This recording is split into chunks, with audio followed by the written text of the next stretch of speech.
A genius inventor, while deep in an experiment, suddenly finds himself unexpectedly disconnected from his own life and transported back in time. To his shock, he becomes the crown prince of the Joseon dynasty in Korean history. Armed with knowledge from the future, he begins to revolutionize the nation. While other kingdoms still rely on oil lamps, his country is illuminated by electric lights. While others use horses for travel, his nation already boasts trains.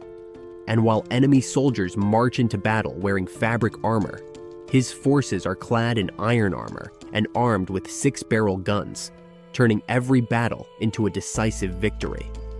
Follow the journey of a 9-year-old crown prince as he reshapes his kingdom into the most powerful dynasty in history. Our story centers on Kim Jin-ho, a prodigious inventor with an unparalleled ability to create. In middle school, he successfully built a working steam engine. By high school, he was forging iron armor with the precision and skill of a master craftsman from the ancient world. In college, he designed a human-powered plane that ran without fuel. He even crafted a peculiar toy gun that packed more punch than a real firearm, an invention that almost got him arrested by the Royal Army on multiple occasions. But fate had other plans. During a sudden earthquake, Jin-ho accidentally dropped some explosive materials, triggering a disaster. In the blink of an eye, he was sent back in time, awakening in the body of a newborn baby. It didn't take long for Jin-ho to realize that his family in this life was far from ordinary. They were part of the elite upper class. Initially, he thought his parents were just typical nobles, but it didn't take long for him to discover that they were not only incredibly wealthy, but also wielded immense power. His father was the crown prince, the future king, and the 4th ruler of the Oeon dynasty in Korean history. Born into privilege, Jin-ho was a true heir to the throne, seemingly destined for greatness. Time flew by, and before he could even grasp it, he was already 4 years old. At this point, the current emperor decided it was time to pass the crown to the crown prince. With his father now ascending to the throne, Jin-ho automatically took on the title of crown prince. Like all royal children, he was expected to start his education early. However, with the mind of someone well over 30, Jin-ho found it incredibly frustrating to be treated as a child and pushed into basic lessons. In an attempt to avoid the grueling routine of studying, Jin-ho devised a clever strategy to use his father to his benefit. History had praised King Se-young the Great as a ruler who valued intellect and placed great emphasis on encouraging innovation and nurturing the brightest minds. Jin-ho's plan was to gather skilled craftsmen, introduce them to critical future knowledge, and earn his father's trust in the process. His ultimate aim was to enjoy a life of luxury, taking advantage of the rewards without lifting a finger. However, he still had to appear dedicated and studious to gain others' trust and manipulate them in his favor. The first step in Jin-ho's scheme was to win over those responsible for his education. These figures would hold influential roles in the court when he matured, making it crucial for him to secure their loyalty. The very next day, as he made his way to his studies, Jin-ho was struck by a nauseating smell. Curious, he scanned his surroundings to identify the source. There, in the grass, lay a massive pile of dung. Seriously, he thought, did people from ancient times just relieve themselves wherever they felt like it?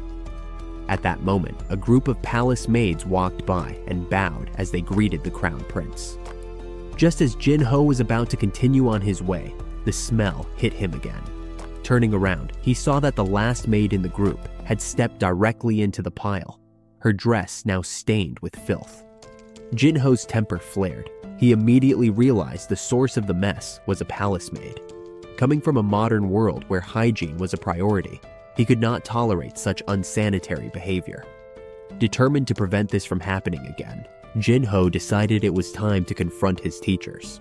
On his way to the meeting, Jin-ho began, "I saw a maid earlier with stains on her dress. It's natural for people to relieve themselves, but it's unacceptable to get it on your clothing."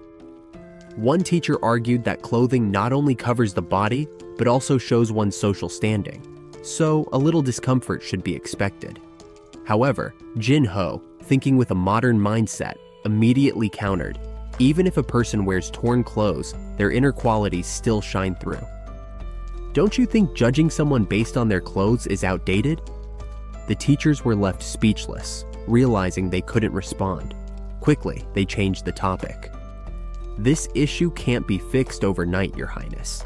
Do you have any other questions?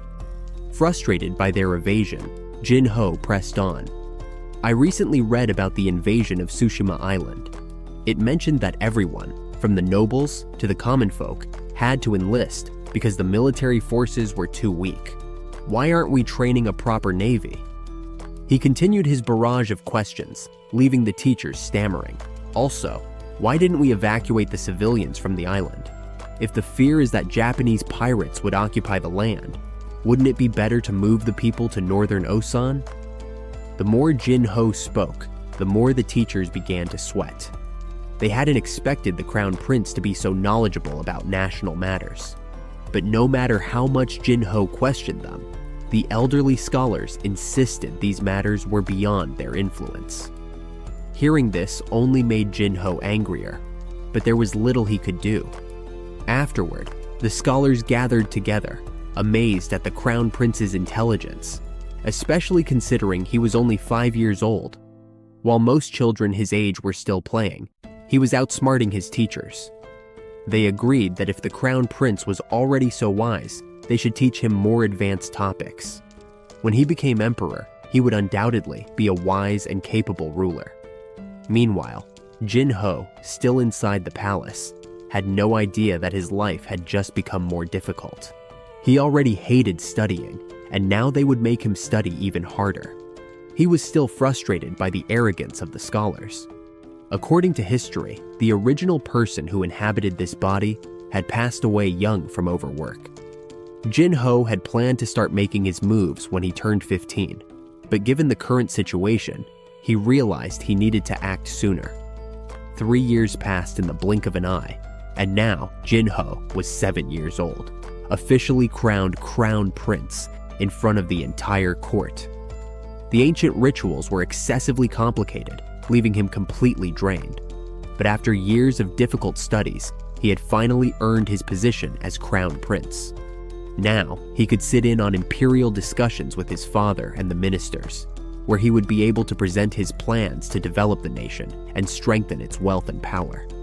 However, the biggest problem was the royal treasury. There weren't enough funds to operate. Despite being crowned Crown Prince, Jin-ho was still a 7-year-old child with no real authority. No one would listen to him. But he couldn't just sit back and do nothing. He needed to start small. After writing on a piece of paper, he accidentally smudged ink all over it. Ugh, how annoying, he muttered. No matter how many times he used the brush, he couldn't get used to it. This era is just so inconvenient. Suddenly, an idea struck Jin-ho. Why not start by addressing the small daily problems instead of focusing on huge reforms? This was just the beginning. As Jin-ho walked outside, he saw the blacksmiths hard at work, molding hot iron into various shapes. This was the military supply division, an imperial facility where weapons were forged. The sight and smell of the hot metal filled him with excitement. I've missed the scent of metal, he thought. I should visit here more often and get to know the people. A supervising official approached, bowing deeply to greet the Crown Prince. Jin-ho smiled and nodded. It's a pleasure to meet you. Thanks to your hard work, the Zune fortresses are becoming more robust each day. The official, Lee Chong-ho, the overseer of the military supply division, felt honored by the prince's praise. It is my great honor, Your Highness, he replied respectfully. Jin-ho got straight to the point, asking, Who's the most skilled craftsman working with gold and steel here? Lee Chong-ho seemed surprised by the question. Gold and steel, Your Highness? He paused for a moment before answering. There may be someone who could help with that. After hearing Lee Chong-ho's suggestion, Jin-ho ordered the skilled blacksmith to be brought in. When the blacksmith saw the Crown Prince, He immediately knelt and bowed deeply. "I greet your highness," he said humbly. Jinho chuckled. "Humble? Don't be modest. You're working in the military supply division, responsible for strengthening Osen's defenses. How could you consider yourself humble?" The blacksmith quickly corrected himself. "Your grace, your boundless wisdom humbles me." Jinho took out a scroll and spread it on the table. "Come closer. I have something I need your help with." He placed a blueprint on the table and asked, "Can you create this?" The blacksmith examined the sketches, a puzzled look crossing his face. "What is this?" he asked. Jinho placed his hand on the table and explained, "This is meant to replace the traditional writing brush." The blacksmith's eyes widened in surprise. "It looks like something that can store ink and release it when writing, but the key feature seems to be controlling the flow of ink with each stroke." Jinho smiled, pleased that the blacksmith understood. "Exactly. Also, I need the nib to have a rounded tip to prevent excess ink from soaking into the paper. Can you also make the slit through which the ink flows as narrow as possible?" The blacksmith thought for a moment. "If I give it my best effort, I think I can make it about 5 megabytes wide." Jinho quickly worked out the measurements in his head. 5 mo. A kai is about 3 centimeters. That's about 0.15 millimeters. Do you think you can achieve that by hand? He continued. "You'll need to make several of these pens, and they must be finished quickly, not over a month's time. Since the tips will come into contact with water, we'll need to use gold and silver to prevent rust. The pens will be made from thinly hammered sheets. If the molds are correct, we could produce up to 20 pens a day." The blacksmith gestured to the drawing. "The main issue is the slit." Jinho nodded thoughtfully. "The line needs to be as fine as a single hair when writing," he said, musing to himself. "Maybe about the size of a mechanical pencil lead. 0.5 millimeters should be good." After considering the details, the blacksmith said, "I can make the slit about 1 GI wide." Jinho asked, "How long do you think it will take?" The blacksmith replied, "If you give me 2 days." Jinho immediately said, "I'll give you 3. Bring me your best finished work." The blacksmith eagerly agreed. "Understood, Your Highness." 3 days later, the blacksmith returned with the finished products. "I've created 5 nibs, each with a different line thickness. Please try them out and let me know which one you prefer." Jinho attached the nib to the pen and carefully dipped it in ink. As he made a swift stroke across the paper, the nib produced a fine, elegant line, exceeding his expectations. Jinho smiled, clearly impressed. "I love it. You did an amazing job," he said, praising the blacksmith. The blacksmith humbly replied, "It's all thanks to your guidance, Your Highness." After testing all the nibs, Jinho placed his order.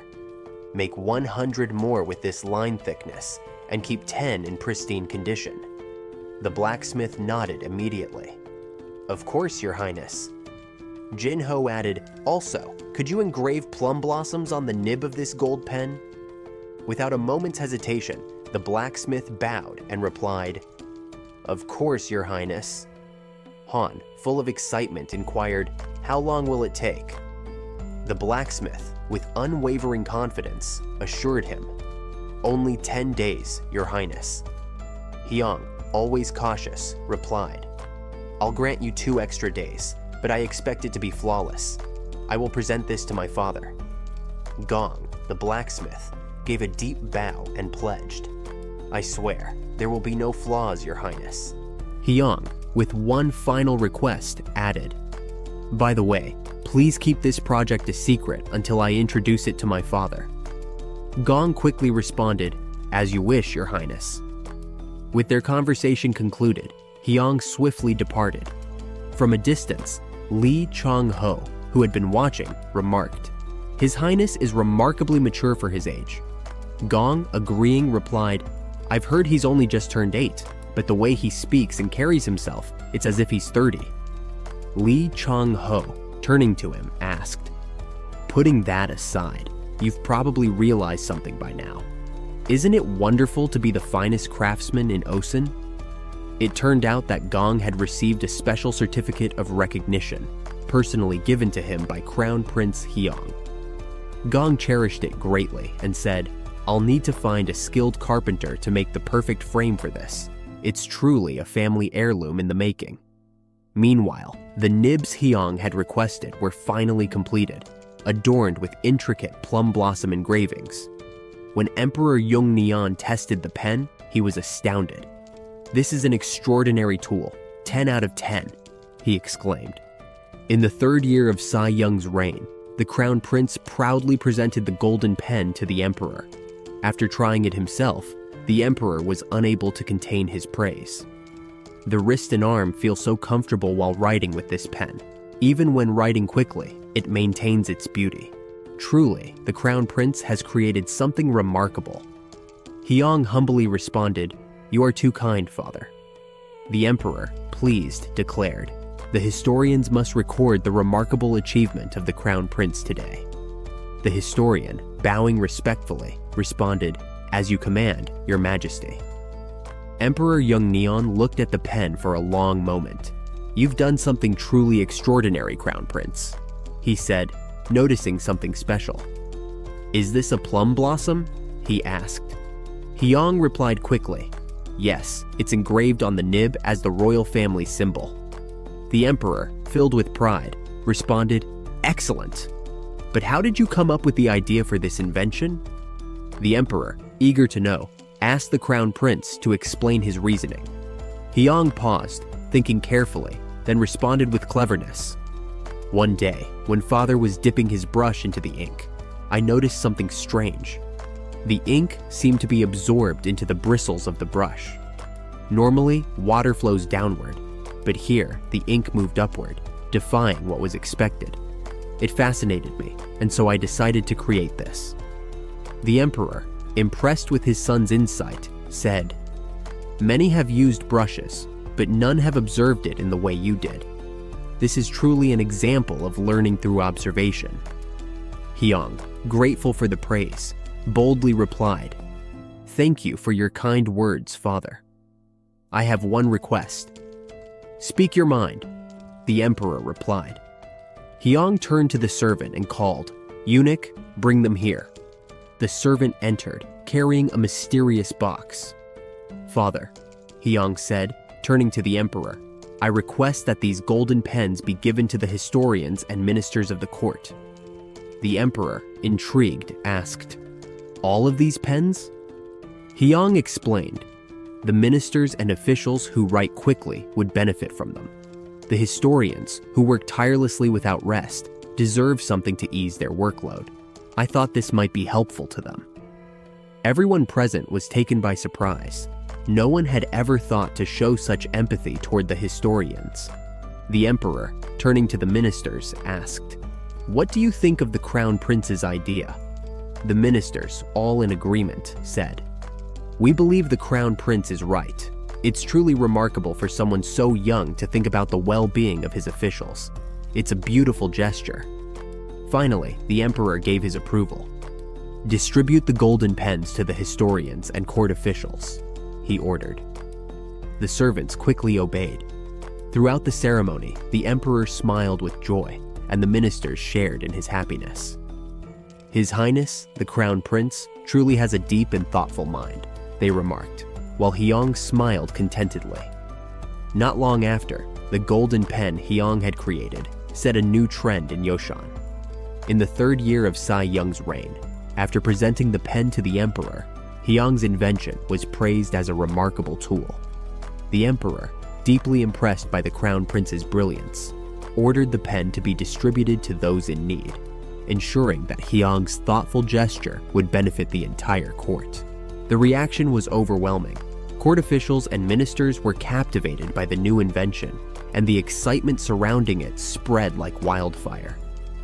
"Have you tried the golden nib pen that the Crown Prince invented?" one official asked. "I have, and it's truly remarkable." It became incredibly popular because it made writing official documents so much easier. Additionally, Hyang had created a portable writing board for the generals, allowing them to issue urgent orders comfortably wherever they were. The writing board was the perfect match for the golden nib pen, and everyone who used it couldn't stop praising it. "This is incredible!" they exclaimed. Emperor Uni was very pleased and ordered that both items be mass-produced, distributing them to the generals alongside the golden nib pens. The golden nib pen that Hyang had invented brought about significant changes in the kingdom. A few days later, during a court session, a minister spoke to the emperor. "There's been an unfortunate incident in the market." "An unfortunate incident?" the emperor asked. "Speak," he commanded. "There are rumors that counterfeit golden nib pens are being sold everywhere," the minister explained. "How dare they forge such a valuable item, especially one that bears the royal symbol?" "This is an outrage," the emperor exclaimed. "The punishment must be severe." The officials all agreed in unison. "We urge your majesty to punish them strictly." The emperor, remembering Hyang, said, "I believe we should consult the crown prince. After all, he is the one who invented the golden nib pen." The eunuch immediately called out, "Summon the crown prince." A short time later, Hyang arrived. "Father, you called for me?" The emperor got straight to the point. "The ministers have reported that counterfeit golden nib pens are being sold. They must be severely punished. I'd like to hear your thoughts, my son." Hyang bowed and replied, "Yes, father." He furrowed his brow in thought. Everyone's eyes were on him, waiting to hear the young prince's response, admiring how thoughtful he seemed. A few moments later, Hyang finally spoke. "Father, may I take charge of this issue?" Before anyone knew it, a month had passed, and the crown prince made his move. Hyang calmly entered the Ministry of Revenue.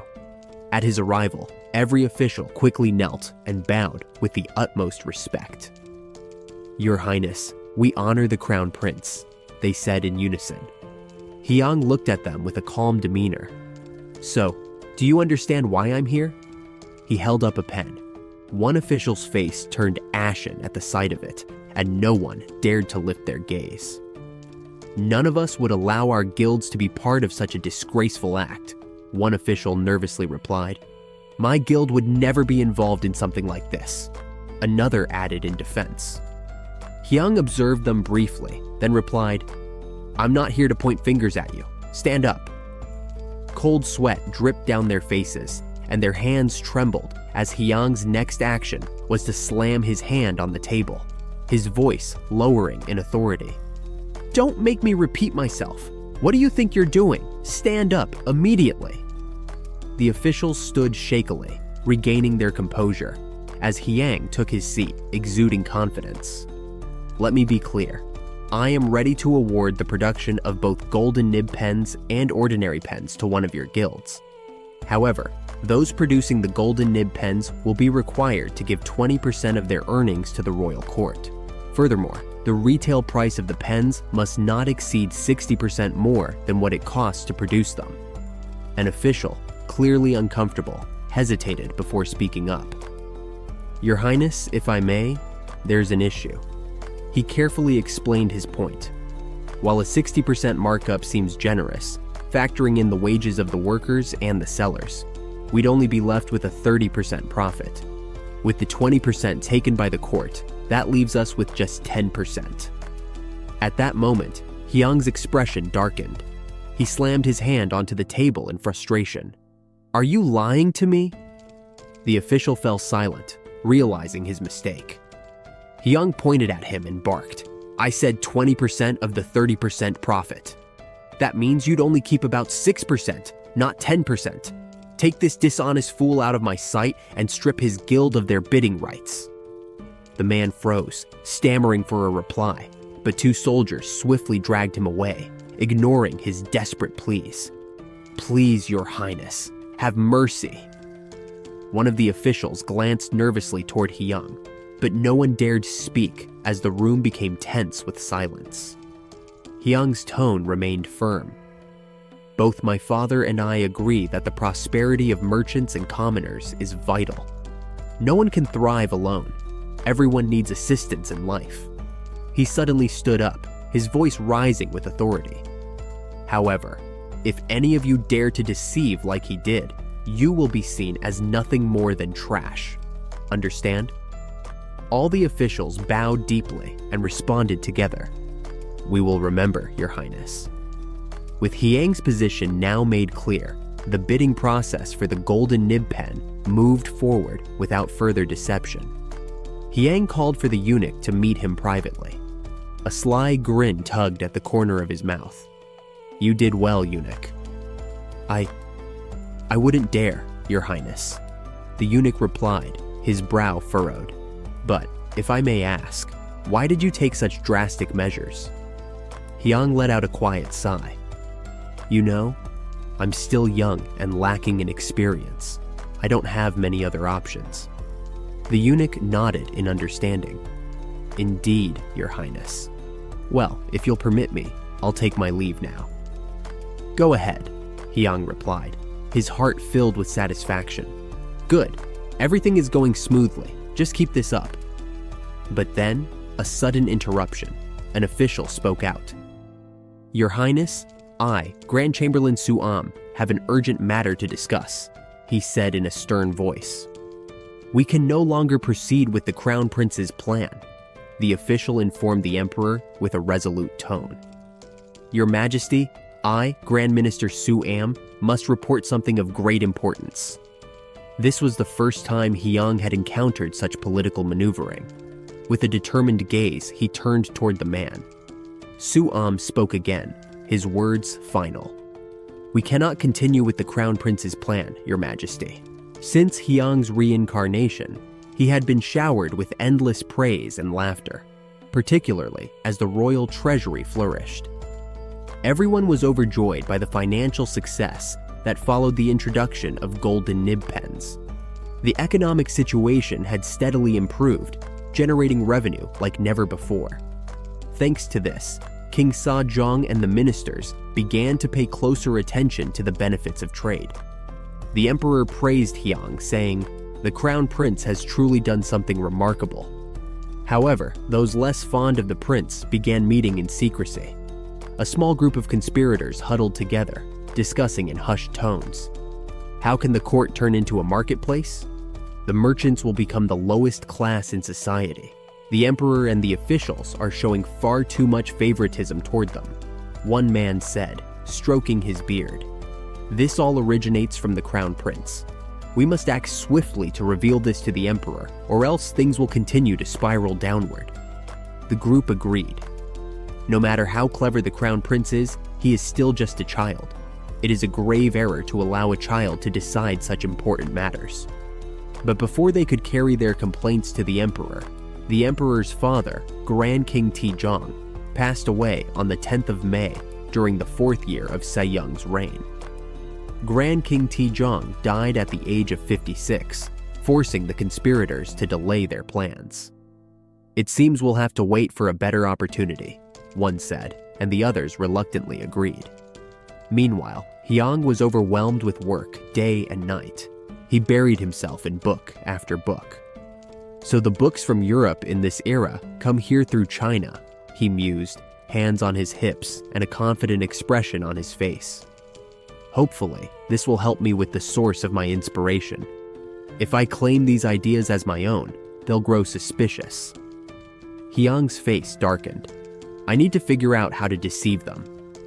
Everything was proceeding as planned. During the formal court presentation, Hiang spoke with clarity and logic.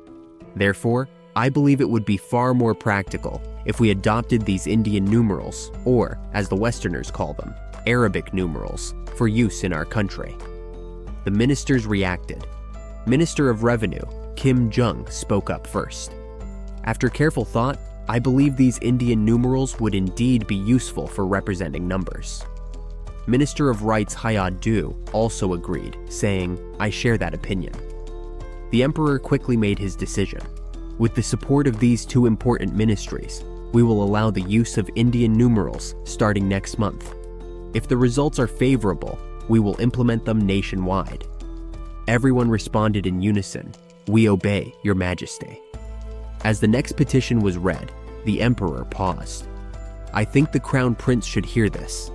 Hyang, confused, replied, "Yes, father?" The emperor rubbed his temples, looking weary. "The emperor of the Ming has sent a letter. Emperor Zhonggle is very pleased with the golden nib pens and has requested that we send an additional 10,000 as tribute." Hyang knew the royal treasury was struggling and immediately began formulating a plan. A sudden idea struck him. "Father, what if the court were to establish its own guild?" At the mention of the word guild, everyone was shocked. "How could that be?" "Minister of Rights," Heen protested. The emperor motioned for him to be quiet. "The crown prince has more to say. Continue," he urged. Hyang began explaining in detail. Since the emperor of the Ming has requested more pens, it's clear they are in high demand in the Ming dynasty.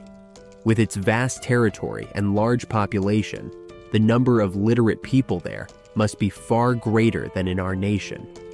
If we collaborate with merchants to handle the production of golden nib pens, we could easily meet the Ming dynasty's demands, and then some. The emperor listened thoughtfully. Minister Kim Jung was already calculating in his head. If we base our projections on that, both the emperor and I can expect considerable profit. Hyang continued, "We can also arrange for merchants to accompany our diplomatic missions to the Ming dynasty. In return, the merchants would only need to cover their lodging expenses." Minister Su Am growled in protest. "No, we cannot proceed with the crown prince's plan." He presented his concerns. While the crown prince's plan would certainly bring wealth to the court, if we grow too rich, the people may become self-indulgent, leading to luxury and excess. This could result in tyranny, and the royal family's power would be compromised. Another official spoke up. "I, the Minister of Rights, agree with Minister Su Am. How could we allow such lowly merchants to accompany a diplomatic mission to the Emperor of Ming? It would tarnish the honor of our nation, Yosan." Hyang, determined, asked Minister Swam, "Do you think we should continue to live in poverty and find joy in it, as some claim a king should? Have you seen any commoners who truly wish to live in poverty and remain virtuous? They suffer from droughts, starvation, and freezing winters. Who would praise their virtue?" With authority, Hyang continued, "Even a noble would do anything to feed his starving child. A king should be no different. A king is the father of his people. Shouldn't a father act to care for his children?" The emperor, visibly moved, declared, "My son speaks wisely." No one dared to challenge Hyang further, and the scribes quickly recorded the emperor's words. With the court in silence, Hyang passionately continued, "For the prosperity of our kingdom and to save our people, we must take action." The emperor, once again impressed, praised his son. "My son speaks wisely." Thank you to all our Patreon VIP members who support us and get access to up to 16 episodes early. Link in the description. The emperor took a brief moment to steady himself, while Hyang, noticing this, pressed on as the court remained in expectant silence. "Go on," the emperor urged. "Yes, father," Hyang responded. "The ministers and nobles beyond the palace walls can endure hunger because they understand both the reason and necessity behind it. However, the common people do not possess such knowledge, nor do they comprehend how to withstand such suffering. If we truly wish to educate them, shouldn't we first ease their burdens by lessening their hunger?" The emperor slammed his hand onto the table. "Precisely." The entire court watched in stunned silence.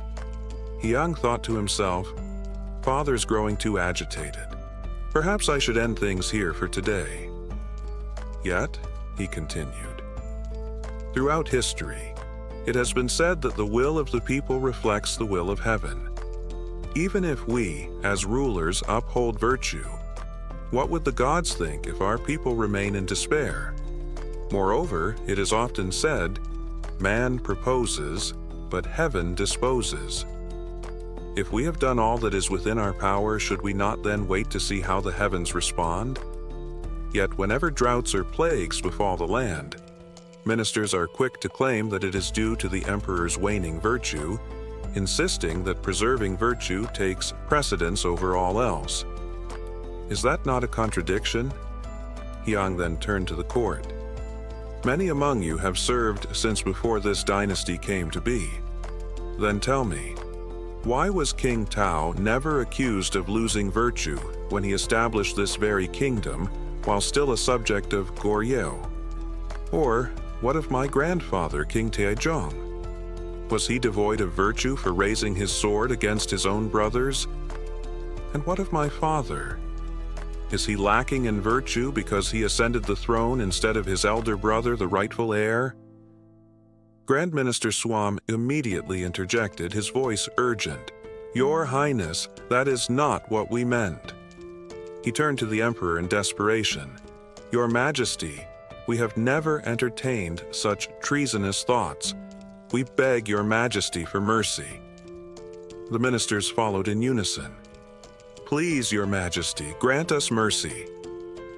The Emperor, his expression firm yet composed, finally spoke. The Crown Prince's words may have been severe, but I trust the ministers will not take offense. Hyang, mind your words in the future. Yes, Father, I will be more careful, Hyang responded swiftly. The Emperor then addressed the court. I want you all to understand, I too believe that ensuring the well-being of the people is of utmost importance. Furthermore, the tribute to the Ming Emperor will proceed according to the Crown Prince's proposal. The officials lowered their heads in compliance. As your Majesty commands. The Emperor turned back to Hyang. Do you have anything more to add? Hyang immediately replied, rather than simply distributing food as charity, I believe it would be wiser to provide sustenance in exchange for labor, Father. The Emperor, intrigued, raised an eyebrow. You propose paying them? Hyang elaborated. Droughts are not solely caused by a lack of rainfall. Our limited irrigation systems and neglected reservoirs also play a significant role. If we wish to prevent future disasters, we must construct water storage facilities in every town and restore the ones that have fallen into disrepair. By enlisting the people for this task and compensating them with food, we can address both hunger and infrastructure at once. Would this not be solving two problems at once? He turned toward the ministers. What do you all think? The court officials, after a brief murmur of agreement, responded unanimously, Your Highness, this is an excellent proposal. The Emperor gave a firm nod before issuing his command. Crown Prince, return to the palace. Hyang bowed deeply. Yes, Father. Just as he was about to leave, the Emperor seemed to recall something. And do not forget, you must prepare to take part in state discussions once the ancestral rites have concluded. Thank you, Father, for granting your inexperienced son the opportunity to partake in such matters, Hyang replied before turning to depart. Rising from his seat, the Emperor declared, Court is adjourned. You are all dismissed. As your Majesty commands, the court echoed. Yet before anyone could move, the Emperor's voice suddenly deepened, taking on a graver tone. One more thing, he added. Perhaps it is time I truly consider something. Tell me, what do you all honestly think of this dynasty? The ministers were gripped by fear. Your Majesty, we would never even dream of betraying you, they pleaded desperately. Please, have mercy. The Emperor's expression turned cold. Go back to your duties, he commanded. Mercy, your Majesty, they echoed as they hurriedly left the hall. Outside, murmurs spread among the officials. One misstep and disaster could strike, one whispered. He isn't just King Tao's descendant. His lineage is deeply tied to the previous rulers as well. Grand Minister Sum shot them a stern look. Enough of that nonsense. If you value your positions, you'll be careful with what you say. Another official sighed. I can't help but wonder, is this truly the path our nation is headed down? The others exchanged cautious glances before one warned, You should know by now. Careless words can lead to ruin. Suum exhaled slowly. We made a grave error today. We dismissed the Crown Prince because of his youth, but he has proven to be far more formidable than we expected." One minister hesitated before asking, "Then, what do we do now?" Suum's expression darkened. "If it comes to it, we may have no choice but to submit a formal resignation." The suggestion stunned the others. "Resign?" Suum folded his arms. "Our role is to guide the ruler, ensuring he stays on the right path. Even ancient texts say that a wise leader listens to the voice of his people. We must make sure the emperor remains wise." His tone carried a weight of unspoken intent. When King Si Yunk's order was proclaimed, the Ministry of Revenue set to work crafting golden nib pens, intended as tribute for Emperor Jongle. However, an issue soon arose. The emperor's expression darkened. "What do you mean they won't meet the deadline?" A court official bowed low. "Your Majesty, I beg your forgiveness, but the Merchant Guild responsible for the pens has informed us that they cannot produce the required amount in time." Jinho had anticipated this. Given the current state of Joseon's workshops, meeting such a demand within the given time frame was unrealistic. After a brief pause, he addressed his father. "Your Majesty, I need to clarify something. May I summon the leader of the Merchant Guild?" Suum immediately protested. "This is unacceptable. A mere merchant has no place in affairs of the state." The emperor remained composed. "Grand Secretary, you knew exactly how I would respond. Yet you still chose to interrupt me, didn't you?" Realizing his mistake, Suum hesitated. "Your Majesty, The emperor continued, his tone unwavering. "I acknowledge your loyalty, but instead of dismissing every proposal outright, why not present an actual alternative?" Lowering his head, Suum murmured, "I seek your Majesty's pardon." The emperor dismissed the matter. "Summon the merchant at once." Not long after, the guild's representative was brought before the court and knelt. "Your humble servant greets your Majesty." The emperor gestured toward Jinho. "The Crown Prince has a question for you. Answer honestly." "Yes, your Majesty," the merchant responded. Jinho's gaze was steady. "I understand that your guild is unable to fulfill the order on time. What is the reason for this delay?" The merchant bowed his head slightly. "Golden nib pens require meticulous craftsmanship. Each piece must be crafted with precision and care. Even if we work faster, there are limits to how many can be made within the time frame." Jinho considered this.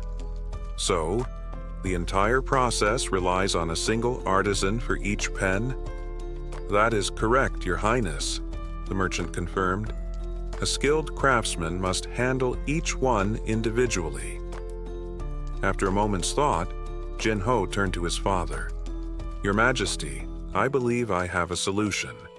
However, I will need to speak with the artisans directly." Suum reacted immediately, his voice rising in protest. "Your Majesty, first a merchant. Now the prince wishes to summon mere craftsmen to the royal court? This cannot be allowed." The emperor's patience wore thin. "Grand Secretary, silence yourself. Why should I not summon them when this matter concerns the kingdom itself?" Suum, still displeased, attempted to argue. "Your Majesty, But the emperor had heard enough.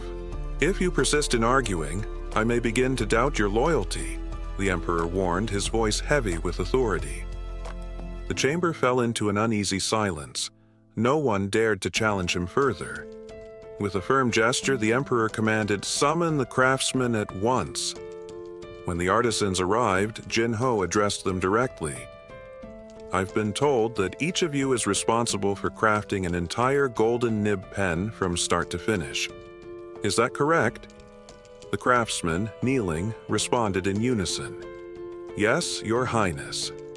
Jinho gave a thoughtful nod before continuing. "I have a proposal.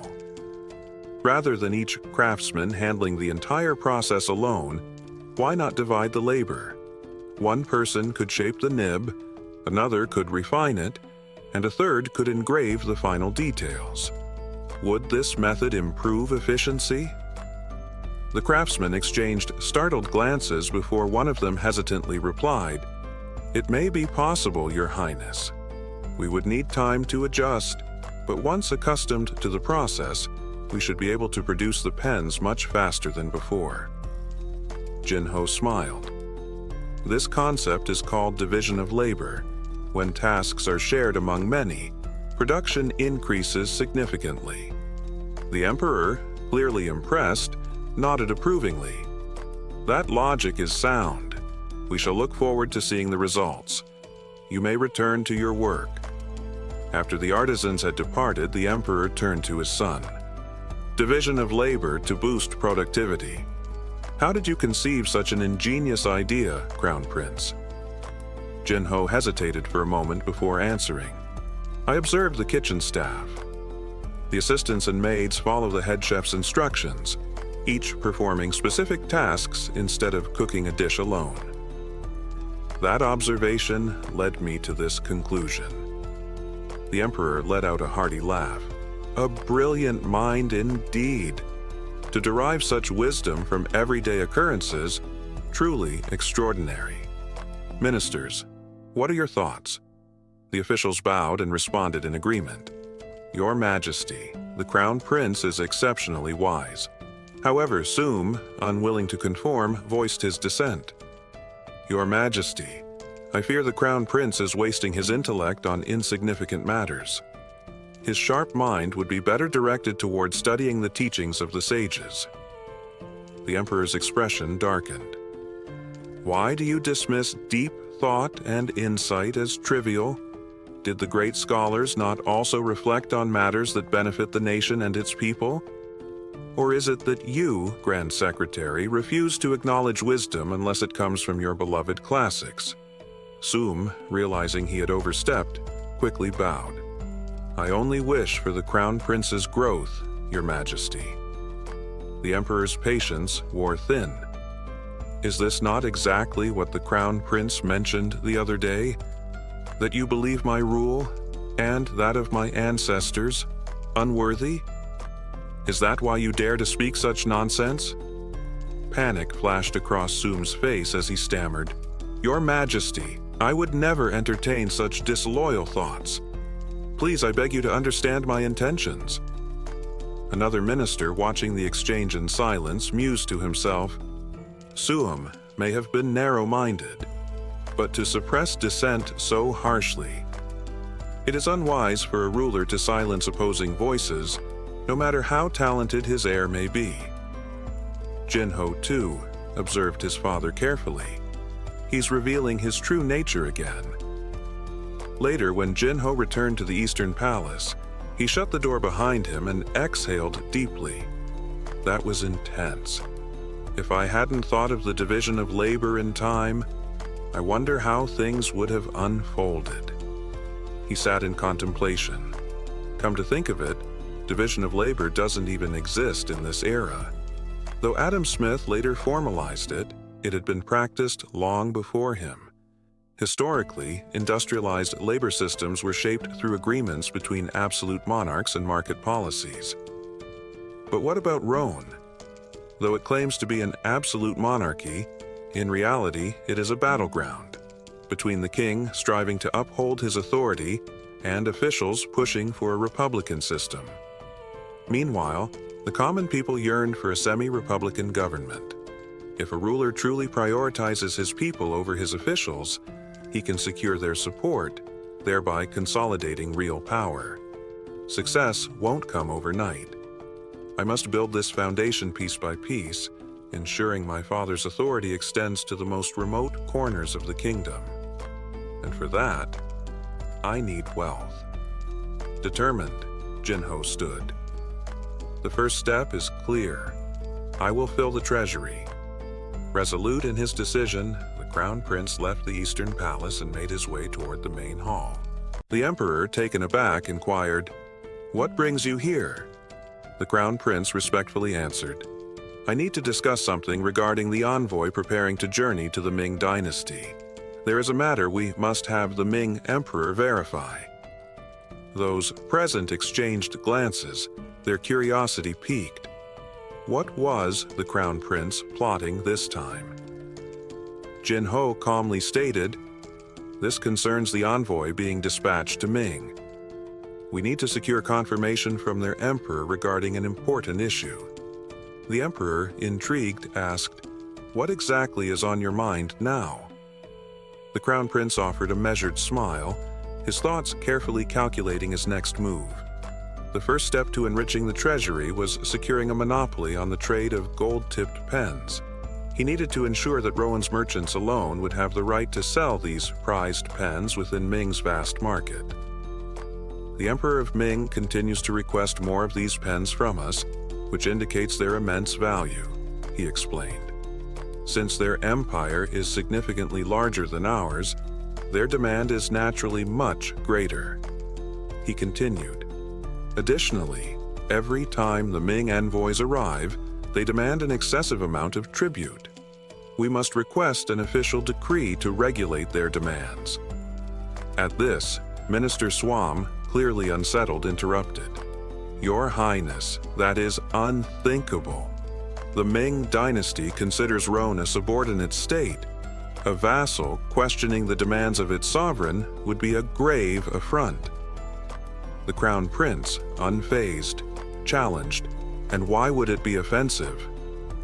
Does being the larger nation give them the right to exploit smaller ones?" Swam countered, "That is not the issue. If we suddenly reduce the tribute they are accustomed to receiving, it could provoke serious repercussions." Jin Ho, growing irritated with Swam's constant resistance, thought, "This old man never fails to oppose me." Aloud, he said, "Do you even realize where all this tribute comes from?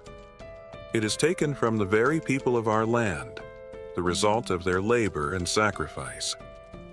Furthermore, the Ming dynasty's demands continue to increase, which means our own people's resources are diminishing.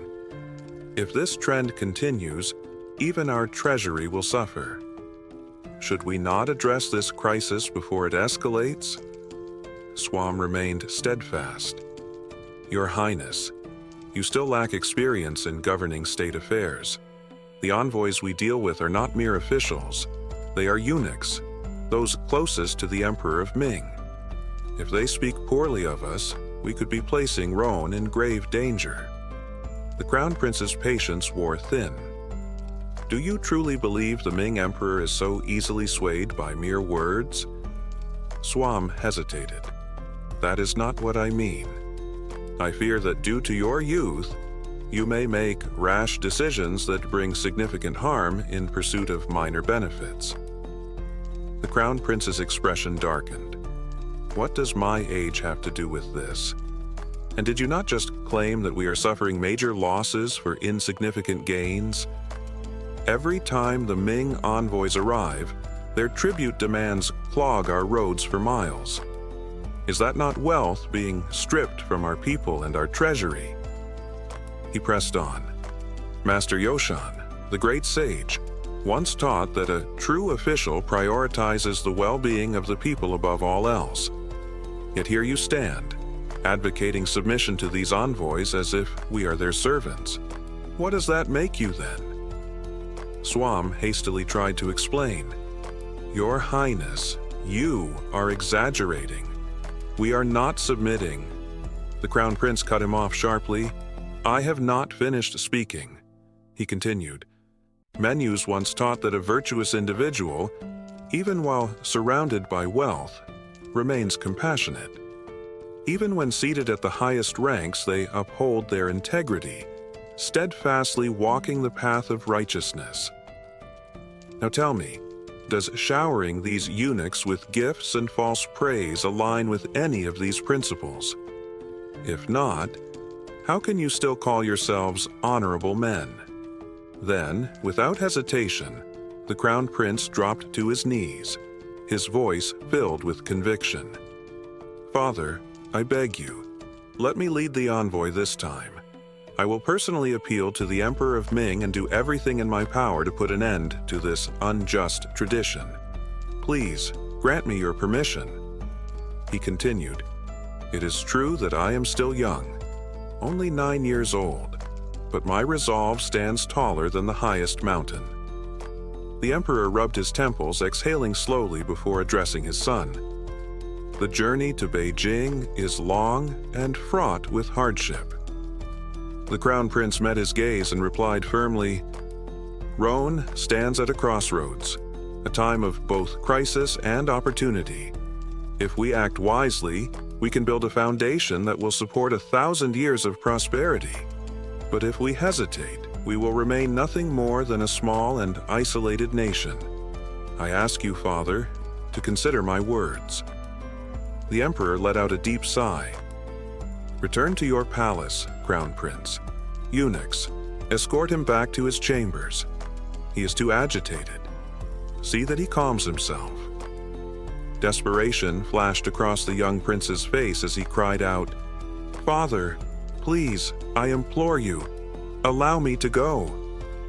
Back in the Eastern Palace, frustration boiled over. The Crown Prince stormed into the hall and shouted, "Everyone, leave! Now!" The attendants scattered as he collapsed into a chair, his hands clenched into fists. Damn it, I let my emotions get the better of me. He sat there in silence, lost in thought before muttering bitterly, "That insufferable swam. He looks down on me because of my age, doesn't he? He's been standing in my way since the last time. Well, I refuse to let this go unanswered. Just wait and see, you wretches." Then he called out, "Eunuch, prepare for my departure to the Ming dynasty." The startled eunuch hesitated. "Your Highness, what? Why so suddenly?" I said, "Prepare my belongings. Now."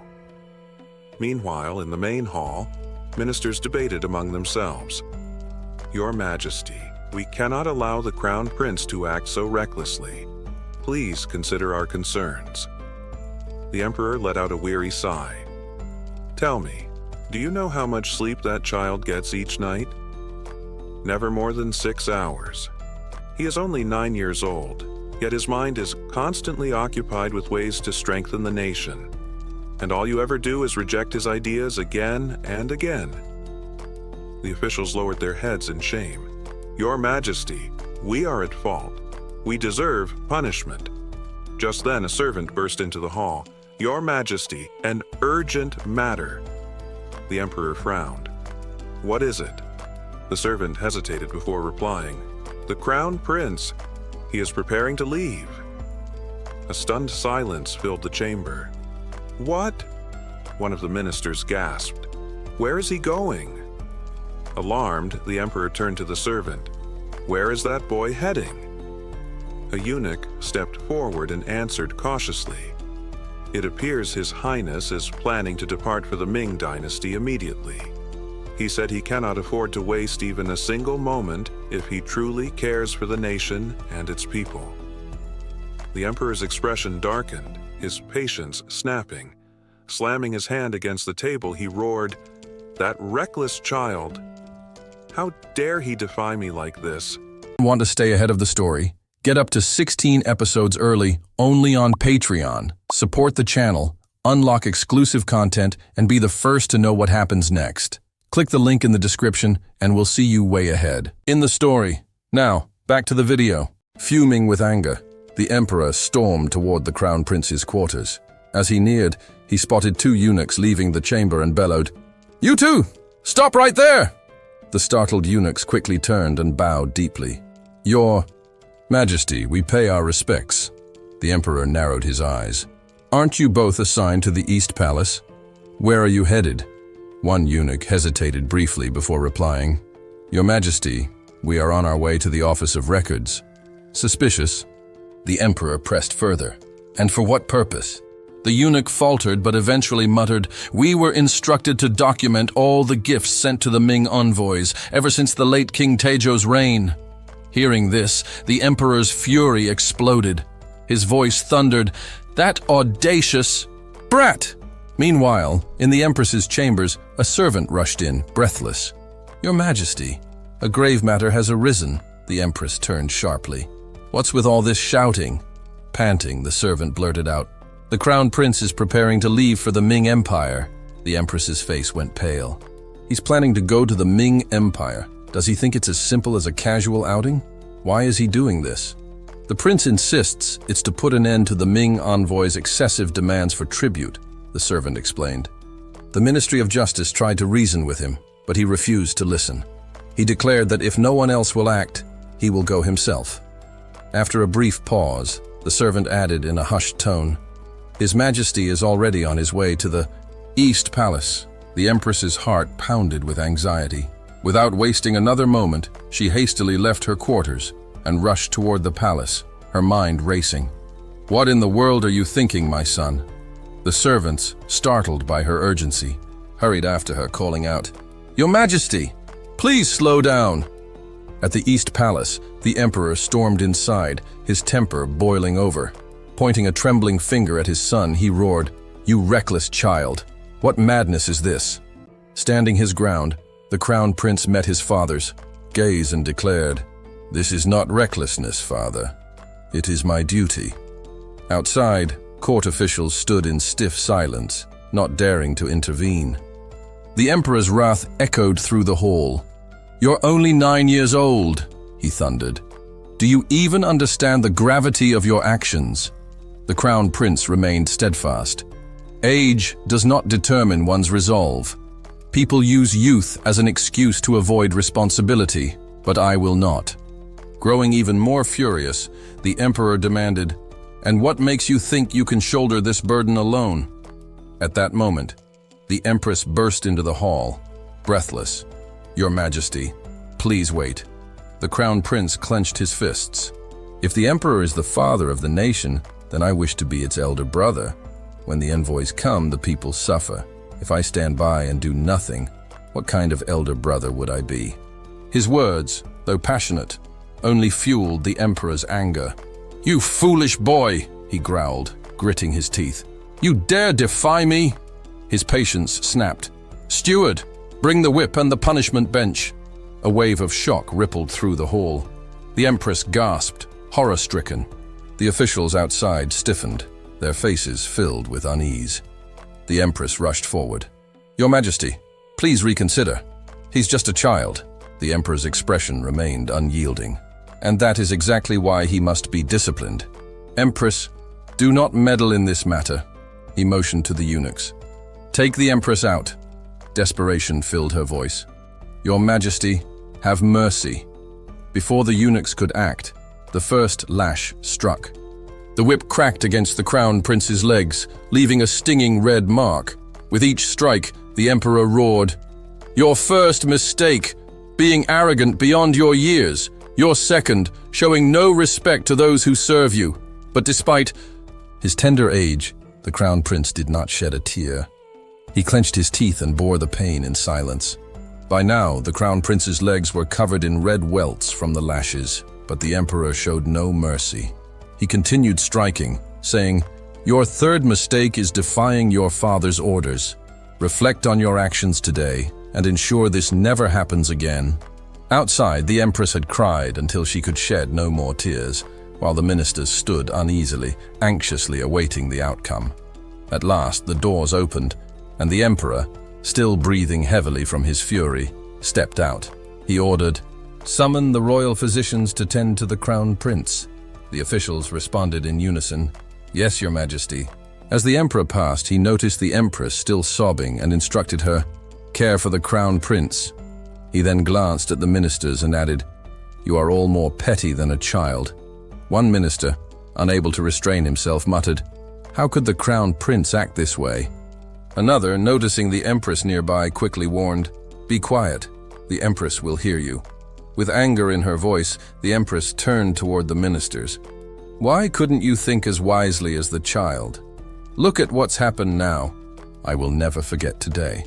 The ministers lowered their heads, acknowledging their failure. "We are to blame. We deserve punishment." In the Crown Prince's chambers, the Empress continued to scold him, her frustration clear. She slapped his legs repeatedly. "You troublesome child! Why do you always make me worry like this? Can't you behave?" The Crown Prince cried out, "Mother, it hurts!" He lay face down, thinking to himself, "No matter the life, it seems my legs always bear the brunt of things." After a while, the Crown Prince was surprised when he felt his mother stop striking him. The Empress, heartbroken, quietly wept before gently bending down to hold him. "Right now, I have no one but you, my child," she said softly. Hearing her words, the Crown Prince whispered, "I'm sorry, Mother." The scene shifted to the royal court, where the Emperor sat with an imposing presence, looking down at the gathered officials. He turned to one eunuch and ordered, "Bring me the documents the Crown Prince asked you to prepare." The eunuch quickly complied, "Yes, Your Majesty." Moments later, the eunuch presented a stack of documents. After reviewing them, the Emperor's expression darkened. "The smallest tribute they demand is worth 2 months of our annual treasury, and the largest can reach up to 5 months. If we include the tribute from smaller villages, the total could equal almost an entire year's worth of resources." He held up the records and challenged, "Do you see this, ministers? Here is the list of tributes sent to the Ming Empire. Year after year. What do you have to say about this?" Silence hung in the air. The Emperor, enraged, slammed his fist against the chair. "Why is there no response? Even the Crown Prince, a mere child, has considered this, yet none of you have thought to act." The ministers bowed their heads, speaking in unison, "We apologize, Your Majesty." The Emperor's anger flared again. "Choose the leader of the envoy and their assistant within 2 hours, or I will charge you all with treason." The ministers, their voices shaky, replied, "Thank you, Your Majesty, for your grace." That night, as the Emperor gazed at the moon, the Empress's voice broke the silence. "Your Majesty," he turned and asked, "Is something troubling you, Empress?" She hesitated before speaking. "I stepped out for some fresh air as I couldn't sleep." "But Your Majesty, why did you punish the Crown Prince so harshly today? It seemed more severe than usual." The Emperor paused before responding. "The Crown Prince is a clever child, but sometimes he becomes too absorbed in his own intelligence. Today, he faced opposition from the ministers, and that led to this outcome. A tree that grows too straight can easily break if it lacks support. Without the ministers' trust, how can he properly care for the people?" The Empress listened in silence, watching him. The Emperor continued, "I believe the Crown Prince has the qualities of a sage. From now on, I will guide him to ensure he follows the right path." The Empress smiled softly, though she didn't fully understand his reasoning. "I may not completely grasp your deeper intentions, but if this is your goal, I have no other wish." After the harsh punishment, the Emperor immediately ordered the ministers to select the envoy leader and assistant. Although the Crown Prince's actions had been extreme, he had spoken no falsehoods. His methods, however, had surpassed the Emperor's patience, and for that, he was punished. The Crown Prince rested his head on his hand, exhaling repeatedly as he watched his younger brothers playing in the courtyard. His gaze lingered on the one closest in age to him, a boy whose future would shape the fate of the kingdom. That child, laughing and darting around without a care, was none other than Iu, his younger brother. But Iu was no ordinary prince. In the years ahead, this seemingly carefree boy would unleash a storm of bloodshed within these very palace walls. He was destined to become the 17th ruler of Yoshan, King Seijo. If history unfolded as Jin Ho remembered, Iu would orchestrate the downfall of the current King Mong before aiding Mong's nephew, King Danzhong, in ascending the throne. However, Iu's ambition wouldn't end there. He would rally the Guyujiang faction, staging a rebellion that would crush all opposition. Even his own brother, Grand Prince Anyon, wouldn't escape his grasp, poisoned to secure Iu's reign. The Guyujiang uprising was no minor skirmish. It was a full-scale coup, a brutal purge that redefined the kingdom's power structure in 1453. Jinho could still recall his teacher's words about Prince Shuang, a man who had forsaken both his younger and older siblings, turned against his grandfather and father, and cast an ominous shadow over the once prosperous Joseon dynasty. Historians condemned Shuang as a tyrant, and now, As Jin-ho stared at his innocent-looking brother, dread settled deep in his chest. That child would one day become a monster. Jin-ho clenched his fists. He couldn't stand idly by and watch history repeat itself. He had to act before IU's ambitions took root. A sudden thought flickered in his mind, curling his lips into a smirk. Yes, that was the answer. The best way to reshape someone's fate was through guidance. With a newfound determination, he strode toward his brothers, calling out, "IU, good morning." The two younger princes, IU and Aong, whose real names were Swang and Anang, halted their game and turned to him, bowing politely. "Good morning, elder brother." Jin-ho smiled warmly. "You both seem to be enjoying yourselves." Then, turning to IU, he asked, "Your writing lesson is soon, isn't it? Why don't we study together today?" IU blinked, caught off guard. "Why?" Jin-ho hadn't expected him to question it and stumbled over his words. "Why, I just want to see how you're progressing." But beneath the surface, his thoughts ran deeper. "You'll serve under me one day. You won't have the luxury to slack off." Yu's expression darkened with suspicion.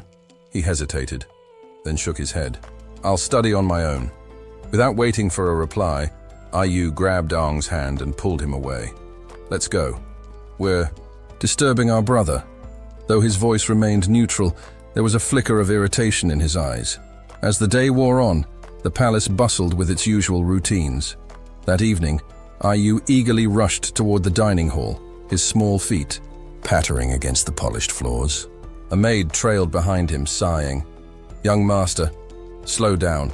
You'll trip." As IU neared the hall, hushed voices from a nearby corridor caught his attention. He stopped abruptly, pressing himself against the wall to eavesdrop. "His Highness."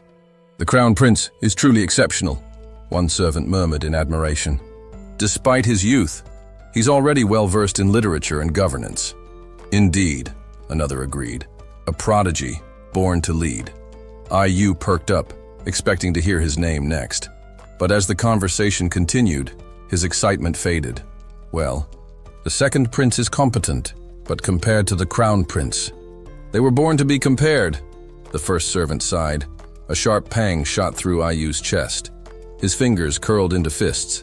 Behind him, his maid noticed his expression and stormed toward the gossiping servants. "How dare you speak so?" "Carelessly?" she snapped. The startled maids dropped to their knees. "We deserve punishment!" Before his maid could drag them away for discipline, IU held up a hand. "Let it go," he said coolly. "It doesn't matter." On the surface, he seemed unbothered, but deep inside, an unsettling question gnawed at him. Why am I always second? A few days later, Jin-ho gathered his younger brothers in his chambers. Determined to strengthen their bond, he proudly held up 2 handmade flashcards, grinning. "Look, this is how this character is written. It represents the sky and the earth." Aong's eyes widened with delight. "Wow. Did you make these, brother?" Jin-ho puffed out his chest. "Of course. Well, I had the palace eunuch's help." These flashcards were part of his strategy, a way to spend time with his brothers while steering IU toward a different path. "With these, I'll make sure learning is enjoyable. He won't even realize I'm molding him." He turned to IU. "Come, have a look." But IU, unimpressed, shook his head. "I already have a tutor, I don't need them." Jin-ho's smile froze. IU's disinterest stung more than expected. Gahan, looking perplexed, asked, "Wouldn't it be more enjoyable if we studied together?" But before he could finish, IU abruptly cut him off. "I can handle it myself," he snapped. Turning away coldly, he added, "Please don't call me for things like this again." His sudden reaction left both Jihan and Eon startled and confused. The following day, IU sat in the courtyard, absorbed in his studies with his tutor. Concealed behind the bushes nearby, Jihan crouched low, quietly observing. "This kid is harder to figure out than I expected. I need to watch him closely every day," he thought. The tutor, with a warm smile, asked, "Do you find this section difficult?" IU returned the smile and replied, "Not at all. Your teaching is very clear, so I understand it easily." His respectful and composed demeanor took Jihan by surprise. "What's this? He's much nicer than I thought." Is he only difficult when dealing with me? The tutor continued, let's review the 3 fundamental relationships and the virtues of steadfastness we covered yesterday. IU immediately responded, yes, sir, and began reciting fluently. Loyalty of subjects to their ruler. The king is the guide of his people. Filial piety of a child to their parents. The father is both protector and disciplinarian. In this context, guide refers to someone who governs and takes responsibility for discipline, similar to a modern supervisor or guardian. As IU confidently recited, Ji-hun stood frozen in amazement. Not only has he mastered the 1,000-character script, but he's also memorized the 3 fundamental relationships and the 5 virtues of steadfastness. A memory flashed in Ji-hun's mind. His tutor had once mentioned a rumor about Grand Prince Swang. People claimed that while Swang wasn't quite as accomplished as King Moonjong, he excelled in both literature and martial arts. The only problem was that his older brother's brilliance overshadowed him. Was that really just a rumor? Gi-hun studied the diligent child before him, realizing what IU truly needed. That afternoon, during Swang's sword training, IU was rigorously practicing against a wooden dummy. As he struck, a loud noise startled him, causing him to lose grip on his sword. The heavy blade tumbled across the ground, stopping right at Ji-hun's feet. Picking up the sword, Ji-hun remarked, looks like you're training in swordsmanship. He lifted a wooden sword of his own and added, how about teaching me some techniques? I've only ever studied theory. I don't know much about actual combat. Though slightly irritated, IU didn't refuse. While demonstrating, he said, casually, it's not that complicated. You just do it like this. Standing beside him, Ji-hun nodded but hesitated. It looks pretty difficult, doesn't it? He raised his sword high, trying to mimic IU's stance, but the weight overwhelmed him. Losing balance, he toppled backward. With a yelp, ouch! He groaned. Startled, IU instinctively called out, big brother! Lying on the ground, Ji-hun let out a defeated sigh. Man, just as I thought, this is way harder than it looks. Scrambling to sit up, he added with a sheepish grin, I could really use your help. I have no talent for this at all. Could you teach me, just as a favor? IU furrowed his brows, considering the request. He remained silent for a moment, lost in thought. Then, unexpectedly, he burst into laughter. Why are you so bad at this? He teased. As the sun dipped below the horizon, the 2 brothers continued their practice. Ji-hun frequently stumbled, exposing his weaknesses, while IU corrected him. Like this? Gi-hun asked, swinging awkwardly. IU shook his head. No, lift your hand a little higher. Children have simple hearts. IU had always felt inferior. No matter how hard he tried, everyone around him constantly compared him to his older brother, making him resentful. But now, seeing that Ji-hun had weaknesses too, struggling in areas where he excelled, he felt a newfound sense of balance. For the first time, IU allowed Ji-hun to get closer. A warmth he had never shown before began to surface. The first step toward changing the future tyrant had begun. On a bright and pleasant morning, 2 noblewomen sat together in conversation. The lady dressed in rose-hued silk leaned in and murmured, have you heard about the study cards the Crown Prince created? The woman in blue nodded. Indeed, I've heard whispers about them. Oh? What have you heard? The lady in pink asked with intrigue. They say these cards make learning far more engaging, the lady in blue replied. A thoughtful expression crossed the lady in pink's face.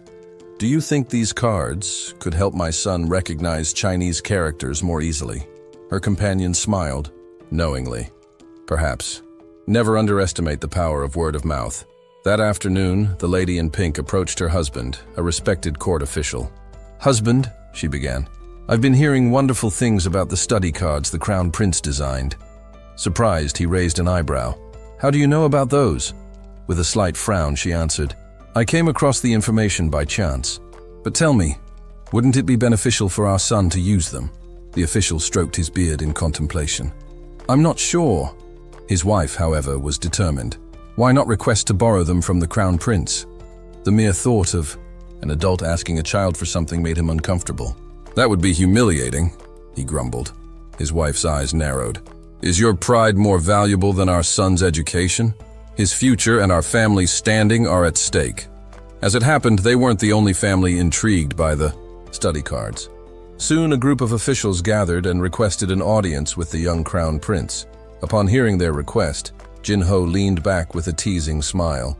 "Those cards were made for my younger brothers." Desperate, one official stepped forward. "Then please, sell them to us. Name your price." Feigning reluctance, Jin-ho let out a sigh. "If you insist, I suppose I have no choice." He raised 3 fingers. 3 sol. The officials collectively gasped. 3 sol was equivalent to 159 kilograms of white rice, a staggering amount. "What?" one official sputtered. Jin-ho remained unfazed. "Did you not hear me clearly? That's 159 kilograms of rice." Another official, sweating, asked cautiously, "Are you saying these cards are worth that much rice?" Jin-ho chuckled. "It's not just for the cards themselves. Part of the cost covers materials, another portion will be contributed to the national treasury, and the last part is for my own use." The officials exchanged glances. One of them hesitated before asking, "Your own use? What does that mean?" With a composed tone, Jin-ho explained, "Books. Due to various circumstances, books are quite expensive."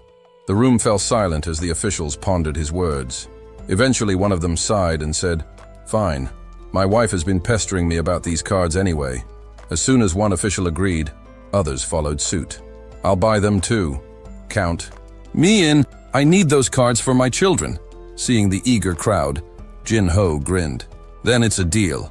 With a newfound source of income secured, he felt triumphant. "Now, I can fully dedicate myself to my interests," he thought. However, another pressing matter remained: his father's health. That evening, in the emperor's private quarters, a lavish meal had been prepared. The emperor scanned the room, ensuring he was alone before reaching for a piece of roasted meat with his chopsticks. Just as he was about to take a bite, a sharp voice rang out. "Father!" Startled, the emperor dropped the meat. The young crown prince stormed in. "Are you eating nothing but meat again?" Jin-ho demanded. Annoyed, the emperor scowled. "What nonsense are you spouting now?" Inside the chamber, the two began their usual argument. "Even a dog would be angry if its meal was interrupted," the emperor muttered. Jin-ho remained unfazed. "But eating properly is crucial for your health." Outside the room, the eunuchs exchanged wary glances. "Should we step in?" one whispered. "Wait until His Majesty gives the order," another advised. Back at the table, the emperor slammed his fist down. "What are you implying? My meal is unhealthy?" Jin-ho crossed his arms. "Let's see." He gestured toward the plates. "Roasted chicken, charred pork, stir-fried beef with onions. Where are the vegetables?" the emperor faltered. "Well, this, Jin-ho smirked. "Exactly." And so, another round of their daily battle had begun. The palace maids knelt, sighing deeply. "Your Highness, please, enough. His Majesty has been under a lot of stress because of you lately." It all began when Jin-ho developed an unusual fixation on the emperor's diet. He became obsessed with what his father ate, constantly monitoring his meals. During the emperor's working hours, Jin-ho would sneak into his chambers, a thick book in hand, rambling endlessly.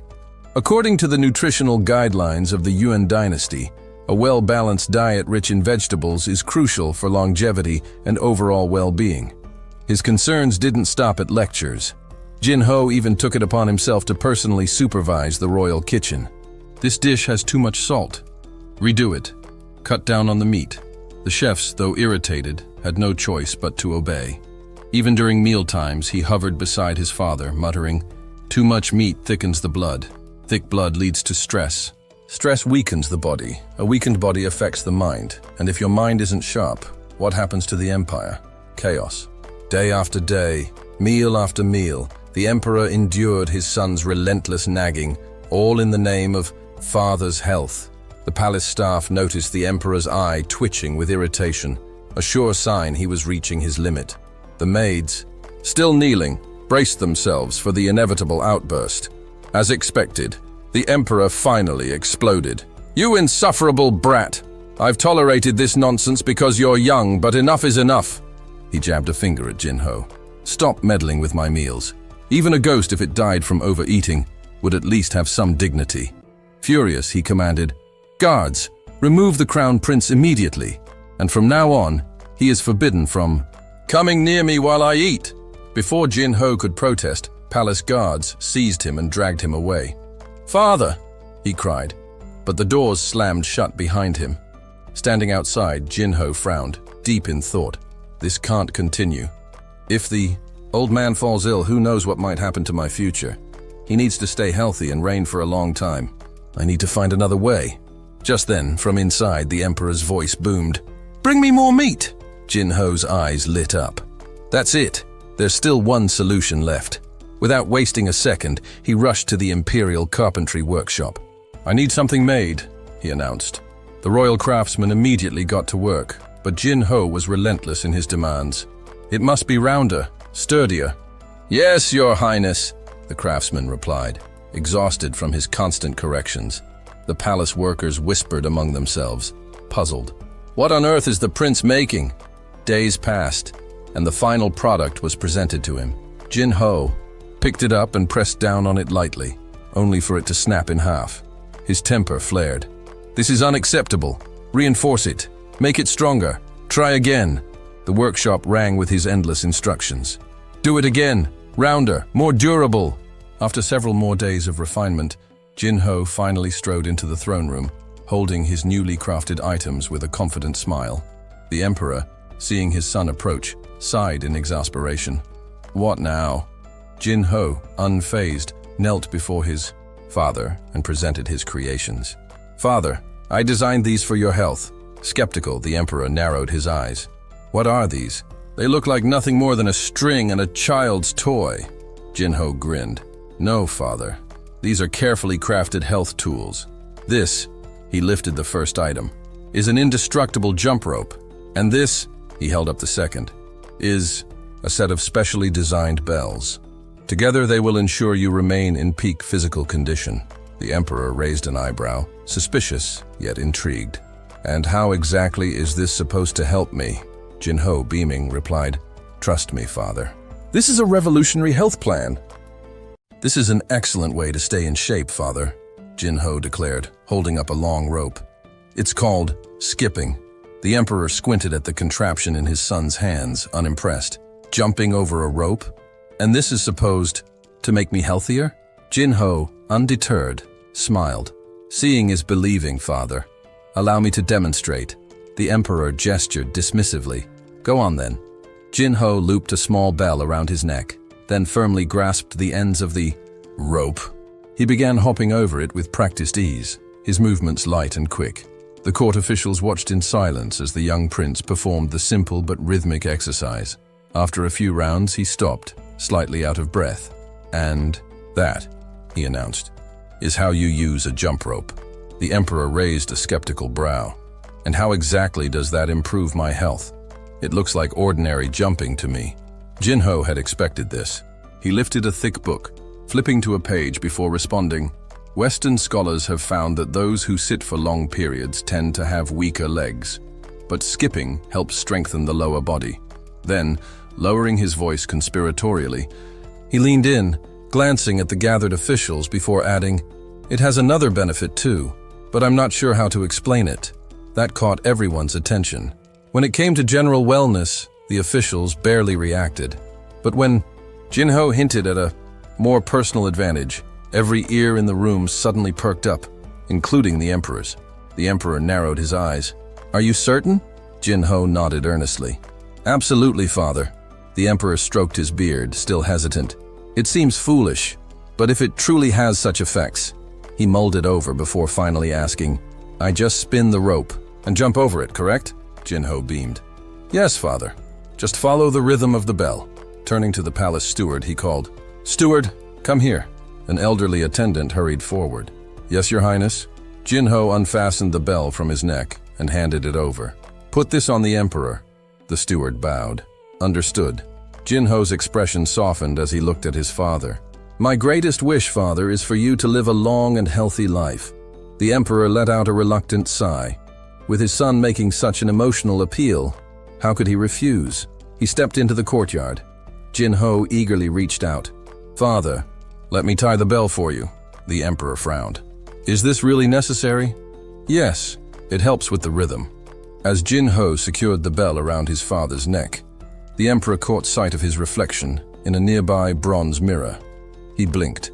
Wait, this makes me look like a farm animal, doesn't it? Jin-ho hadn't considered that, but once the emperor pointed it out, he couldn't unsee it. A sudden burst of laughter escaped him. The emperor scowled. What's so funny? Jin-ho wiped away a tear, shaking his head. Nothing at all, father. Let's begin. Still skeptical, the emperor picked up the rope. This feels ridiculous. You'll get used to it, Jin-ho assured him. Hesitantly, the emperor swung the rope over his head and jumped, once, twice. By the third attempt, he was already winded. Panting, he turned to the steward. How many times was that?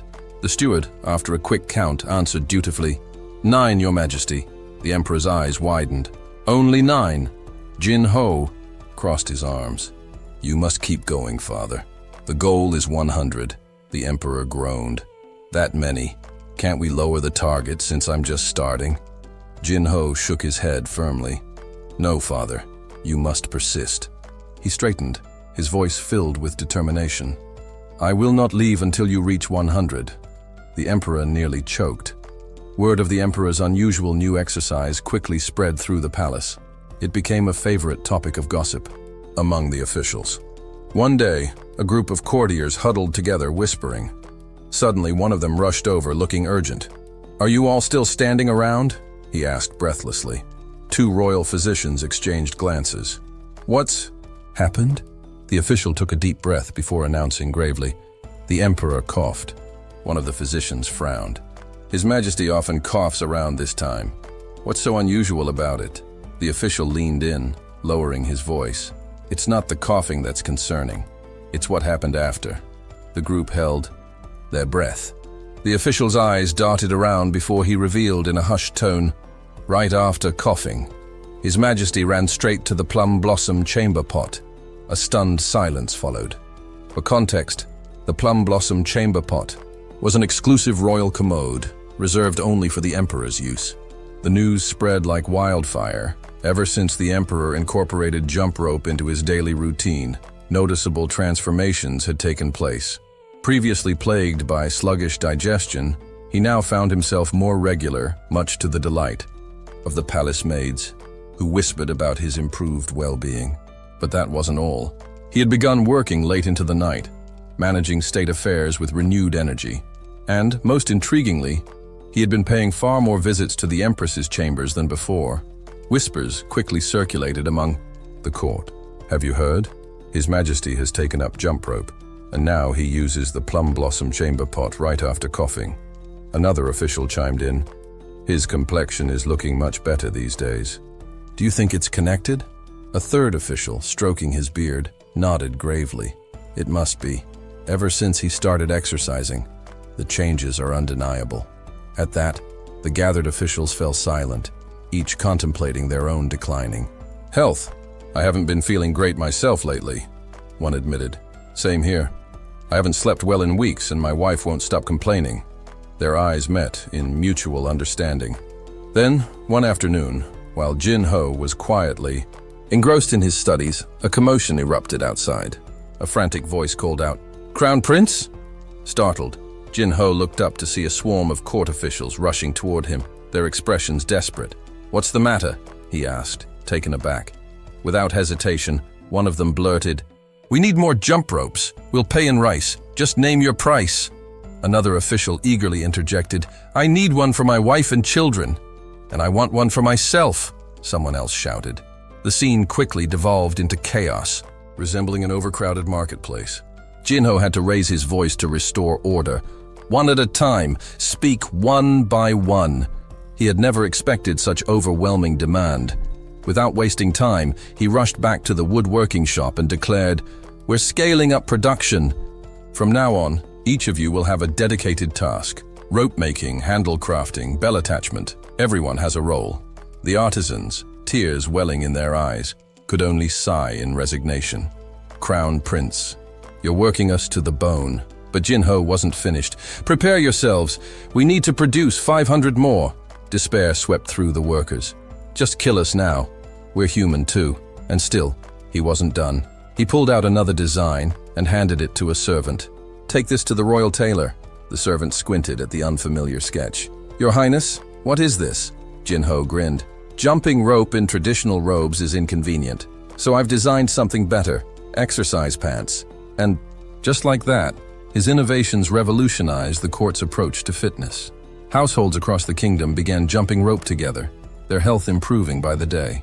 Husbands grew stronger, wives became happier, and children followed suit, turning exercise into a family activity. People sang praises. Who would have thought something so simple could change our lives? The Crown Prince is truly a visionary. But while Jinho basked in the rewards, amassing an impressive stockpile of rice in his private storage, there were murmurs of dissent among the old guard officials. This Crown Prince, his reputation is growing too quickly. I hear he's selling these contraptions even to the highest ministers, one sneered. Another nodded gravely.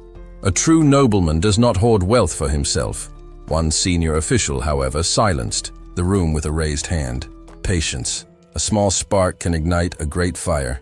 If he lets his ambition cloud his judgment, he will eventually bring about his own downfall. The others exchanged knowing glances and nodded. The Crown Prince's rise was impressive, but would it last? As the days passed, preparations for the journey to Beijing were finally complete. Unlike previous diplomatic missions, where merchant caravans traveled alongside the envoy, the Minister of Foreign Trade proposed a new approach. King San, upon hearing the idea, turned to his advisors. Take Honk's proposal into account, he instructed. Ensure that our envoy conveys this suggestion to the Ming court. With that, the envoy embarked on their journey, and time continued to pass. Within the palace walls, Young stood alone in the courtyard, gazing at the vast sky, lost in thought. His quiet moment was abruptly interrupted by a cheerful voice. Hey, Young! Look at this! Do you know what it is?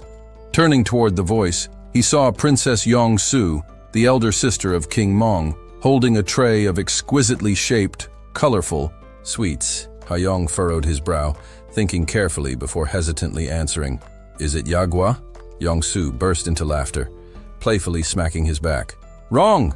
It's dosik, she corrected with amusement. You've been studying for 100 days and you still don't know this. Dosik was a traditional Korean sweet, often served with tea. With a teasing grin, she continued, You should take a break from burying your nose in books all day. If you keep this up, you'll end up looking just like father. At the mention of their father's round, plump figure, Hayoung instinctively flinched, his expression twisting in frustration. I'm still better off than you, he shot back. Yong-su, unfazed, strolled past him with an easy smile. I wouldn't be so... Sure, she quipped. Anyway, study hard today. As she passed by the palace eunuchs, she greeted them with polite grace. Good morning, Grand Eunuch. The elder eunuch, bowing respectfully, replied, Did your highness sleep well last night? In the Joseon court, princesses held esteemed titles, being the cherished daughters of kings. As Hayoung walked away, he muttered to himself, She's always like this. But I guess that's normal at her age. His thoughts lingered on his sister, the ever-radiant Princess Yong-su. But even as she smiled in the distance, an ominous realization struck him. In just 2 years, the entire palace would be plunged into grief. Yong-su was fated to succumb to smallpox. Once a feared and deadly disease, smallpox had ravaged humanity for centuries. It caused severe fever, painful rashes, and left survivors permanently scarred. In medieval times, its mortality rate soared as high as 30%. Among the 3 great disasters of the world, tigers, war, and smallpox, the latter was the most relentless. When Princess Yong-su fell ill, King San was devastated. She was his firstborn daughter, his pride and joy. But Hayoung clenched his fists in determination. I won't let that happen, he vowed. He had a plan. The scene shifted. Hayoung now stood before a cow, facing an elderly servant. This cow, Hayoung said, his eyes sharp with intent. It has smallpox, doesn't it? The kneeling cowherd respectfully answered, Yes, your highness. A smile tugged at the corners of Hayoung's lips. Excellent. You might just be the key. Nearby, his bodyguards exchanged uneasy glances. What in the world was the Crown Prince planning this time? They were in Neobion Island, known in the present day as Jeju Island. The land here was unsuitable for farming, so the locals primarily raised livestock. Hyang turned to the farmers kneeling before him. "Do all of you raise cattle?" One of them, clad in a worn brown tunic, responded, "Yes, Your Highness." Hyang continued, "Which of you has never had smallpox? Raise your hand." A lone hand shot up. "That would be me, Your Highness," the man said. Hyang's eyes narrowed. "And have you remained free of smallpox, even after years of raising cattle?" The farmer nodded. "Yes, Your Highness. I've never caught it." Hyang's curiosity deepened. "Has Neo-Beon Island ever experienced a smallpox outbreak?" The farmer nodded again. "Yes, Your Highness. Every year, before the cold season begins." Hyang frowned. "Then tell me, why has no one here ever fallen ill?" The farmers exchanged uncertain glances before one of them finally admitted, "Well, to tell the truth, our doctor and landlord don't believe in it, but there is an old remedy we secretly use to stop the disease." Hyang's tense expression softened, and he grinned. "I knew it," he thought, recalling Edward Jenner, the man who pioneered the smallpox vaccine. Jenner had observed that those who contracted cowpox from cattle never succumbed to smallpox. After countless experiments, he had revolutionized medicine with the concept of vaccination. Eagerly, Hyang turned to the farmers and asked, "Does anyone here know how to perform this method?" A man dressed in white hesitated before stepping forward. "I do, Your Highness," he said. "Then use it on me," Hyang stated firmly. The farmer's face paled, as if he had misheard. What did you say, Your Highness?" Hyang, unwavering in his decision, held out a needle. "I want you to perform the procedure on me." The farmer's eyes widened in disbelief. Your Highness, you can't be serious." Meanwhile, back at the palace, the emperor was seated on his throne, listening to his ministers discuss state matters. "Our treasury is nearly depleted," one minister said gravely. "The only way to balance the budget is to increase taxes." Before the discussion could continue, a royal steward burst into the chamber, his face pale with panic. "Your Majesty, we have an urgent situation!" he exclaimed. The emperor, composed as always, raised an eyebrow. "What's happened?" The steward hesitated before leaning in and whispering something in his ear. The emperor's expression instantly shifted from calm to utter disbelief. "What? Where is the crown prince now?" he demanded, standing abruptly. The ministers, caught off guard by their ruler's sudden distress, murmured among themselves. "What's wrong? What happened?" The steward quickly explained. "His Highness has just returned to the palace." Without hesitation, the emperor rushed out of the chamber, his robes billowing as he stormed through the corridors. "Hyang!" he called desperately. The startled servants and officials hurried after him, watching their normally composed ruler race through the halls in near panic. When the emperor finally caught sight of his son in the distance, he shouted again, "Hyang!" Hyang, puzzled by the commotion, turned around just as the emperor ran up to him, breathless and wide-eyed. "Are you hurt?" the emperor asked urgently, scanning his son for injuries. Hyang blinked in confusion. "No, father. What's going on?" The emperor's expression darkened, and he turned sharply to the steward. "Explain. Now." The steward fumbled with his words, nervous under the emperor's intense gaze. "Your Majesty, I merely repeated what Yiko had told me." The emperor's eyes narrowed. "Yiko, come forward and tell me exactly what happened." A eunuch immediately fell to his knees, bowing so low his forehead touched the floor. "Your Majesty, I deserve punishment, but I swear I spoke the truth." The emperor's patience snapped. "Are you trying to make a fool of me?" Just then Hyang spoke up. "Father, please don't blame him. This is all a misunderstanding. It has to do with Neo-Beon Island." The emperor turned to his son, his expression demanding an explanation. "What do you mean?" Hyang exhaled, realizing this would be difficult to explain. "It's about an illness that sometimes spreads among the people of Rowan." The emperor's eyes narrowed. "Are you referring to smallpox?" Hyang's face lit up. "Exactly. I've been reading medical books from China, and I found a method to prevent it. So I tested it on myself by taking material from a cowpox infection and using it for inoculation." Silence fell. The emperor's mind reeled at his son's words, struggling to process the reckless decision. His breath caught, and before anyone could react, his vision blurred. The emperor collapsed. Gasps of shock echoed through the palace hall. "Father!" Hyang cried, rushing to his side. The ministers, alarmed, shouted, "Your Majesty, wake up!" But the emperor lay motionless, overwhelmed by the shocking revelation. After the initial shock, the emperor slowly regained his composure, his face ashen as he stared at Hyang with disbelief. "So, you're telling me you actually injected cow pus into your body?" the emperor asked, his voice trembling with confusion. Hyang replied calmly, without hesitation. "Yes, father." King San, still unable to fully process the words, stared at him, shaking his head. "You can't possibly understand what pus is, can you? There's no way." Before he could finish, Hyang chuckled lightly, interrupting him. "It really is pus, father. It comes from the wounds of the cow." The emperor, barely able to contain his anger, asked, "So, this procedure you're describing, you only applied it to your skin, right?" "No, father," Hyang answered bluntly. "I used a needle to inject it directly into my body." That moment, the emperor's rage exploded. He stormed forward, grabbed Hyang by the shoulders and shouted, "You reckless child! How dare you do something so dangerous just because you read it in a book? Do you think you can blindly follow?" "Any suggestion?" Hyang, trying to explain himself, said, "Father, I'm fine. An experienced person performed the procedure on me." The emperor, still stunned, asked, "What? Who did this to you?" Hyang pointed to the farmer standing nearby. Him, the farmer, now terrified, immediately bowed low. "Your Majesty, I am but a humble servant of the Crown Prince."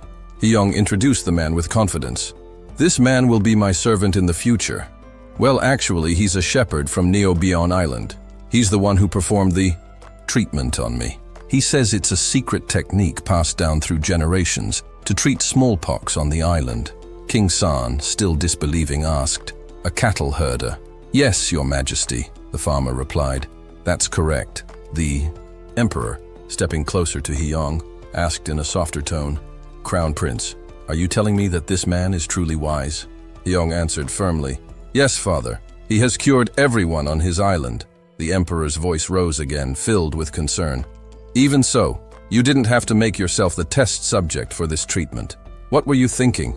You're the Crown Prince." Not backing down, Hyang responded, "A life is a life, father.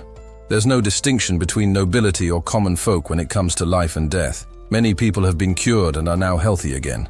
So, why should I be afraid?" The emperor, still worried, said, "But this was too reckless. What if something had gone wrong?" Hyang sighed, taking a brief pause before speaking. "Father, you know just as well as I do how many people have died from smallpox in this country. I believe it will reach the palace one day. If I can prove this treatment works, we can protect not only the citizens, but also those we care about. Don't you agree, father?" King San, deeply moved by his son's words, stood silently for a long moment, lost in thought. He sighed deeply, thinking to himself, "I cannot decide whether this child will be a blessing or a curse for the kingdom." His actions and thoughts resemble those of a wise philosopher. Yet at times, he's like an untamed force of nature, striking a rock again and again without rest. Finally, the emperor turned to the guards. "Take this man to the prison. Ensure he's well fed and not mistreated." Then, addressing the cattle herder, he added, "If anything happens to the Crown Prince, I will take your life. But if what you've said proves true, you will be richly rewarded." The farmer, trembling with fear, replied, "I understand, Your Majesty." Meanwhile, Grand Inspector was having a conversation with the royal astronomer, Iron.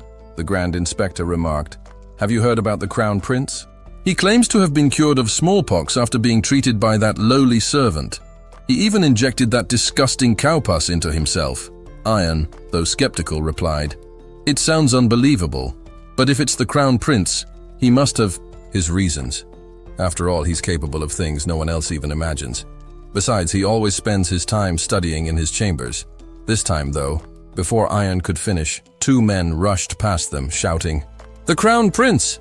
Iron, startled, asked, "What's going on?" Yunko rushed to respond, his voice urgent. "This is serious, Your Highness." At that very moment, Hyang lay in his bed, burning with fever. Despite his condition, he tried to reassure the concerned servants. "I'm fine." One of the servants, her face flushed with worry, retorted, "How can you say that? You're burning up like a furnace." Another muttered in frustration, What a fool you are! Meanwhile, in the prison, So Ado was tied to a chair. The warden barked at him, "You foolish man, how dare you put the crown prince at risk by insulting the royal family?" So Ado, bewildered, asked, "What's happening?"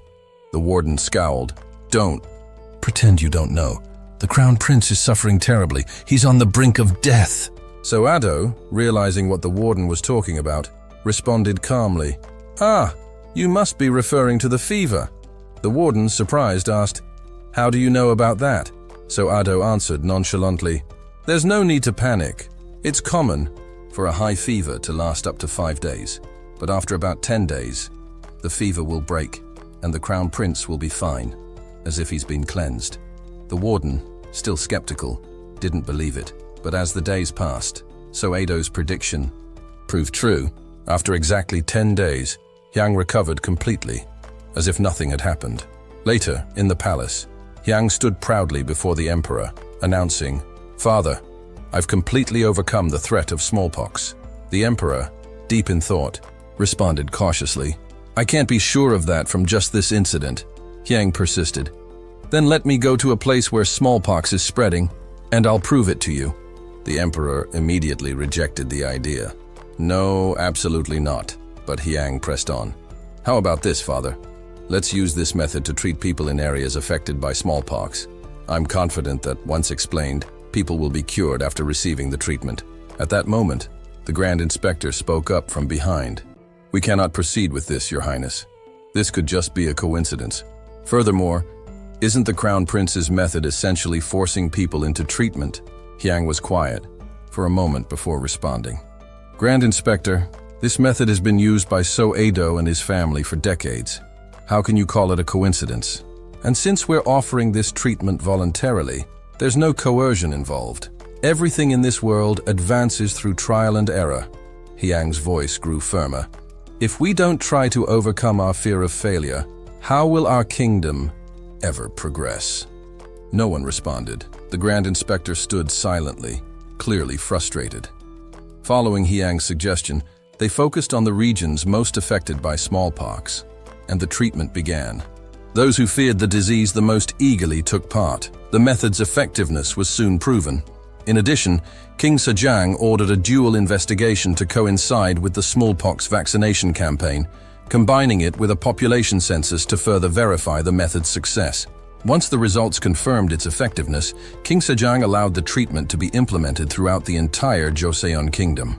One day, as Hyang walked through the palace, a voice called out to him, "Hyang, do you know what this is?" Turning around, Hyang saw it was his sister, Yongsu.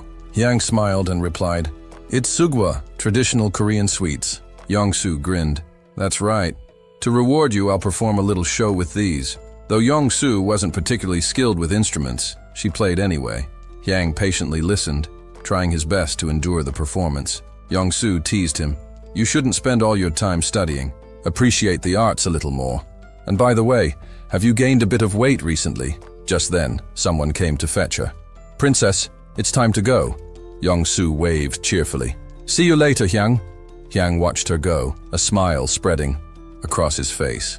She always speaks her mind and leaves so quickly, he thought, feeling warmth in his heart. Watching his sister walk away, healthy and happy, Hyang whispered to himself, "It's good to see you well, sister." With the smallpox crisis now largely under control, Hyang turned his attention to matters of state. He began organizing medical case notes and compiled them into a volume, a compendium of traditional Korean healing practices and agricultural insights. He even authored a separate book detailing farming techniques, tailored to the unique climate of Jian. But Hyang didn't stop there. He submitted proposals covering a wide range of reforms, including a project to redraw the kingdom's official maps. Watching his progress unfold, Hyang couldn't help but smile with pride. All of this, he thought, is laying the groundwork for a more efficient, better-governed nation. Though certain ministers occasionally voiced complaints, Hyang often dismissed their protests without a second thought. His tireless efforts earned him a nickname among officials, the sleepless engine of the 6 ministries. The administrative heart of Jian pulsed with constant activity. never truly at rest, day or night. One evening, under a sky scattered with stars, King Sajang stood silently, reflecting on the state of his kingdom. He suddenly turned to his guards. "You don't need to follow me tonight," he said. A nearby attendant hesitated. "But, Your Majesty," Sajang cut him off gently. "I simply wish to speak with my son. Alone." As the emperor approached the crown prince's residence, he noticed the warm flicker of oil lamps still burning. Yang hadn't retired for the night. A palace aide stepped forward and remarked, "Your Majesty, the crown prince often works into the early morning, sometimes as late as 3, despite the doctors advising rest by 11. The emperor furrowed his brow. "He stays up that late?" Inside his study, Yang was deep in thought, scribbling on parchment, when he heard the announcement, "His Majesty has arrived." He immediately set down his brush and greeted his father. "Father, what brings you here at this hour?" "King." Sajang entered with a calm demeanor. "I was taking a walk and noticed your lights were still on," he said. "What's keeping you up tonight?" "I've been reading, Father," Yang responded plainly. The king raised an eyebrow. "Another Western book?" Yang nodded. "Yes, this one is titled The Art of Alchemy." The emperor looked puzzled. "Alchemy? What exactly is that?" "It's the practice of attempting to transform base metals, like iron or lead, into gold, using various processes," Yang explained. The king stroked his beard, intrigued. "Turning iron into gold, is that even feasible?" Yang offered a faint smile. "The book concludes that it's ultimately impossible, but the experiments and ideas within, those are still valuable. The study of alchemy during medieval times played a crucial role in shaping modern chemistry." Curious, King Sang leaned forward and said, "Let me see that book." Yang nodded. "Of course, Father. I even have a translated version. We could read it together if you'd like." Taking the book into his hands, the emperor flipped through the pages, examining the unfamiliar writing. "I just wanted to see what Western script looks like," he remarked. Hours passed. Yang, growing increasingly tired, stifled a yawn. He wanted nothing more than to sleep, but his father remained absorbed in the book, eyes scanning line after line. Yang looked at him with admiration. "Father, aren't you exhausted? You're so focused." Sang chuckled, still absorbed. "This writing, it's really something." The emperor pointed at a line. "Come here and take a look." He gestured to a specific phrase and continued. "If this word appears in multiple places like this, it's probably the subject. And notice, most sentences seem to start with these symbols. This part must represent the beginning of a word, this the middle, and this the end."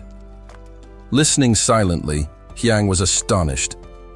How is he breaking down Latin after barely glancing at it? He's not just brilliant, he's terrifying.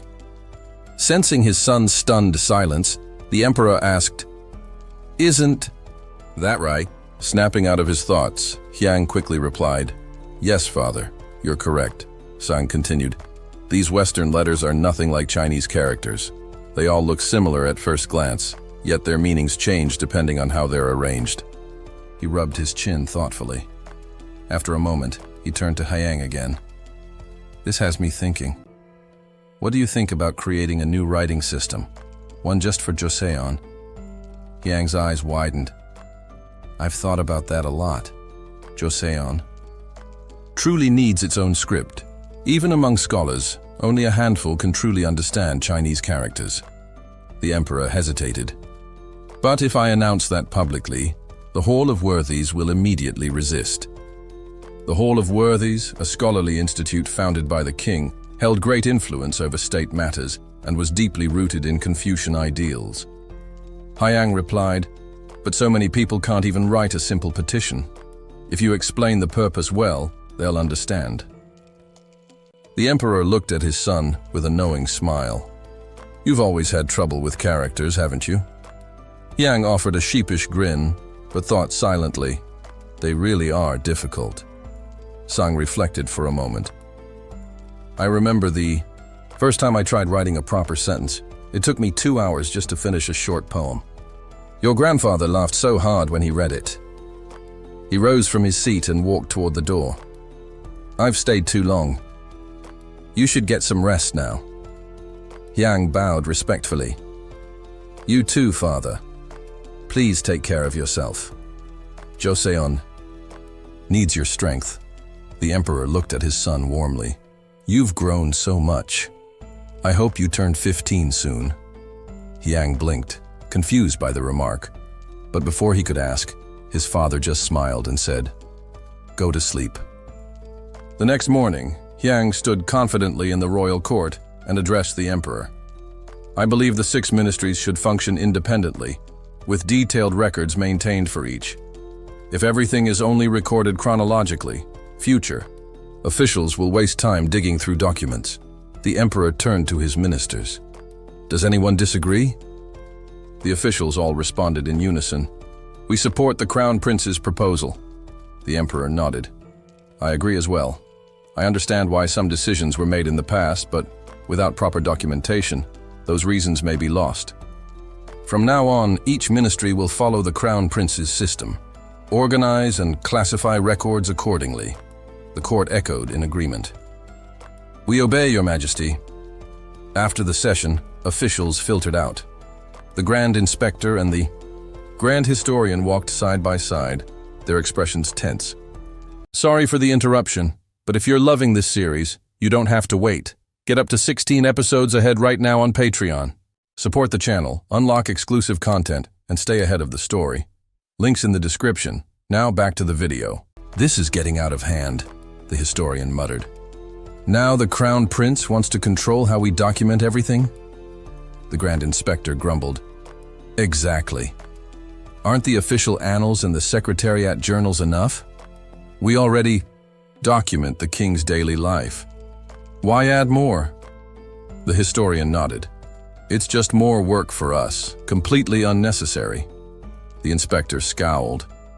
We're already drowning in work thanks to him. If this keeps up, he'll shake the entire foundation of the court.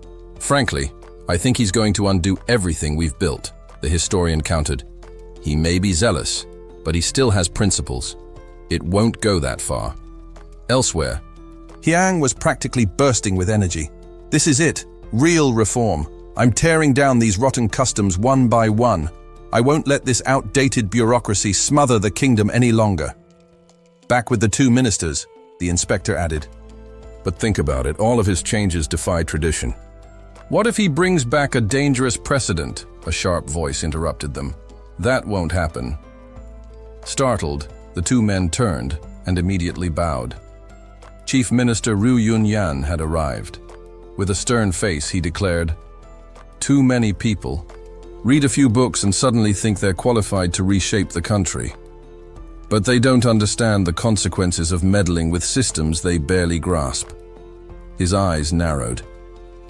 If the Crown Prince ever crosses the line, if he undermines everything we've worked for, I won't just stand by, even if he's the heir to the throne. The scene shifts to the royal court, where King Sajang formally opened the day's session. I imagine the return trip from the Ming court was no easy feat, the king remarked.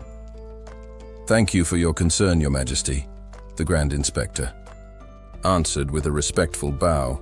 King Sajang moved on. What is the latest update on the Rosen Embassy? Another official stepped forward. Following negotiations, the Ming authorities have approved the establishment of a Rosen Embassy in Shandong Province. The king nodded, visibly pleased. That's encouraging. Was there anything noteworthy during the trip? The official continued. Yes, Your Majesty. A number of Ming merchants expressed strong interest in purchasing paper from Joseon. Paper? The Crown Prince echoed, slightly leaning forward. Yes, Your Highness, the Grand Inspector affirmed. Our paper is considered far superior in both texture and durability compared to Ming products. They've asked that we bring larger quantities on our next visit. King Sajang took a thoughtful pause, considering whether to order an increase in production at the royal paper mills. Understood. You may take your seat." Just then Hyong, emboldened by the moment, spoke up. "Your Majesty, if I may." With that single sentence, tension swept across the court. The surrounding officials shifted uncomfortably, some breaking into nervous whispers. What now? They all wondered. King Sajang eyed his son. "Must it be said now?" "Yes, father." Hyong replied firmly, his voice calm but resolute. With a sigh that suggested resignation more than annoyance, the king gave him permission. "Very well. Speak." "I propose that we shut down the paper mill." Shock thundered through the hall like a drumbeat. Mouths fell open, murmurs buzzed through the room like hornets. The Crown Prince's suggestion seemed utterly absurd, especially at a time when their paper was gaining international recognition. Many thought he'd finally lost his senses. Wasn't this the same Crown Prince who had previously pushed for economic innovation? Hyong narrowed his eyes and muttered under his breath, "Enough. Let me finish." Clearing his throat, he addressed the court again. "This isn't a contradiction of my principles. It's an extension of them." King Sajang, curious despite the uproar, asked, "Then explain your logic." Hyong bowed slightly and began.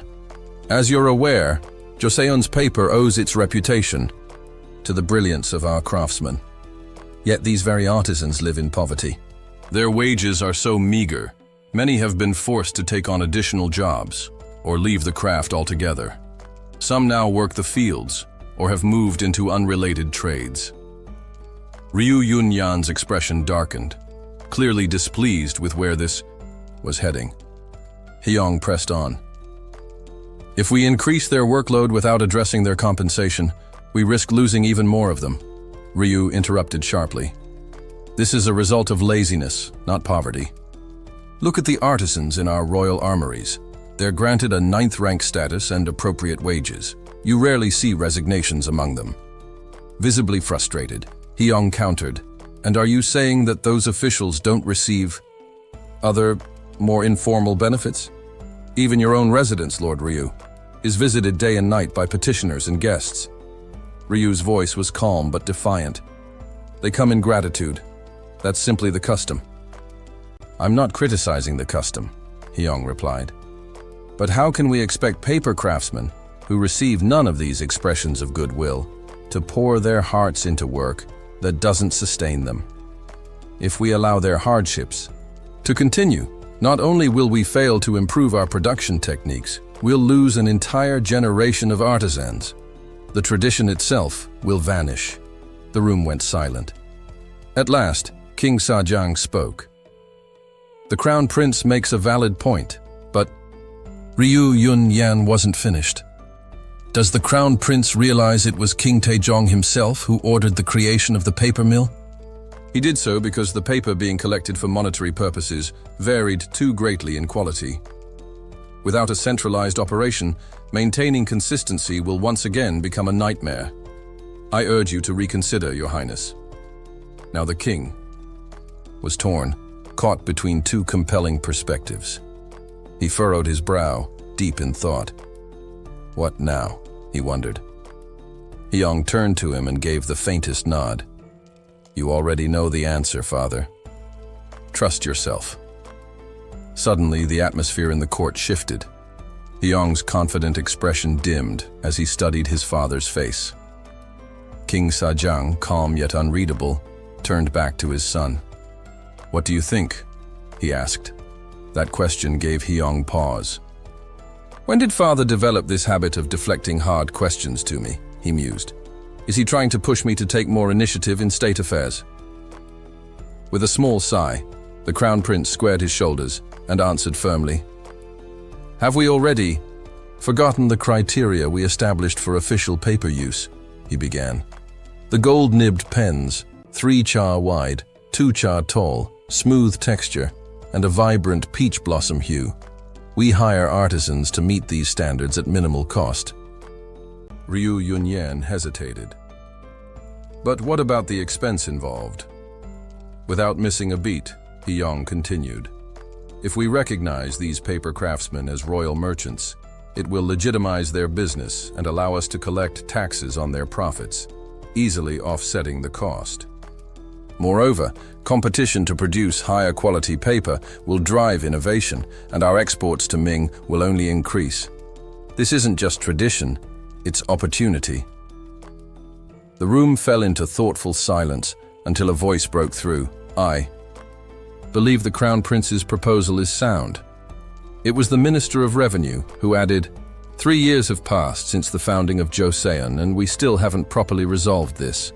If we now have a feasible way to ease costs and increase revenue, should we not act on it? Ryu Yunyan's tone sharpened as he shot back, Minister, be careful with your words. Don't forget that our foundation lies in the teachings of the sages. If we neglect that, this nation will lose its soul. He then turned to King Sajang. Your Majesty, the Crown Prince's proposal may work in the short term, but long-term prosperity requires moral education, discipline rooted in Confucian virtue. Before the king could respond, another official spoke up. With respect, Grand Inspector, that's theory at best. We cannot preach the words of the sages to starving people. Before education, there must be stability and bread. The remark sparked an uproar among the ministers. How can a senior official say that? One shouted. This is blasphemy against the classics. Hyung watched the unfolding chaos with a smirk. This is better than a play. I should invent popcorn for moments like this. He turned his gaze to the king. Now let's see what father decides. King Sajang, raising his hand slowly, signaled for silence. The room quieted instantly. I've heard enough, he said, his voice echoing through the hall. It is indeed true. Education is vital. But we must not forget the people's survival comes first. I expect each of you to bring me several plans, ones that balance both needs. No one dared to object. They bowed in unison. We will obey your Majesty's command, the king continued. Regarding the paper mill, I believe the Crown Prince's observations are valid, but an immediate shutdown would be reckless. Instead, devise a thorough strategy and submit your recommendations to me. Again, the ministers replied in unison, Yes, Your Majesty. With the matter temporarily resolved, King Sajang turned toward Hyung. Now to you, my son. Yes, father, Hyung replied, bowing respectfully. I know your heart is set on the well-being of the nation. That's your duty as Crown Prince, and for that, I will not chastise you. In fact, I admire your concern. Hyung nodded outwardly, but inwardly thought, this feels like a compliment wrapped in a scolding. The king then added, but every time you speak it causes division. You must understand, your ideas aren't always clear to the ministers or to me. From now on, explain not just the proposal, but the reasoning behind it, your political philosophy. At the mention of political philosophy, Ryu Yunyan's expression darkened. The king continued, You will do this in the main hall. Present your thoughts before all ministers of rank 3 and above. Can you handle this? Excitement flashed in Hyung's eyes. So he wants me to present formally now. That means he's taking me seriously. With confidence, he answered, Yes, father. Give me 5 days to prepare. After the assembly ended and the grand hall emptied, murmurs filled the air as the ministers gathered outside in clusters, their brows furrowed in disbelief. How can a mere child possibly possess a political philosophy? One asked with a hint of disdain. I truly don't understand His Majesty's decision, another muttered.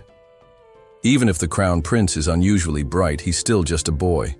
No amount of preparation can make him convincing.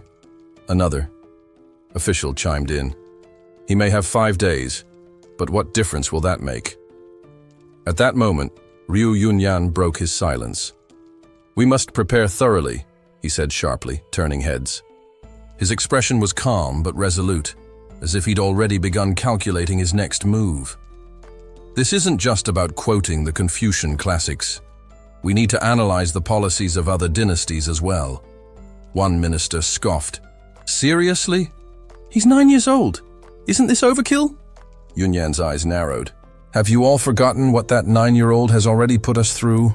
Don't let his age fool you. His proposals may come from his mouth, but they reflect His Majesty's will. Ask yourselves, has the king ever rejected a single one of the Crown Prince's suggestions? Silence followed. The reality of Yunyan's words began to sink in. He may be young, Yunyan added, but behind him stands the king. That alone should make us cautious.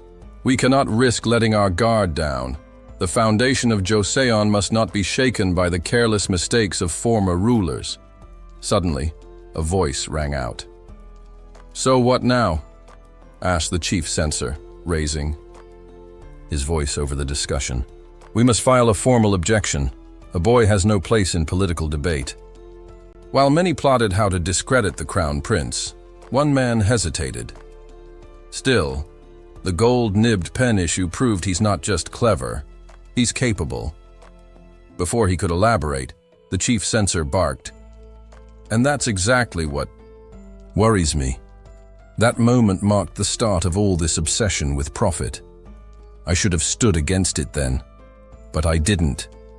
And now, it's too late. With rising urgency, he declared, "We need to submit a memorial immediately, rejecting the Crown Prince's involvement." The others echoed their agreement, rallying around him as they stormed out to take action. Elsewhere, in a private chamber, an official debriefed King Sang on the backlash. "Your Majesty, the majority of officials seem displeased with the crown. Prince's initiative," the king frowned, tugging at his earlobe, clearly exasperated. "Why are they all so stuck in their ways?" The official continued. "What's more disappointing is that even the younger officials, those from the censorate and inspectorate, mirror the elders. I expected Yunyan's opposition, given his status. But the younger ones? They're blindly following outdated dogma."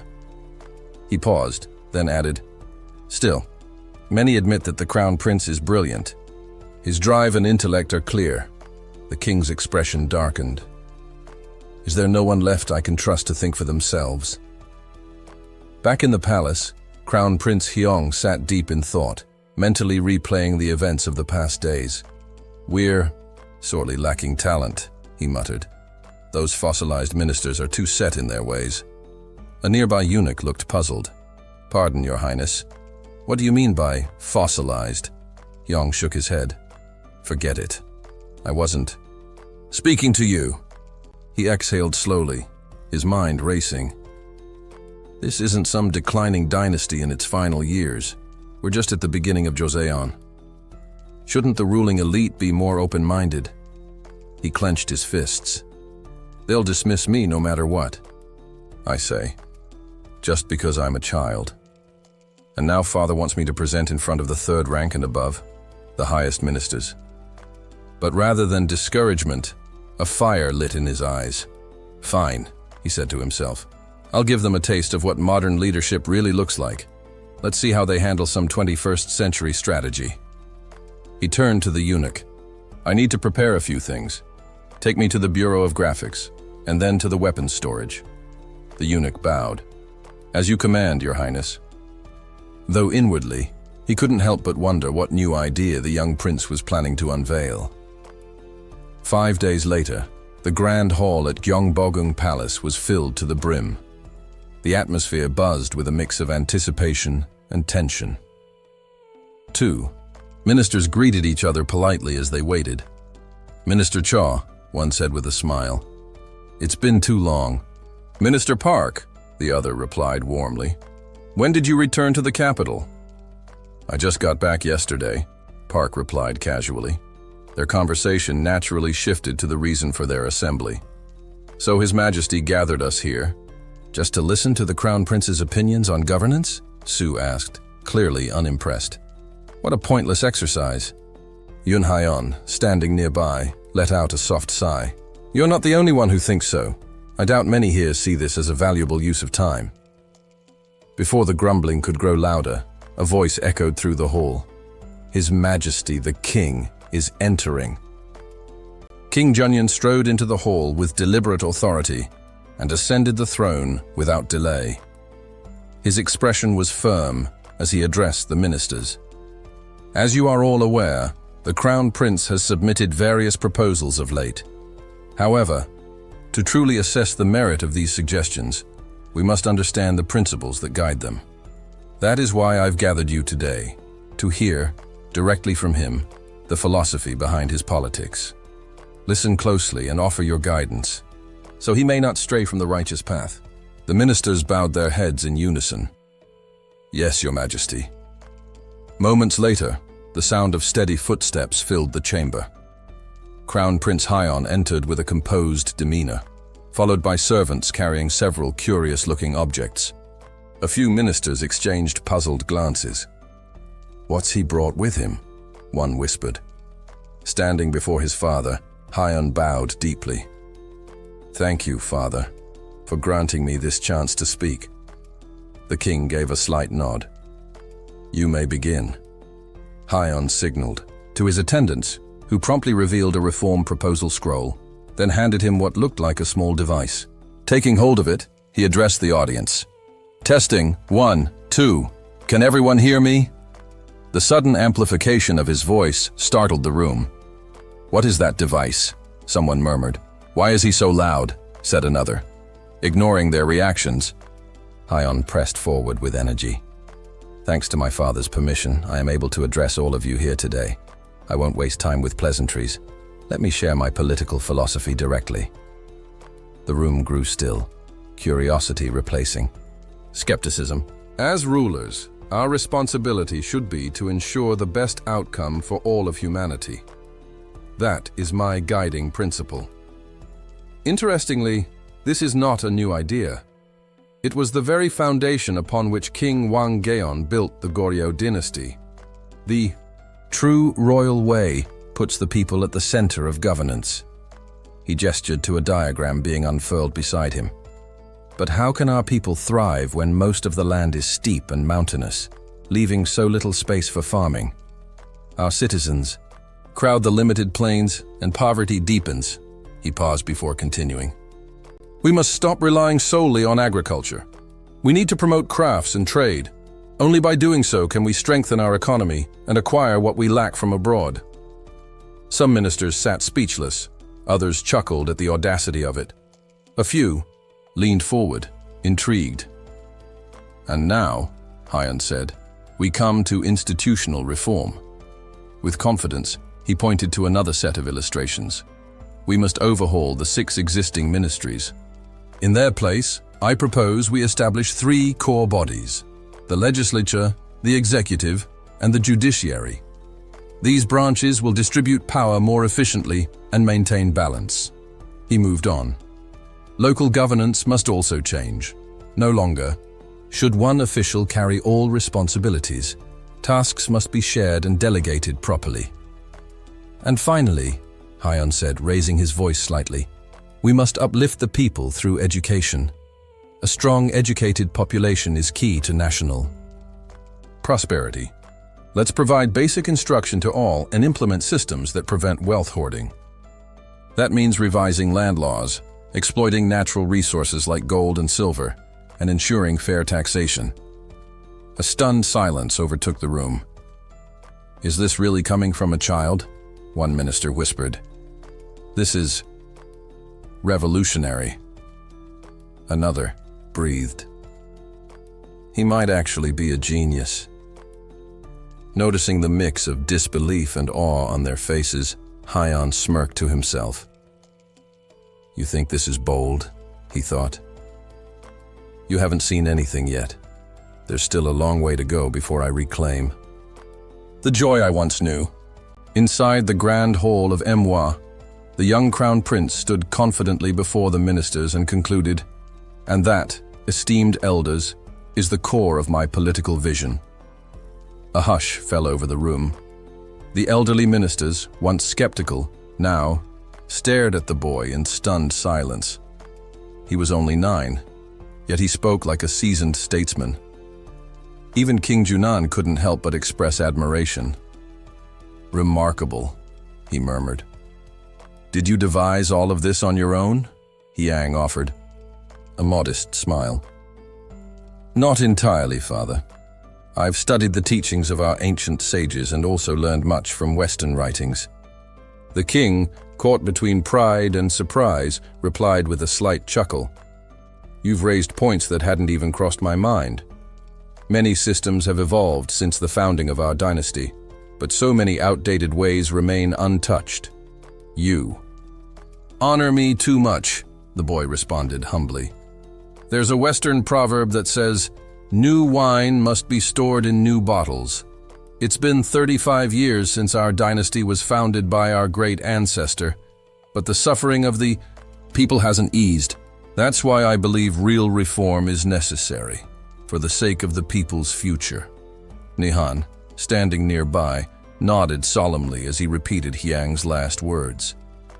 The air in the hall had turned somber, reading the unease in the ministers' expressions. Hyang raised his voice with conviction. Yes, for the future of everyone.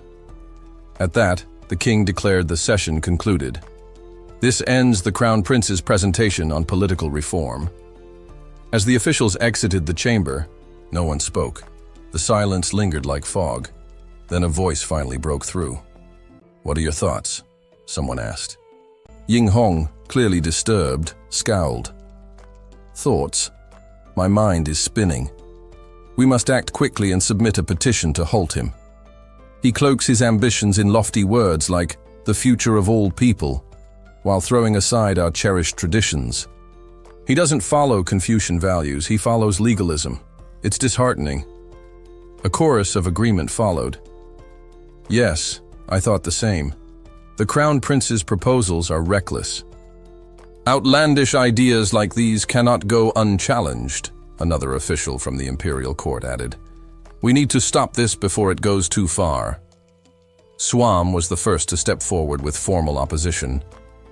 On the surface, the Crown Prince sounds wise and virtuous, but in truth he seeks to resurrect the authoritarian rule of Qin Shi Huang. This cannot be allowed. The murmurs intensified. But the king seems quite fond of him, someone whispered. Swam lowered his voice. Even so, we can't let sentiment doom the dynasty.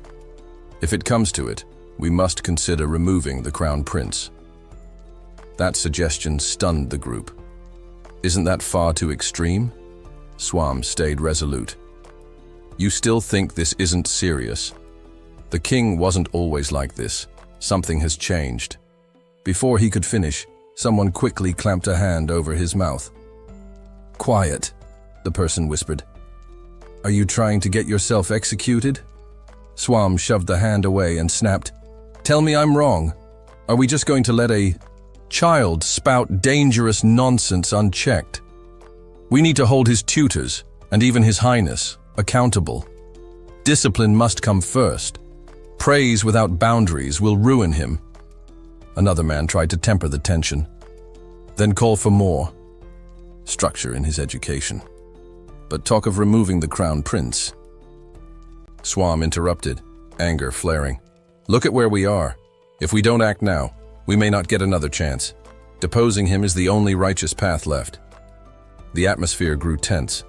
A few voices muttered, "You're speaking too loudly." Meanwhile, not all were against the prince. A smaller group of ministers walked away with lighter steps and renewed hope. That was the most refreshing thing I've heard in years, one said with a smile. I agree. For once someone's talking about real change. No vague nonsense, just practical solutions we desperately need. My thoughts feel clear for the first time in ages, said another. And did you notice the king? He looked ready to implement the Crown Prince's ideas on the spot. I never expected such insight from the boy, someone added. With him leading, Yoshan might finally... But the sentence was cut short as they found themselves face to face with the opposing group. The hallway grew quiet again as the realization hit. Two clear factions had formed, one standing firmly behind the Crown Prince and the other determined to stop him. As the two groups crossed paths in the corridor, the tension between them was palpable. Those who rejected the Crown Prince's ideas scoffed quietly, convinced the supporters were naive idealists wrapped in grand words. On the other hand, the supporters muttered back, calling their opponents rigid traditionalists clinging to outdated systems. "Not worth the breath," one of the dissenters muttered. "Let's just get to work on that petition." "Agreed," another grunted. "That's the only way to stop this madness." Meanwhile, the Crown Prince's allies shared a similar resolve. "They think we're just going to sit back?" one of them whispered. "We can write petitions too, better ones." "Exactly. Let's show them we're not just talk." Later that day, Prince Hyang met with his father, Chongneo, in a private study. The elder man was beaming. "Your address today was outstanding," he said with pride. "Thank you, father." Hyang responded with a cheerful smile. Chongneo looked at him thoughtfully. "As I listened to you speak, I realized how many blind spots I've had. Your points touched on areas I hadn't fully considered. There are policies I feel ready to enact immediately." Hyang's expression turned modest. "You give me too much credit, father. Many of the changes I spoke of require careful groundwork. Implementing them won't be easy." Junan, who had been silently observing, chimed in with a grin. "Even so, it's rare to see such clarity and courage in someone your age. We should have more discussions like this, just the two of us." Chongneo nodded. "Indeed. Though I must admit, I'm bracing myself for the deluge of petitions tomorrow. The Supreme Council won't have a quiet day." Hyang let out a small sigh. "They're going to be busy." "I'll have food sent over to them," Chongneo offered, half-joking. "They'll need the energy." The next morning, two officials stood outside the Supreme Council chamber, staring at the growing pile of documents. "They weren't kidding," one said, almost in awe. "Looks like they pulled an all-nighter." "Impressive. But we can't just stand here gawking." "You're right," the other replied. "Let's get started." Inside, the entire room was in motion.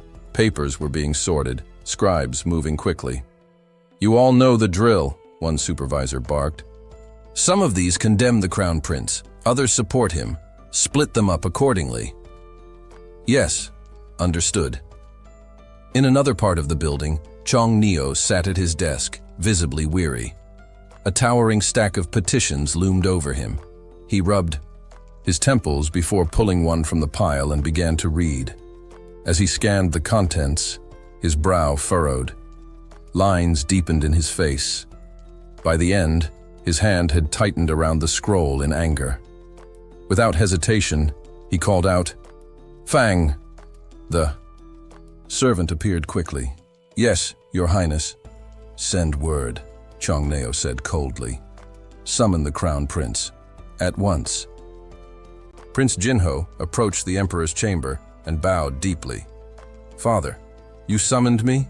The Emperor, sitting on his throne, gestured for him to rise. He then picked up a scroll and spoke with a firm tone.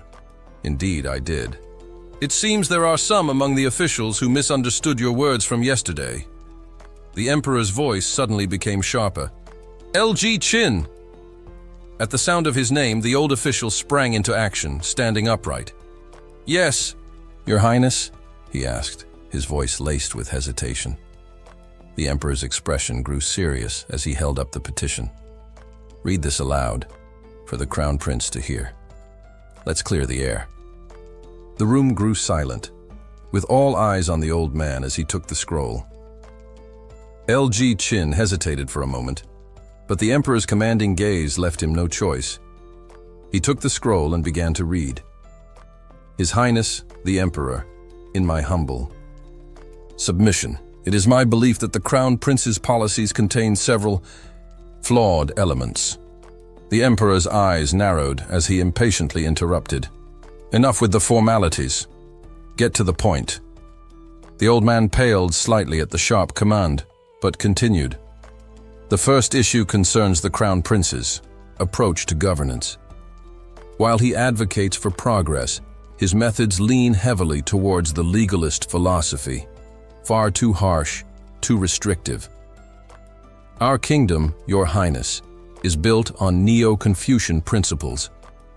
This is a belief system designed to foster harmony, not one that imposes stringent rules that harm the people." The officials in the room exchanged glances, some of them tense with anticipation. The old man paused before continuing, his voice shaking slightly. Secondly, the Crown Prince proposed lifting the restrictions on concubine-born children. Such a move undermines the system that distinguishes between the children of first wives and concubines. This is an essential principle established by King Taejong to prevent chaos. Allowing these children to hold positions of power would, as history has shown, only invite corruption. Jinho's brow furrowed as he listened intently. The old man went on. And lastly, the Crown Prince's idea of expanding the number of officials, although seemingly well-intentioned, will only burden the people more. If the workload becomes too overwhelming, we should look to local scholars for help, not increase the number of bureaucrats. The old man stopped reading, his eyes glancing nervously at the room of officials. Jinho remained silent for a moment, gathering his thoughts. Then he spoke. "May I respond, Father?" The Emperor's eyes flashed with a sharp gaze, and the tension in the room thickened. After a pause, the Emperor nodded, giving Jinho permission to address the accusations. Jinho stood alone, facing the gathered officials. His voice was calm, but filled with authority. First, LG Chin suggests that our kingdom's guiding philosophy is Neo-Confucianism, but I argue that the true guiding principle of our land is the royal way, which focuses on the well-being of the people. Neo-Confucianism is simply one of the tools we use to achieve this end. To limit ourselves strictly to it would be to constrain our ability to meet the needs of the people. He took a breath and continued, his words cutting through the tension in the room. To put it another way, if the royal way is the plate, then various philosophies and systems of governance are the bowls. Is it truly necessary to distinguish between the tools we use to serve the people? The officials shifted uncomfortably. One attempted to interrupt, but Jinho continued without hesitation. Neo-Confucianism is but a branch of Confucianism, not the entirety of it. Should we confine ourselves to one narrow perspective? That, to me, would be restrictive. LG Chin's expression darkened, but he remained silent, his teeth clenched in frustration. Jinho turned to the second point. Second, he said, the issue of concubine-born children. LG Chin claims that allowing them to hold official positions would lead to abuse of power. But let me ask this. Did not everyone from noble families, whether born of the first wife or concubine, engage in corruption at some point in history? Why then should the children of concubines alone bear the brunt of this accusation? He looked directly at the officials around him. And furthermore, the law clearly states that all who take concubines are guilty of this behavior. Yet, as many of you know, countless ministers here have concubines. How can you, in good conscience, condemn the children of concubines alone? The air in the room grew heavy, and the officials exchanged uneasy glances. Jinho wasn't finished. Has it not become common for prominent families to hide their own wrongdoings while continuing to discriminate against the children born of concubines? This double standard, this hypocrisy, is the true injustice. There was a tense silence. Then, Jinho addressed the third point with a measured tone. Finally, regarding local officials asking scholars for help, have they ever done so in the past? Have they ever opened the grain stores in times of drought or famine to aid the people? No. Instead, what we've seen time and again is exploitation. Local officials have charged exorbitant interest rates, causing the poor to sell their land or become refugees. Jinho's fists clenched as he continued. While the people suffer, their land is seized by the rich, and no help ever comes from those who should have stepped forward. This, too, is a failing of our system. The room fell into a deep silence. The officials were left speechless, the weight of Jinho's words sinking in. The tension in the court was palpable as Hyang addressed Yin Yan directly. Tell me, LG Chin, for the common folk, who is more fearsome than a tiger? Is it the government officials, or is it the local scholars? Yin Yan's face drained of color, and he lowered his gaze, trembling. The emperor, observing the silence, glared at him, waiting for an answer. When no response came, the emperor's voice boomed, "I wish to hear your answer, LG Qin." Under immense pressure, Yin Yan mumbled, "It's the local scholars." A wave of discomfort rippled through the room. The officials shifted uneasily, some exchanging glances, while others remained tense, watching the interaction. The emperor, slightly amused, added, "It seems the petitions submitted by others are nearly identical to LG Qin's. It appears some have the same concerns. How curious." He then picked up another scroll. "But this one is different, Crown Prince. Read it." Jinho nodded and accepted the scroll from his father. As he unfurled the document, his eyes widened in surprise. He scanned the text, and his brow furrowed in disbelief. The emperor noticed his reaction. "What do you think?" he asked. Jinho exhaled slowly before reading aloud. "There is no true joy in luxury. If we encourage indulgence, society will descend into decadence, and wealth will replace virtue. That is why the sages of old divided society into 4 classes: scholars, farmers, artisans, and merchants." Standing tall, Jinho declared, "This petition's author should be severely punished." The court gasped at the crown prince's boldness. The officials exchanged worried looks, clearly taken aback by his firm stance. Jinho continued, explaining his reasoning. "In all the writings of the sages, none have advocated for such rigid class divisions. To fabricate teachings for personal gain is an act of treason and disloyalty. Such actions must be punished swiftly." One of the officials, furious at the Crown Prince's words, interjected, "Crown Prince, the author of this petition was simply offering his counsel out of concern for the country. If you punish him simply because you disagree with him, you risk alienating all those who speak honestly." Jinho turned to face the official, his voice calm but resolute. "This isn't honest counsel. It's an attempt to deceive and divide. By fabricating teachings that were never meant to be, the author seeks to undermine the very principles that hold our kingdom together." The official, now growing defensive, countered, "The sages warned us of the dangers of extravagance. We must not allow indulgence to overtake virtue." Jinho's gaze sharpened. "Did the sages ever teach that the noble class had the right to exploit the people? Did they endorse the practice of lending grain at exorbitant interest rates? Should we allow this to continue simply because it has always been this way?" The room fell silent as the weight of his words hung in the air. Jinho continued, his voice firm. "More and more people are selling themselves into slavery due to these oppressive interest rates. Do you think this is right?" Before the official could respond, the emperor slammed his hand on the table, the sound echoing in the tense room. Realizing his mistake, Jinho quickly lowered his head. "I apologize, father. I overstepped." The emperor, his expression softened but serious, corrected his son. "Even if your words hold truth, you must not be disrespectful." "That is enough, Jinho." Jinho bowed in apology. "Thank you for your mercy, father." The emperor then shifted his gaze toward the Grand Inspector.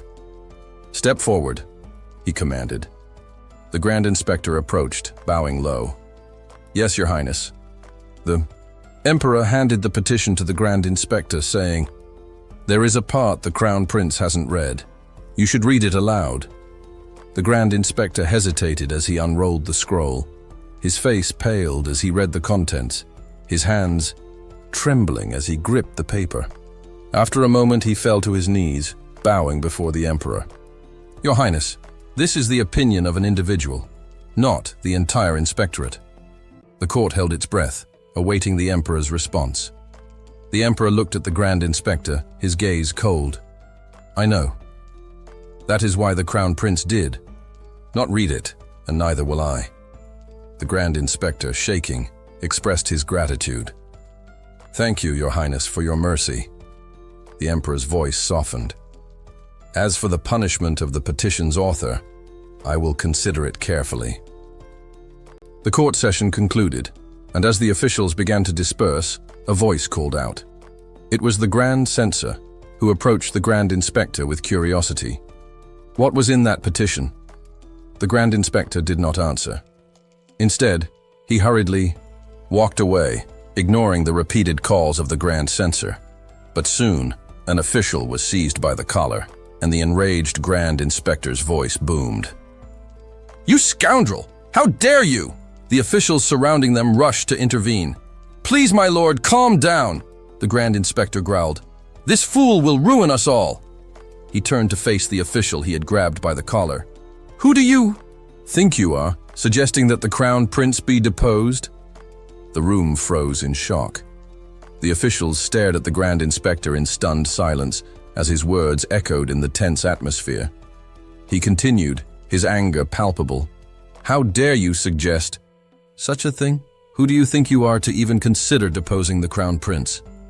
The words of the Grand Official landed like a thunderclap in the quiet hall, leaving the other officials stunned.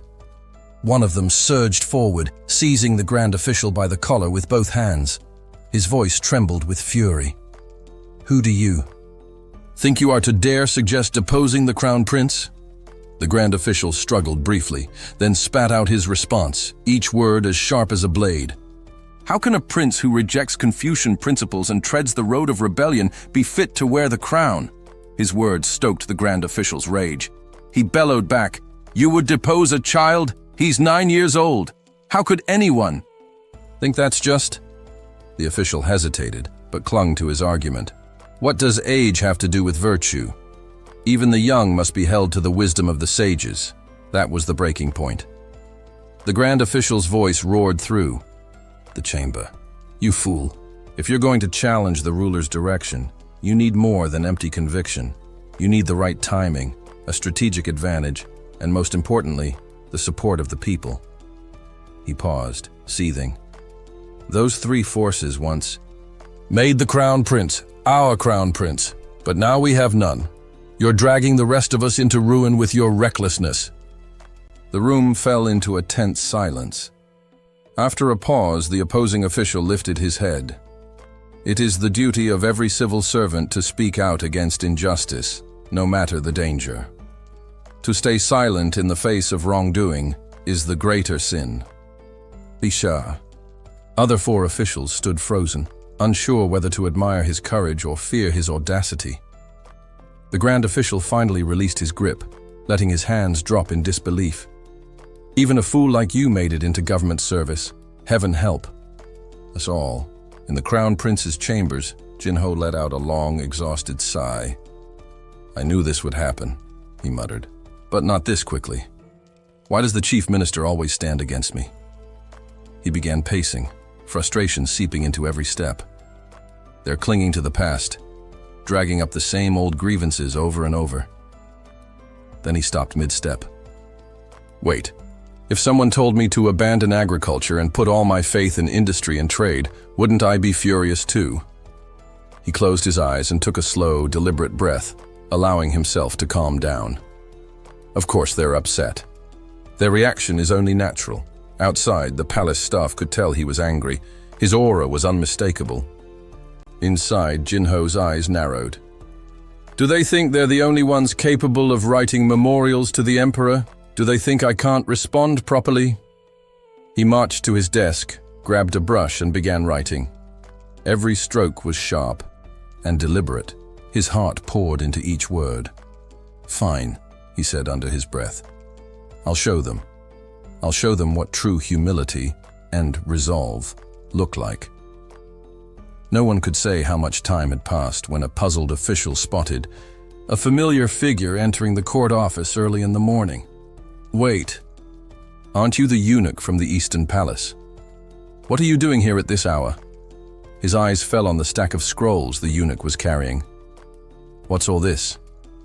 The eunuch gave a small bow. "Memorials, written entirely by the Crown Prince." The official blinked. "All of this?" "Yes, sir." He stared at the mountain of documents in silence. After a long moment, he gave a heavy sigh. "So, I suppose we won't be going home today either." When the documents reached the emperor, he burst into laughter. My son, that boy actually wrote a memorial in response? Already? He wiped tears of amusement from his eyes. Truly, he is my son. He leaned forward, eyes gleaming.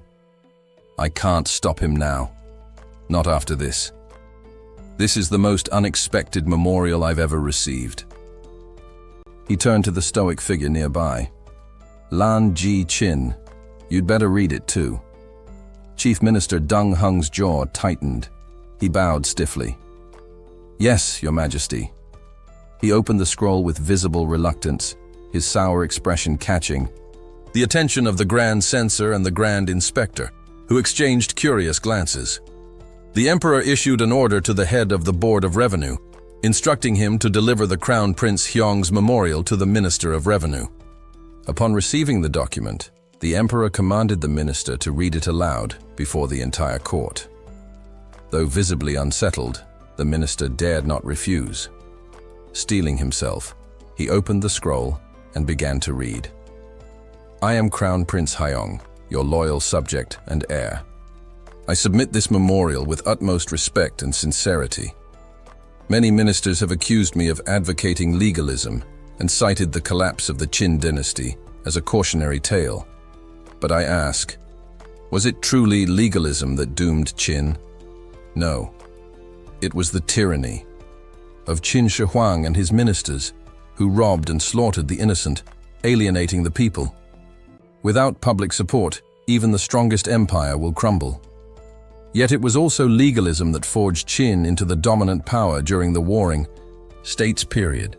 Even today, traces of its principles form the foundation of our most enduring laws. Why do these ideas persist if they were so destructive? There is a saying, a towering tree can stand firm against the wind only because its roots run deep and wide. The governance of a nation is no different. Our empire is young, still putting down its roots. To flourish, we must draw from many philosophies. Must we rely on Confucianism alone, despite the wisdom of the sages? When the Minister of Revenue finished reading, a heavy silence fell over the court. Many were too stunned to speak. The Chief Minister, however, gave a fleeting sneer. Observing the room, the Emperor smiled and declared, "Isn't my son insightful? His words are unexpected, yet they offer much to consider. I want every minister here to reflect deeply on this memorial and share your honest opinions." At once, the court bowed and replied in unison, "By your Majesty's command." A few days passed. Jin Ho strolled beside a palace eunuch, lost in thought. "I feel relieved," he murmured, "now that I've voiced all I needed to say." Not far off, a sudden commotion erupted. "Minister! Wake up! Minister!" servants shouted. The minister lay crumpled on the ground, too exhausted to even open his eyes. "I surrender," he groaned faintly. The eunuch frantically pointed to a towering heap of documents beside him. "There's no time for this. Can't you see the mountain of memorials waiting for you?" The minister let out a cry of despair. "Just end my suffering now!" Jin Ho, witnessing the scene as he passed, couldn't help but sigh inwardly. The problem is clear.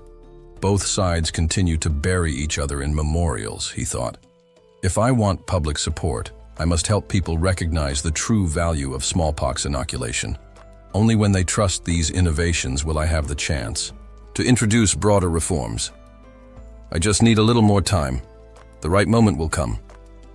With that, he turned and walked away, leaving the overburdened minister behind, still lamenting his misfortune.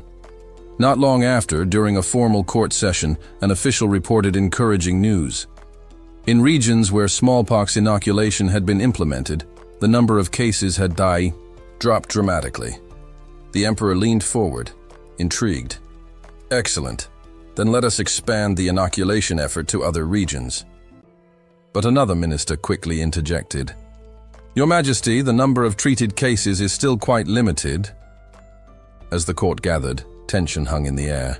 The discussion had shifted to the recent inoculation trials, and the emperor was eager to hear his minister's opinions. Just as the matter was being considered, the chief minister stood and bowed slightly. "Your Majesty," he said cautiously, "with all due respect, I believe it is premature to advance this inoculation effort. We've observed only a small number of cases. Shouldn't we monitor the situation a little longer before making a larger commitment? And is it not true this method relies on injecting people with infected cowpox matter? It's unnatural and unclean." The emperor listened thoughtfully and gave a slight nod, indicating that the matter warranted further contemplation. Several days passed. When the court convened again, the emperor addressed his ministers. "The people of Gyeonggi province have mostly received the inoculation, and while there have been some minor adverse reactions, overall, it appears to be successful. Now, neighboring regions are petitioning to allow inoculations within their borders for the safety of their citizens. I believe the time has come to expand the program. What are your thoughts?" The chief minister stepped forward again, brows furrowed in concern. "Your Majesty, I must object. The state treasury is already under strain. Rolling this out to other provinces would require funds we currently do not possess. I urge you to delay the expansion for just a short time." Another minister chimed in with a different tone. "Sire, there are growing reports that prominent families, having heard of the success in Gyeonggi, have begun donating cattle for use in inoculation. Moreover, the number of petitions asking for the program to be brought to their own districts is rising daily." The emperor's eyes brightened with resolve. "Then we cannot wait. Ministers, begin preparations for nationwide inoculation immediately." Again, the chief minister interjected, his voice more urgent. "Forgive me, Your Majesty, but I must protest." Again. A nationwide rollout presents numerous difficulties. The emperor, now visibly irked, leaned forward. "Explain. What obstacles do you see?" The chief minister straightened his robes and took a breath. "Winter is approaching. Managing supplies, logistics, and funds will be far more difficult in these conditions. Not to mention, collecting cattle and handling inoculations on such a scale will increase expenditures beyond our means." The emperor's patience began to wane. His tone sharpened. "We can purchase cattle from wealthy donors. Many citizens have already pledged contributions to support this initiative. So tell me, what precisely is the problem?" The chief minister stood firm. "Your Majesty, if we solicit funds from scholars and civil officials, it will stir dissent.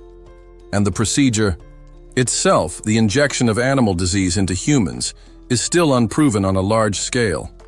How can we justify spreading this to the entire population, especially when the inoculations are being administered by simple cattle handlers with no formal training?" The emperor's face flushed with rage. His hand clenched at his side, veins standing out along his wrist. With a trembling voice filled with fury, he shouted, "Lan Ji Chin, you insolent knave!" The court fell silent as Lan Ji Chin recoiled, startled by the sudden outburst. The emperor pointed directly at him, voice booming through the chamber. "Enough from you! Hold your tongue, this matter is settled." A hush fell over the entire court. Not a single word dared escape the lips of the gathered ministers. Hidden sighs passed between them as the emperor stood trembling with fury, chest heaving.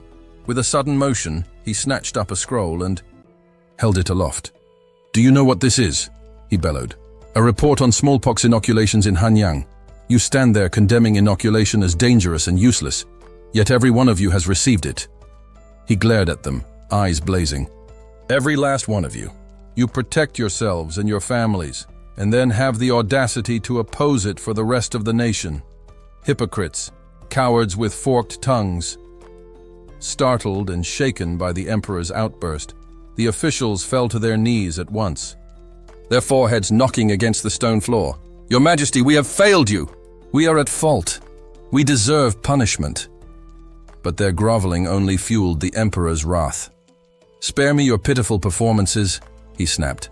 "I don't want to see your faces again. Leave." With that, he rose abruptly from the throne and strode out of the hall, his robe sweeping behind him like a storm. The ministers, panicked and disoriented, cried after him, "Your Majesty, please!" They scrambled on hands and knees, shouting, their voices echoing with desperation. Wait, before we continue, did you know you can watch up to 16 episodes ahead right now? Join our Patreon to unlock exclusive early access and support the series. Don't miss out. The link's in the description. All right, back to the action. Ying Hung, still smarting from the emperor's direct rebuke, fumed silently.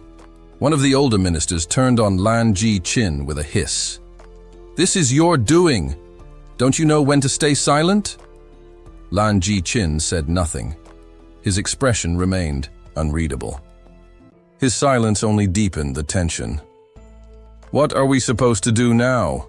one minister muttered bitterly. "What can we do?" came another reply. "We'll perform the repentance rites. After that, we'll have to find a way to roll out inoculation across the empire.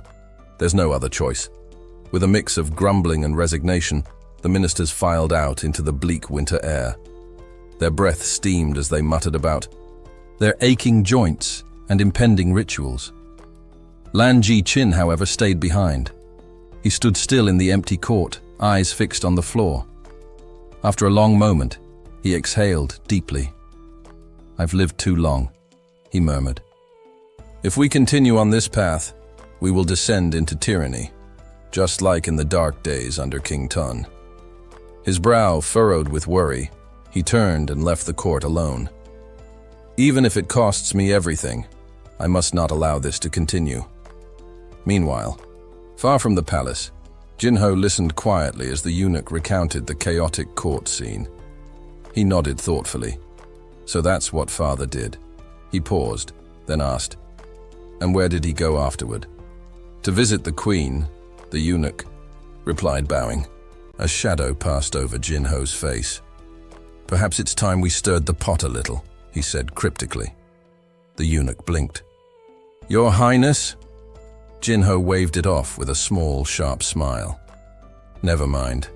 There's no point in playing. Mind games now." "Not yet."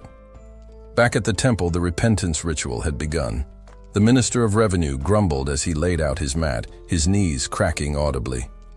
"I'm too old for this nonsense," he muttered. "First the cold, now this ritual, and we still have to deal with inoculation." The frigid air clung to everything, biting at the skin of those outside. Suddenly, a breathless voice broke the silence. "Minister of Revenue, sir." Startled, the minister turned sharply. "What is it? Why are you so frantic?" The man clutched his chest, trying to catch his breath. "The chief minister. He's preparing a memorial, one that directly criticizes His Majesty."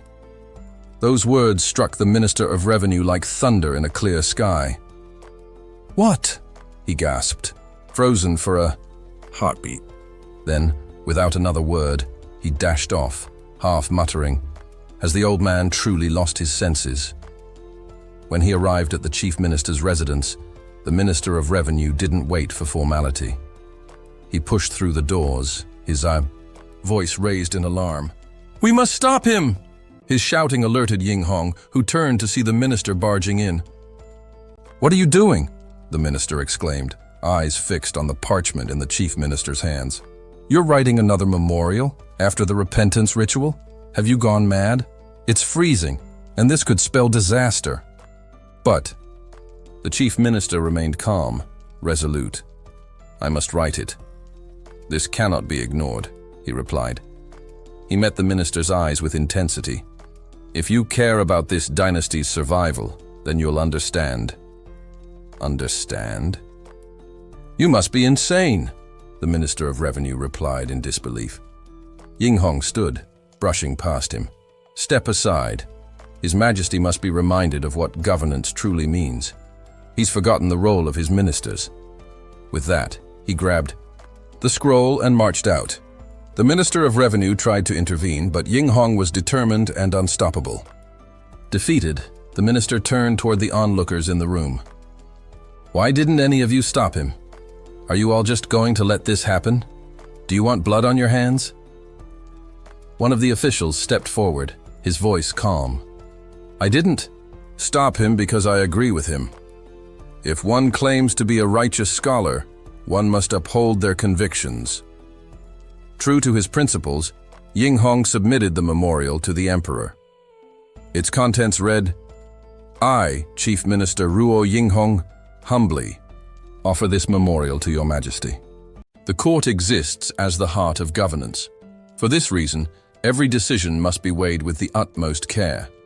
Consistency in policy is not a luxury, it is a necessity. If policies shift like the wind, how can the people place their faith in the government? Regarding the matter of smallpox inoculation, Your Majesty initially agreed to test its effects only within Hyang before considering expansion. That plan was prudent. But now, under external suggestions, Your Majesty has chosen to implement it across the entire nation. This abrupt change undermines the principle of consistency.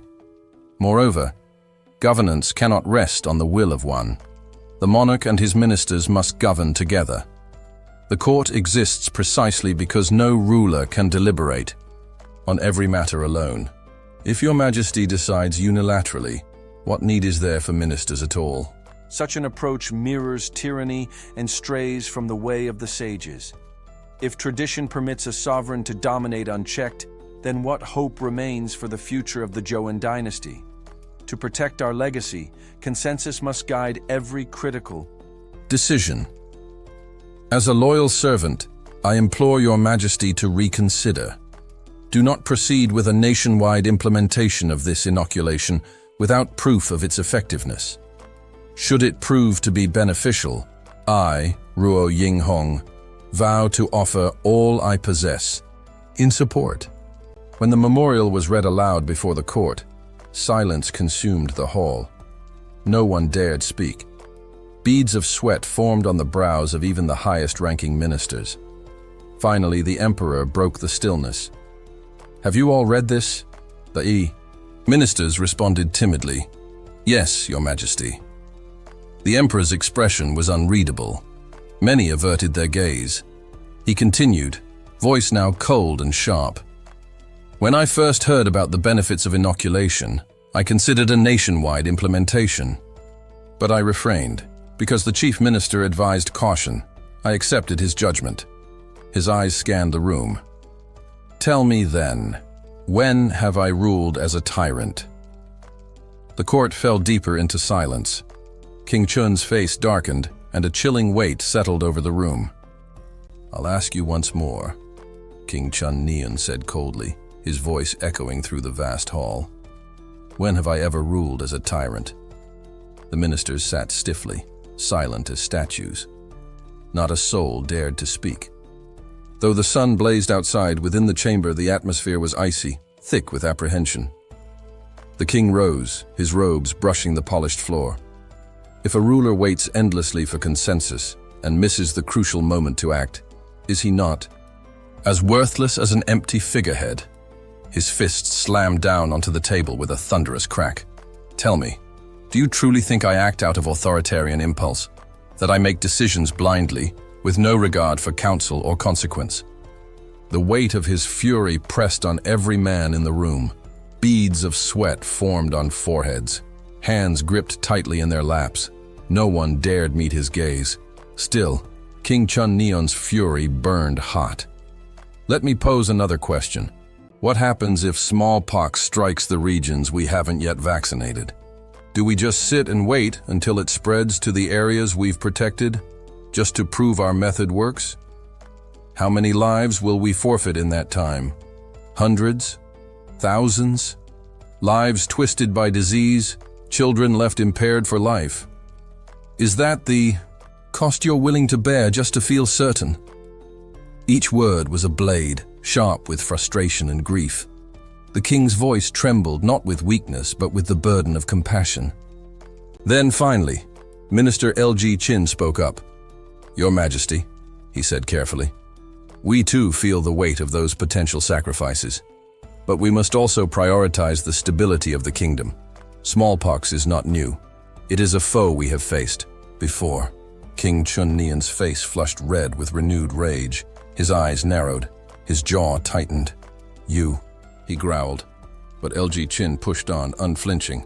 "We believe the number of casualties will remain within a tolerable range. More importantly, we must uphold the traditions of the Yoshian court." That was the final straw. "You dare claim that this is the wisdom of the sages?" The king roared, voice filled with thunder. Before the storm could build further, a messenger burst into the hall, breathless and pale. He fell to his knees and bowed deeply. "Your Majesty, urgent news. Speak!" the king barked. "Forgive the interruption, sire, but smallpox has been confirmed in Aeondangpo district, Jiangchan province." The king froze, stunned by the very scenario he had just feared aloud. His mouth fell open. The color drained from his face. Even Minister LG Chin looked shaken, his confidence unraveling as a cold sweat formed along his brow. Without hesitation, the king barked new orders. "Seal off Aeondangpo immediately. Quarantine it from the neighboring regions. Only allow essential communication with Hanyang."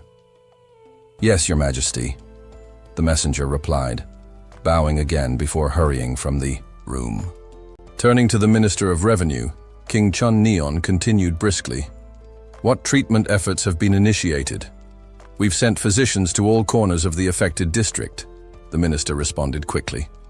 "Good," the king nodded. "Make sure the sick are treated swiftly and properly." "Yes, Your Majesty." Just then, the sound of running feet echoed in the hall. A small figure burst through the entrance, panting. It was the Crown Prince, Hyon. "Father," he called. "May I speak with you?" The king, caught off guard, blinked and nodded. "What is it, my son?" "I heard about the outbreak in Jiangchan," Hyon said between gasps. "And that you're sending physicians. That's good, but I have a suggestion." The ministers looked on, startled by the boy's sudden appearance. "Go on," said the king, eyes softening slightly. "If we're sending doctors to Jiangchan," Hyon said, "why not also send extra help from Hanyang?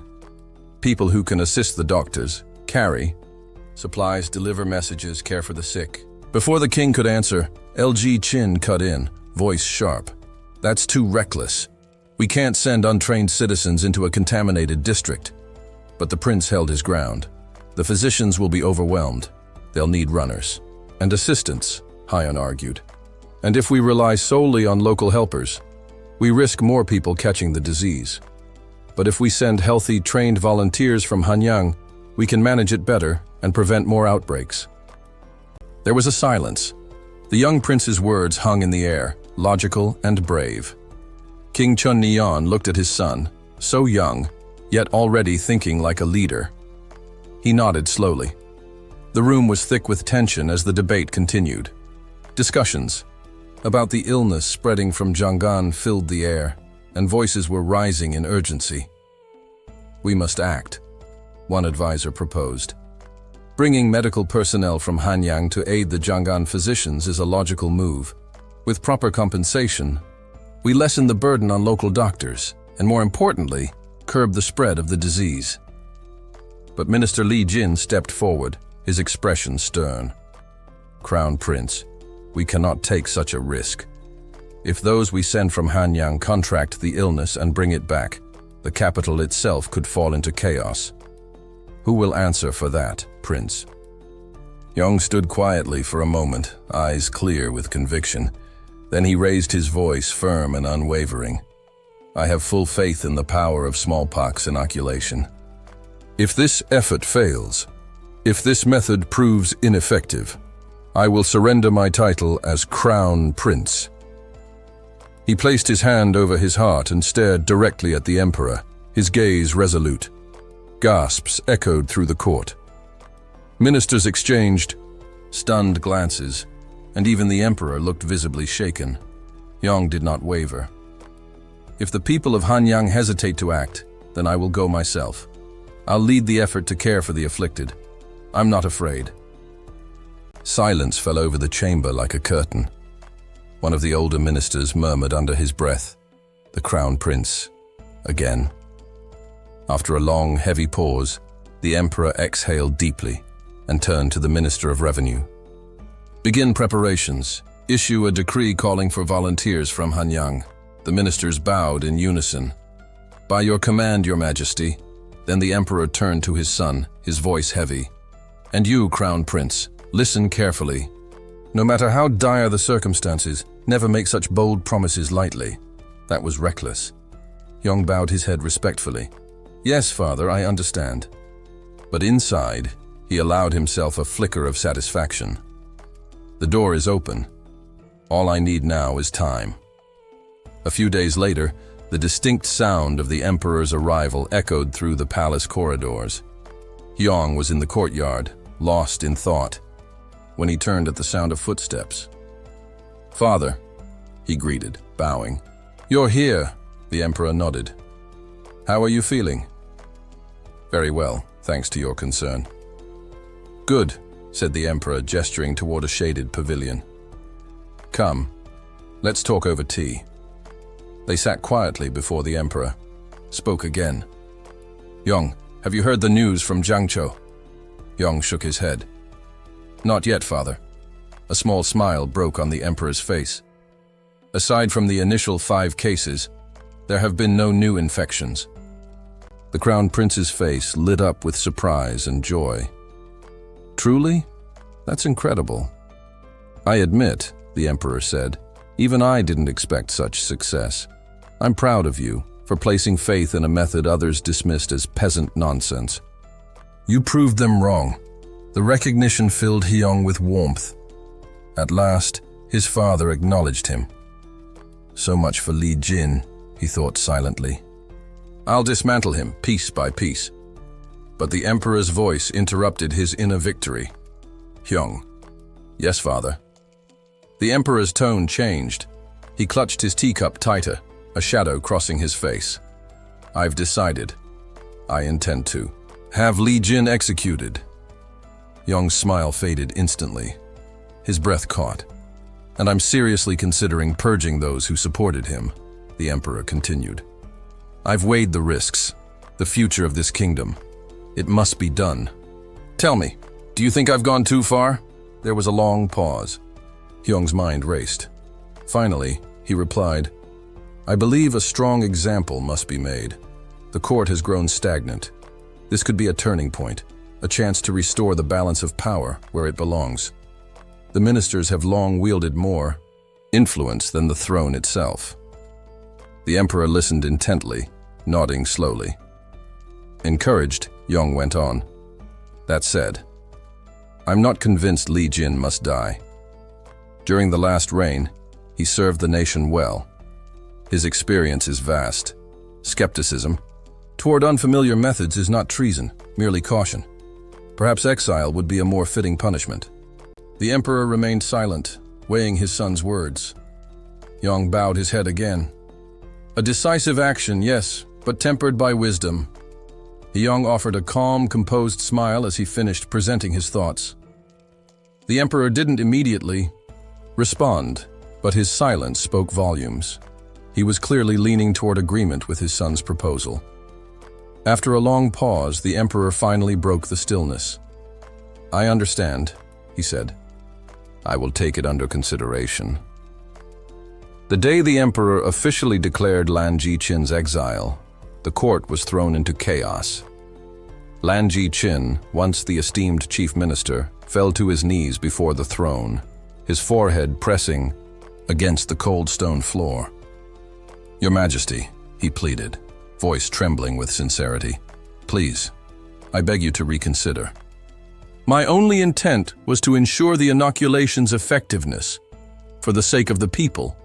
But the emperor's expression twisted into anger. Enough, he bellowed. Even now, you try to twist your words and justify your deceit?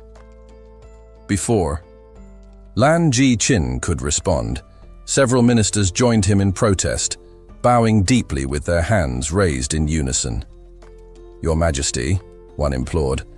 Perhaps Chief Minister Lan was mistaken in his approach, but everything he did was in service of the empire. Please, show mercy. The pleas only stoked the emperor's fury. "If you insist on defending him," he growled, his voice laced with venom, "then I will consider every one of you complicit in his treachery. Do not test my patience." Yet one minister stood firm, his tone unwavering. "Your Majesty," he said, "to condemn a loyal servant without just cause is to abandon justice itself. The relationship between monarch and minister must be based on consensus, as the sages have long taught.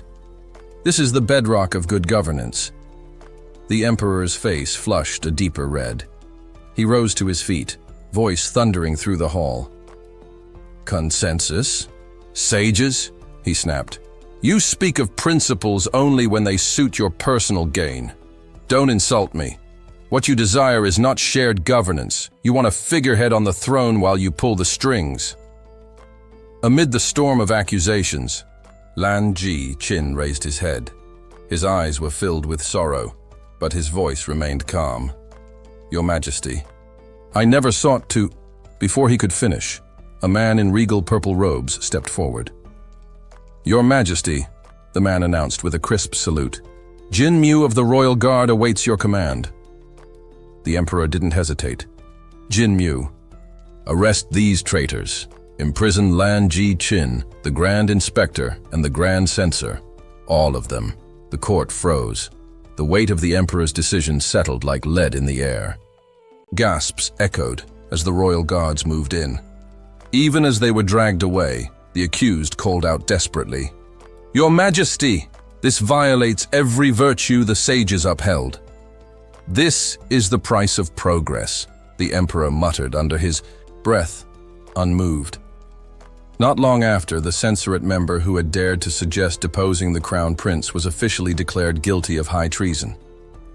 Shackled in iron, he was sentenced to exile, banished 1,000 miles from the capital for trying to manipulate the monarchy with outdated ideals. The families of Lan Ji Qin, the Grand Inspector, and the Grand Censor were stripped of all noble titles, reduced to commoner status. Their personal wealth was seized, with 80% of their assets confiscated. The officials themselves were exiled, sent to the far reaches of the empire. As the opposition crumbled beneath the weight of their failure to adapt, Yong stood quietly beside the emperor. He allowed himself the smallest of smiles. "They're still breathing after all," he murmured, "and that's more than they deserved." With the exile of the old guard, the road ahead was clear, and the new era had begun.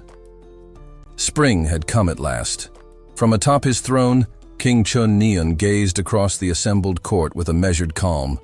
Ministers, advisors, and nobles stood in attendance, none absent on such an important day. The king's voice echoed through the grand hall. "It seems everyone is present. Good. I have an announcement of great importance." Murmurs rippled through the room. Whispers of wonder filled the air. How had the crown prince changed so much? Could something as trivial as jump rope truly transform a man's spirit? No one dared say it aloud, but the question hung heavy among the crowd. King Chun Neon did not wait for their thoughts to settle. He placed a thick booklet on the polished table before him, his face glowing with pride. "For the sake of the Joseon dynasty's future, I have decided to enact sweeping reforms." Eyes widened. Gasps passed silently from one face to another, except for one. Yang stood among the court, his face unreadable, though fatigue flickered in his eyes. So it's finally happening, he thought. He had known this moment was coming. Weeks earlier, in the quiet of night, Yang had been drifting into sleep when a voice called softly outside his chamber. "Yang, are you awake?" He stirred at the sound. That voice belonged unmistakably to his father. Sitting up groggily, Yang replied, "No, father, but come in if you wish." His father's voice came through the door. "No need. I only need that user chart from your last presentation." "The chart? It's on my desk," Yang said, rubbing his eyes. "Please take it." "Thank you," came the reply, and the voice called out, "Servant, fetch the chart." A man in green robes stepped inside quietly to retrieve the document. Before leaving, the emperor added warmly, "I'm heading out now. Go back to sleep." "Half asleep," Hiyang murmured. "Yes, father," and collapsed back onto his bed, unaware that this innocent midnight request would mark the start of many sleepless nights. Not long after, the familiar sound of his father's footsteps once again echoed through the halls. "The emperor has arrived," a courtier announced. Hiyang turned to greet him with practiced grace. "There's a section in your chart I didn't quite understand," said the king as he entered the room. "Can you explain it to me?" Still groggy from lack of sleep, Hiyang bowed. "Of course, father. Come in." The next day, as Hiyang tried to enjoy a quiet lunch, his father raised the topic again, and the next day, and the next. By the third late-night visit, Hiyang could barely keep his eyes open. It was well past midnight, and yet the emperor's eyes gleamed with more energy than ever as he pored over the chart, deeply engrossed. "I don't think you've grasped it yet," he said, lifting his head. "Let me explain it again." Panic flickered in Hiyang's chest. Desperation made him speak quickly. No, father, I understand perfectly." The emperor beamed. "Good, that's my brilliant son." On the outside, Hiyang managed to smile, but inside, he was screaming. Back in the present, the king stood at the front of the court, animated as he laid out his plans. "I want all of you to study this proposal thoroughly. Find weaknesses, note improvements, and don't hold back. If any of you have better ideas, speak up." The court dropped to one knee in unison. "As your majesty commands." The king's excitement was infectious. His eyes sparkled with purpose, his tone unwavering. Thus began the age of reform under King Chun-neon. The first initiative targeted the central government.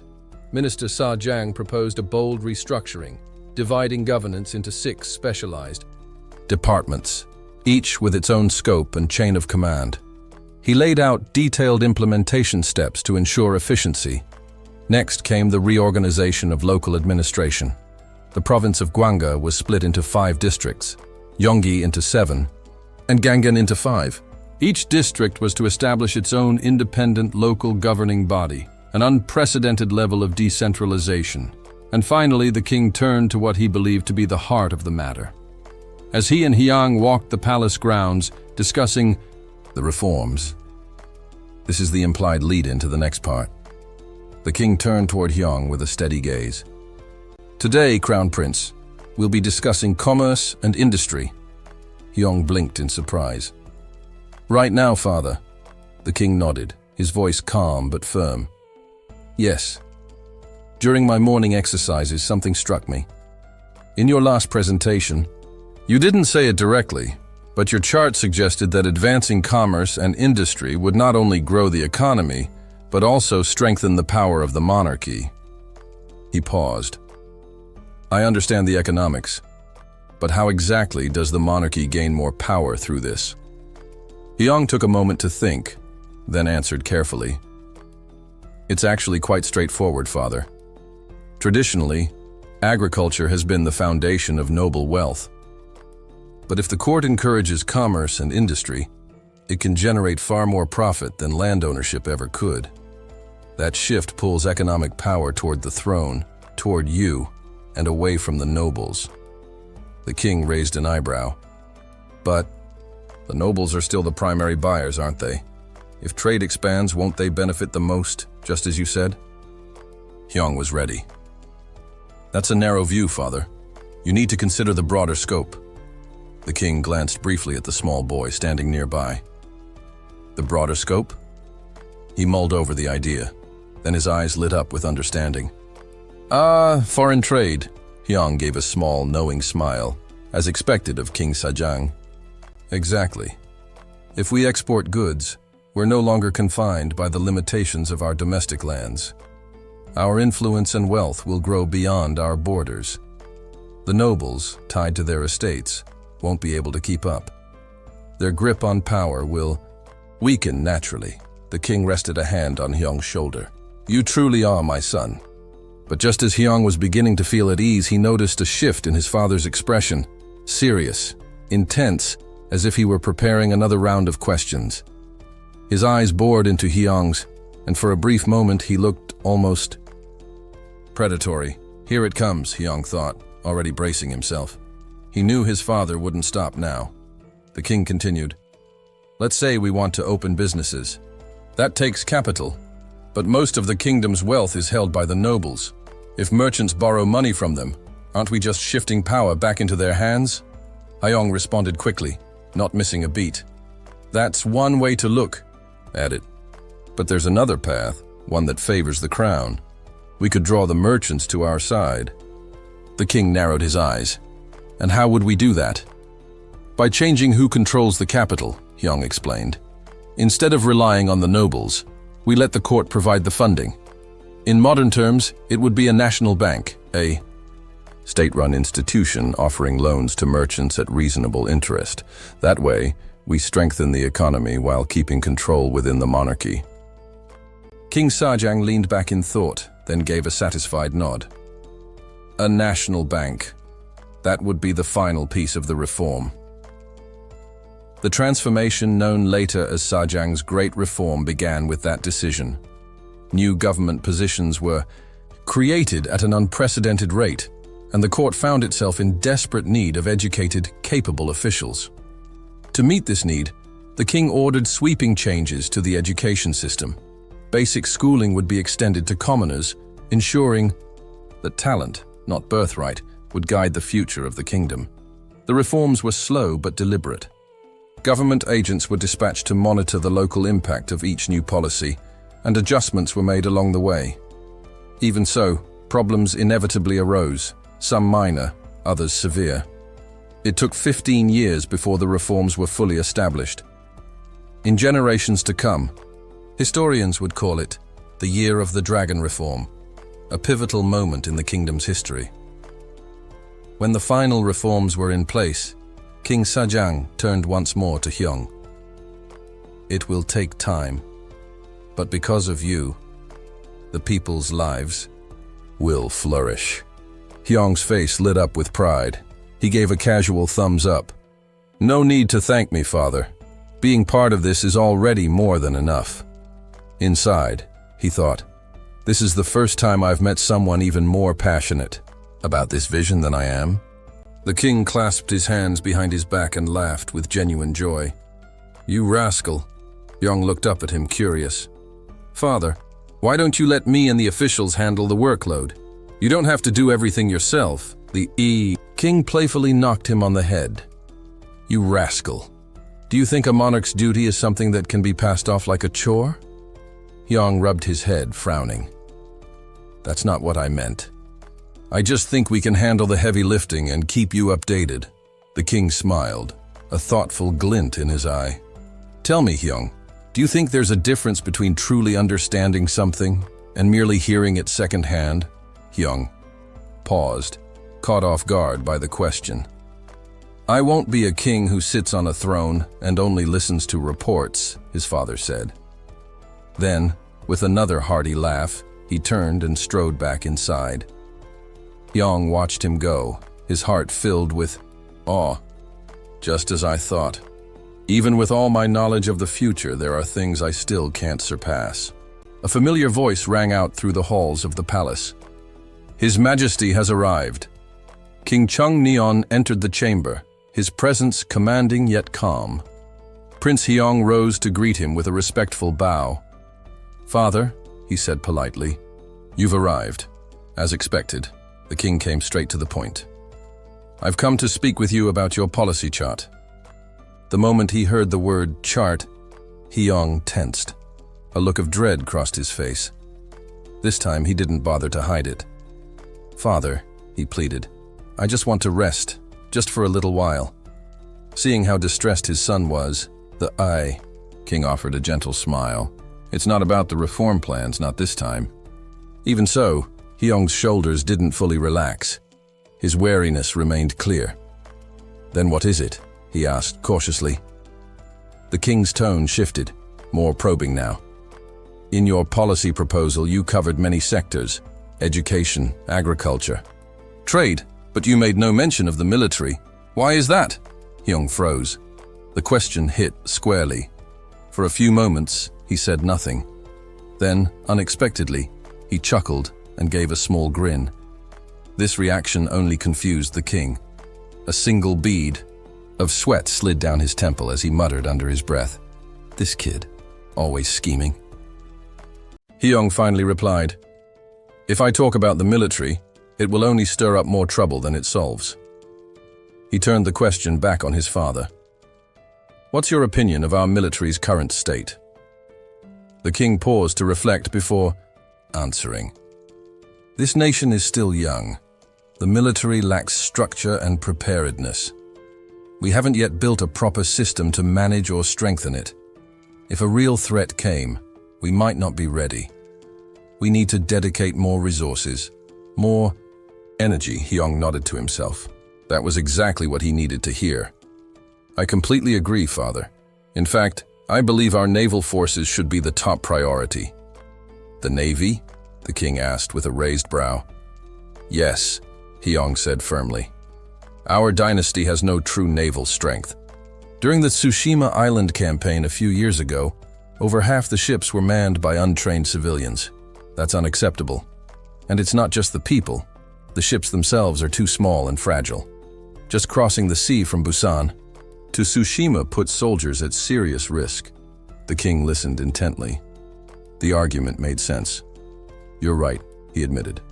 "We need to increase shipbuilding efforts and bolster our naval defenses."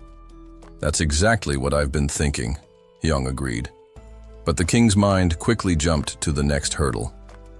The real challenge is the budget. Where will we find the resources? Hyung didn't miss a beat. "I have a solution." "Father." "Oh?" The king looked intrigued. "What do you suggest?" "Mining," Hyung answered confidently. "We need to start mining stone." The king blinked in confusion. "Stone? Why stone?" Soon after, public decrees were posted throughout the kingdom, summoning skilled miners to the Ministry of Works. Citizens gathered in clusters, whispering to one another. Mining? Do they mean digging up stones? Why the sudden rush for rocks? Maybe they found gold in the palace, someone speculated. Inside the royal court, the king was deep in calculations. Stabilizing the national currency was his first priority, which meant acquiring more gold, silver, and copper. Turning to his ministers, he asked, "Will those be enough?" A senior minister replied, "That should be sufficient, Your Majesty." Hyung, standing nearby, remained lost in thought. "For my plans, I'll need more than that," he realized. "Father," he spoke up, "there are a few additional resources we'll need." The king looked over. "More? What else?" Hyung didn't hesitate. "Iron, sulfur, limestone, and something called coal." The king furrowed his brow. "Coal? What is that?" Hyung launched into explanation. "Coal is formed when wood is buried and compressed underground over long periods. It burns hotter and longer than regular firewood. If we switch from burning trees to coal, we can slow down deforestation. Not only that, it will be essential for powering furnaces, forging weapons, and building ships." The king absorbed the information slowly. Hyung's plan wasn't just about the military, it was about building the infrastructure for a stronger future. And coal, it seemed, would fuel the fire. Upon hearing news of the newly discovered resource, the king leaned forward, intrigued. "Is that so? Fascinating," he said with genuine interest. "Tell me, what do you intend to use limestone for?" Hyung stepped forward confidently. "Limestone plays a vital role in both construction and iron smelting, Your Majesty." The king's brow furrowed in thought. "Construction? How exactly does limestone aid in building?" Caught slightly off guard, Hyung paused for a moment. "Forgive me, Father. I'll need more time to study its full applications. but I do know it's a common mineral, easy to gather. Its potential is significant. Even as he spoke, Hyong was recalling knowledge from his past life. In modern times, iron, coal, and cement had been the backbone of the Industrial Revolution. Without these key materials, how could any form of industry flourish? One of the ministers raised a hand hesitantly. Crown Prince, with respect, our kingdom, Rosen, does not possess sulfur mines. That's why we've always had to rely on imports from the W Kingdom. Hyong answered with a calm but pointed tone. Are we certain of that? Perhaps we simply haven't discovered them yet. It doesn't make sense that both the W Kingdom and the Ming Dynasty have sulfur, and we do not. The room fell into silence. He continued, sulfur can be hidden in hard-to-access regions, I'll admit. But consider this. Sulfur is indispensable in the production of gunpowder. It's a cornerstone of national defense. If we continue to rely on imports, we place our sovereignty in the hands of others. That is a risk we cannot afford. The court was stunned. Only now did the ministers grasp the full strategic value of the resource. King Sajang gave a solemn nod. You are right. We must investigate this matter further. Another minister quickly stood. Yes, we should issue new orders to the mining corps. They must keep an eye out for sulfur during all excavation work. Hyong allowed himself a small smile. As I thought, once national security is on the table, the entire bureaucracy starts to move faster. Not long after, skilled miners from every corner of the 8 provinces were summoned to the capital, Hanyang. In response to the scale of the operation, King Sajang authorized the creation of a new government division under the Ministry of Works, dubbed the Ministry of Resources, to oversee all mining and mineral discovery efforts. The appointed minister stood before the gathered miners and addressed them with authority. Your duty is to search the land thoroughly and find every resource listed here. If you succeed, you will be handsomely rewarded. Take this task seriously, for it will shape the future of our kingdom. We understand, the miners replied in unison. Just then, a herald called out, His Majesty approaches. King Sajang entered the grounds, and every miner immediately bowed in reverence. We greet your Majesty, they chorused. The king gave them a warm, encouraging smile. What you are about to do is no small task. The strength and prosperity of Rosen depend on what you find. I trust you all to give your utmost. We will, your Majesty, the miners shouted. Once the king had departed, the minister passed out the resource lists. Go over this thoroughly. If anything seems unclear, speak up now. A miner opened the scroll and began reading aloud. Gold, silver, copper, coal? He blinked in confusion. What's coal? Another miner leaned in, whispering, I've heard about it. It's a black rock, burns easily, very useful. A rock that burns? The first miner said in disbelief. Strange stuff. They read further down the list. Sulfur. Do we even have sulfur in Rosen? Then something caught their eye, an unusual note scribbled in the corner. What's this? One of them asked. The reader leaned in and read it aloud. If you find a shiny black rock resembling obsidian but more brittle, report it immediately.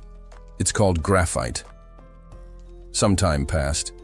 Eventually, wagons filled with mineral samples arrived at the palace. Seeing the variety of materials stacked before him, Hyong nodded with satisfaction. Well done. This is a great start. We now possess the building blocks of an industrial future. At that moment, an aide approached, slightly breathless. Your Highness, news from the Ming Dynasty. The envoy has returned. Delighted, Hyong turned. Finally. Inside the royal court, a grand table was laid out, stacked with scrolls, books, and foreign curiosities. These are the gifts sent by the Ming envoy, Your Majesty, a servant announced. A minister unrolled one of the scrolls, brows lifting in surprise at its detail. Meanwhile, King Sajang examined a large sheet of parchment with a puzzled expression. What is this? A map, he murmured. The king glanced over the pile of documents laid out before him and turned to Hiyong, a curious frown on his face. Hiyong, what is all this? These maps, these books, what are they for? Hiyong responded immediately, his tone respectful but eager. I requested them, father. These are vital for managing the affairs of the state, charts and logs from Jun's legendary sea voyages. At that moment, the Minister of Revenue chimed in. I've heard of this, Jun. Wasn't he a eunuch under Emperor Yongle? Led expeditions across uncharted waters on imperial command. He paused thoughtfully, then added, It's said he ventured as far as Southeast Asia, even Africa. The king nodded slowly. The name Jun did sound familiar. He remembered learning of him in his youth, but still didn't grasp the connection between these ancient records and the current governance of their kingdom. Seeing the confusion, Hiyong lifted one of the maps with both hands and presented it. Please, father, look at this. This map is priceless. His words were met with blank stares from both the king and the minister, their expressions a mixture of curiosity and incomprehension. Hiyong sighed, frustration creeping into his voice. Do you recall the issue we had with importing buffalo? Horns? The minister blinked, repeating the phrase as if trying to place it. Buffalo horns? Yes, Hiyong explained, seizing the opportunity to clarify. Buffalo horn is a key component in crafting bows. We don't produce it in Osen, so we depend on imports from the Ming dynasty. But they only provide it when we send tribute missions, which are costly and infrequent. The room began to stir. The ministers were now clearly listening. But buffalo don't exist only in Ming territory, Hiyong pressed on. Places like Jai Viet and Siam are also rich in buffalo. The real issue is this. We have no established routes to those regions. We don't know how to get there. That struck a chord. A murmur ran through the ministers as the realization dawned. Hiyong's tone grew more energized, his words more confident. This map, he said, gesturing again, shows those routes. With this, we can establish direct trade. We won't have to depend on the Ming court or waste resources on diplomatic missions just to obtain what we need. The king stroked his beard, deep in thought.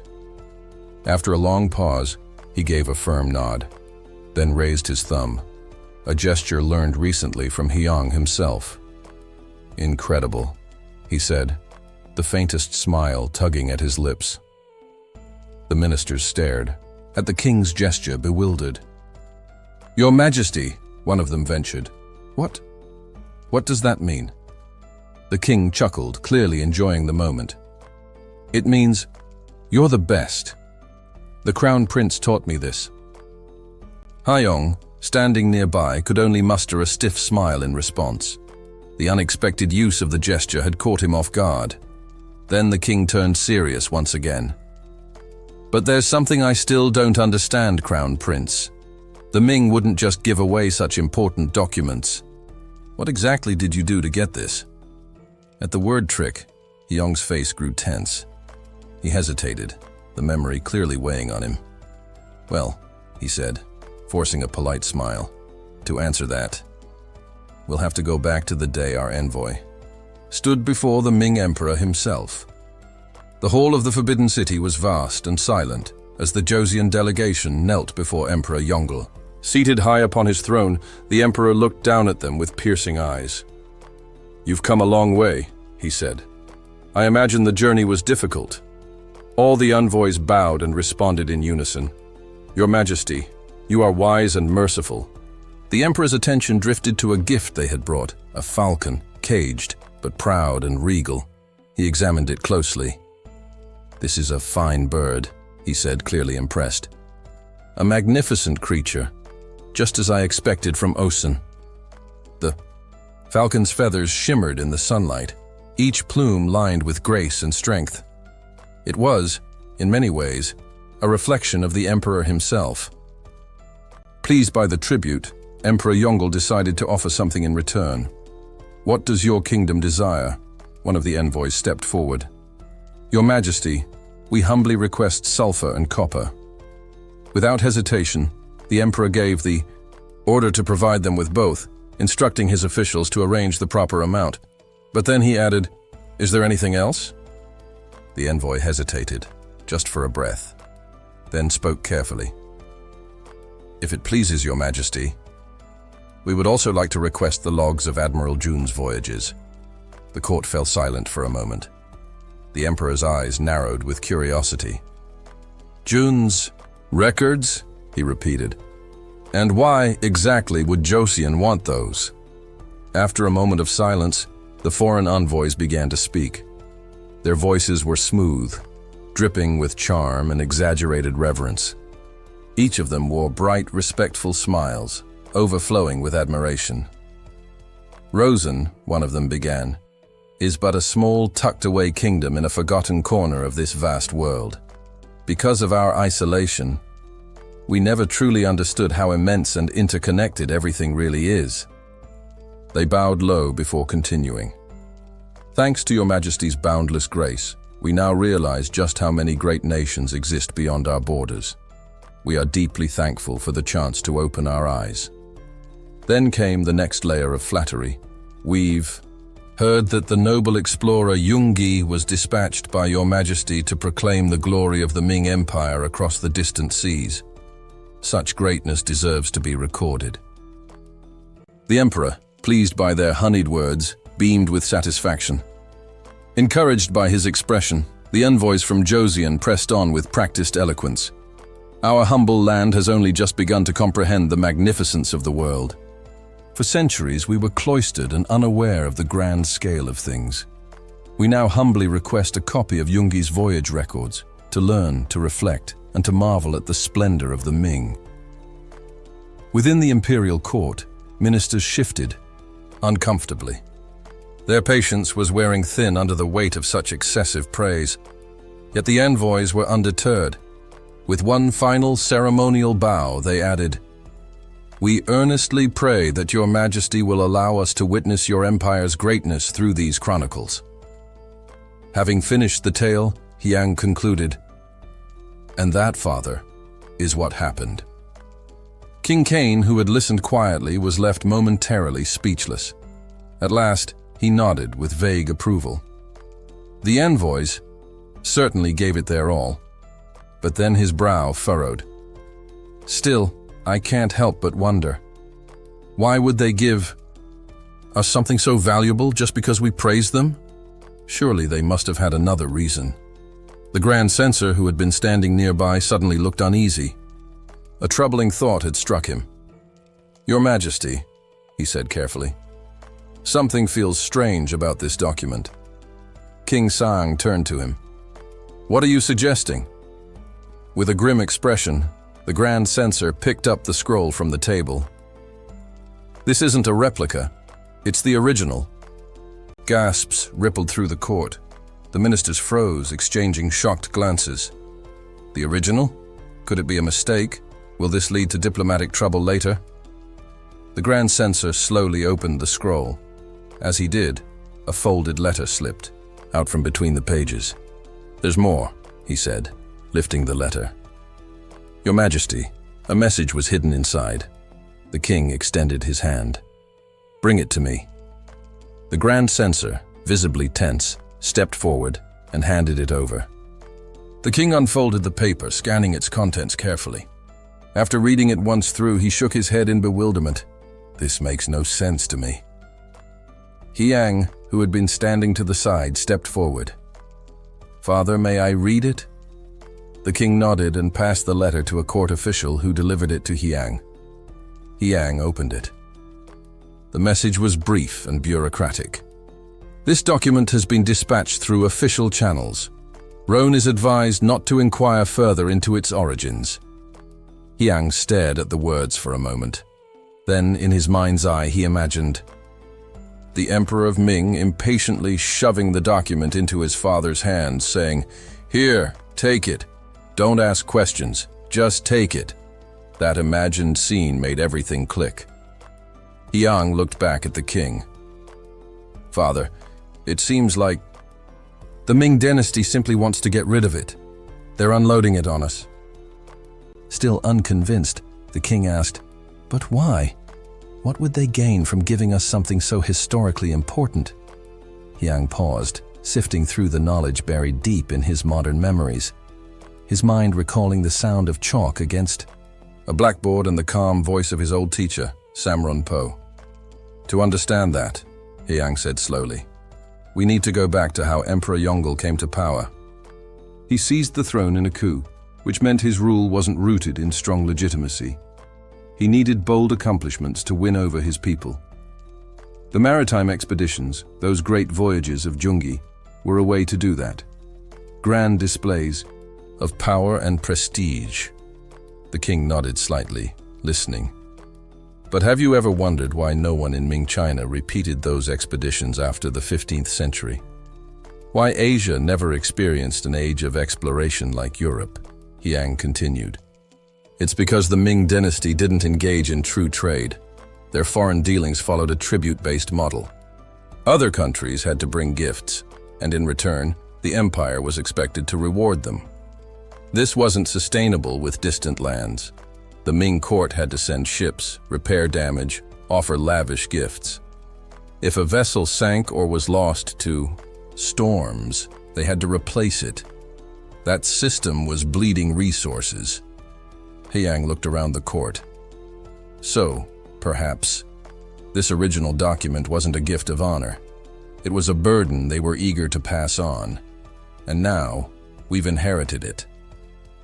After the passing of Emperor Zhao, the imperial court took swift action to erase all records of the grand expeditions.